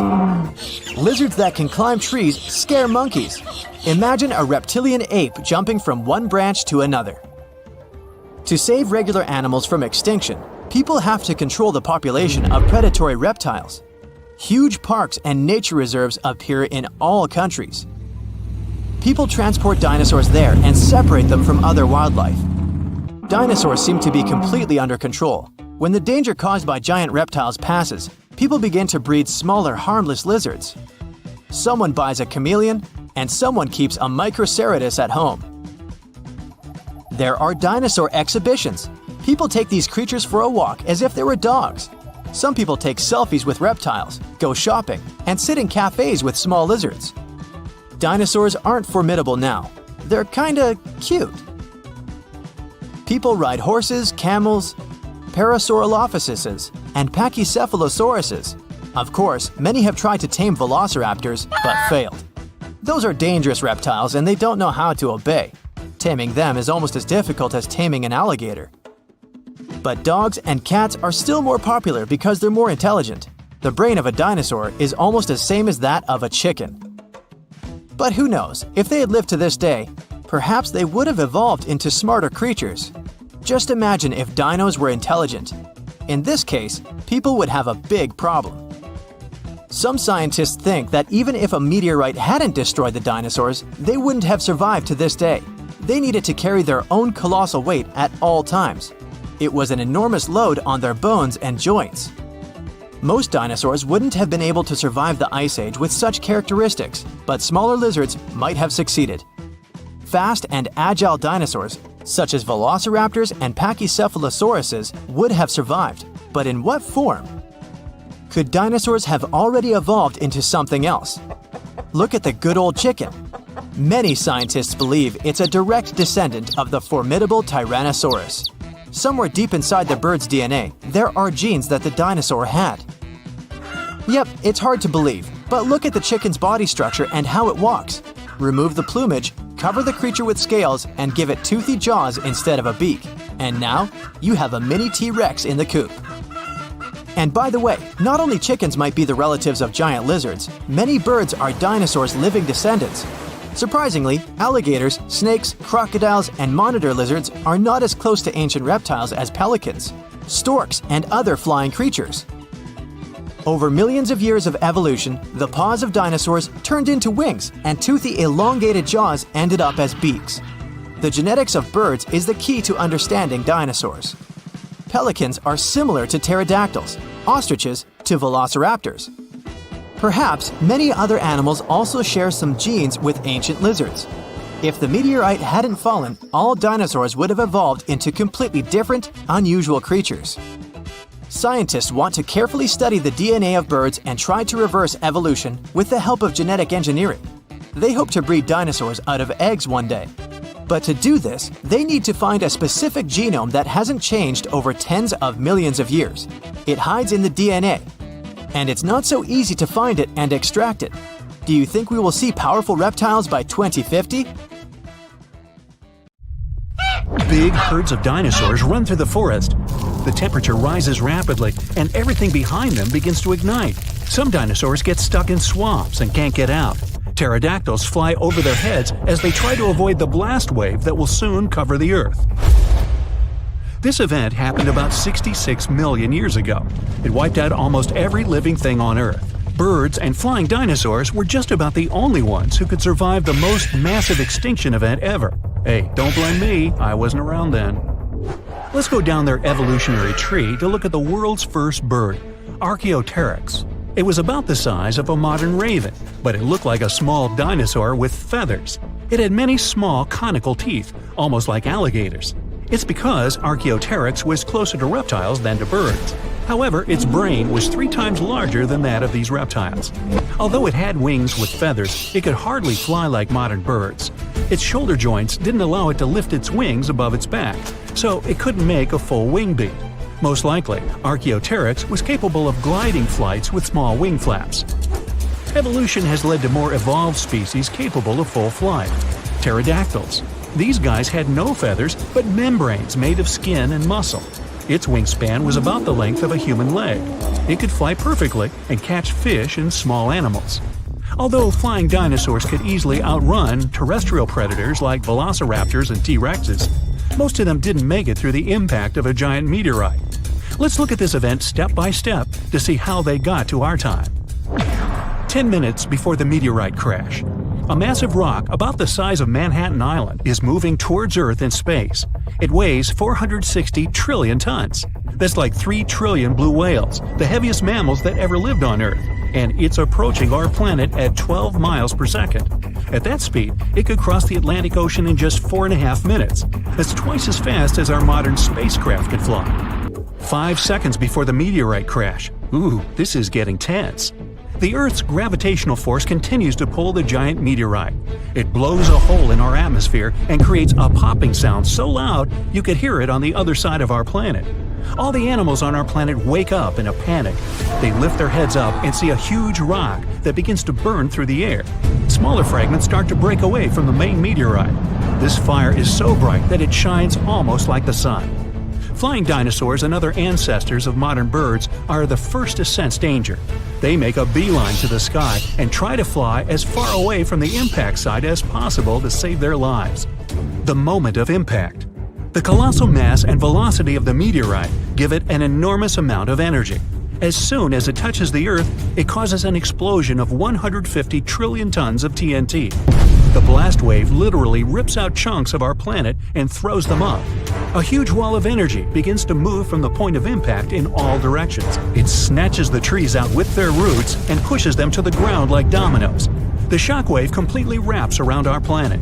This energy turns into heat. Everything around the impact site begins to ignite. Green jungles and trees turn into smoldering charcoal in seconds. The ground and rocks simply evaporate. The collision caused a massive earthquake. Some dinosaurs may have fallen into cracks that appeared in the ground. A strong earthquake caused a tsunami, with waves higher than the Empire State Building. Dinosaurs that weren't trapped in the burning forest were washed away by the enormous waves. The dinosaurs of North America try to escape by running to the north, but the blast wave inevitably catches up with them. Flying dinosaurs have no problem with earthquakes or tsunamis. They fly high enough to avoid the giant waves, but they will have to contend with continuously falling meteorite debris.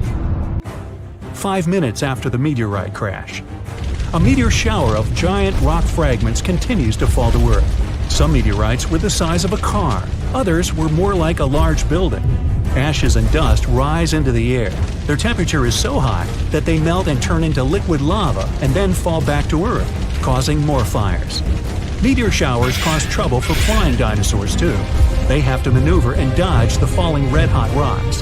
The high temperatures are a huge problem for them because it might make them lose feathers.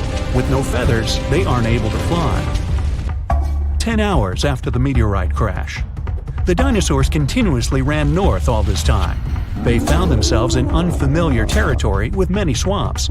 Giant dinosaurs like T-Rexes have legs as long as an adult human's height. They have a chance to get through this terrain, but if they fell, they could never get back up. The smaller dinosaurs like Triceratops had short legs and couldn't go through the dense swamps. 1 month after the meteorite crash, 15 trillion tons of ash were ejected into our atmosphere. A dark cloud blocked the sun, and the Earth was immersed in complete darkness. Surviving plants couldn't feed on the sun's energy and stopped producing oxygen. Surviving dinosaurs could hardly breathe because of the lack of air and a large amount of dust. The lack of sunshine in the sky made phytoplankton disappear. Many marine animals were left without their only source of food. The dust and ashes in the atmosphere prevent our planet from getting heat from the sun, and the temperature here is beginning to drop. The place where the meteorite fell was rich in sulfur. This toxic acid evaporated at the time of the impact and formed in clouds. Now there are acid rains on Earth. Flying dinosaurs now have to hide from these rains. They have to stay in caves and can't go outside to get some food. So far, a large number of terrestrial and flying dinosaurs have survived. They come out to see the aftermath of the disaster.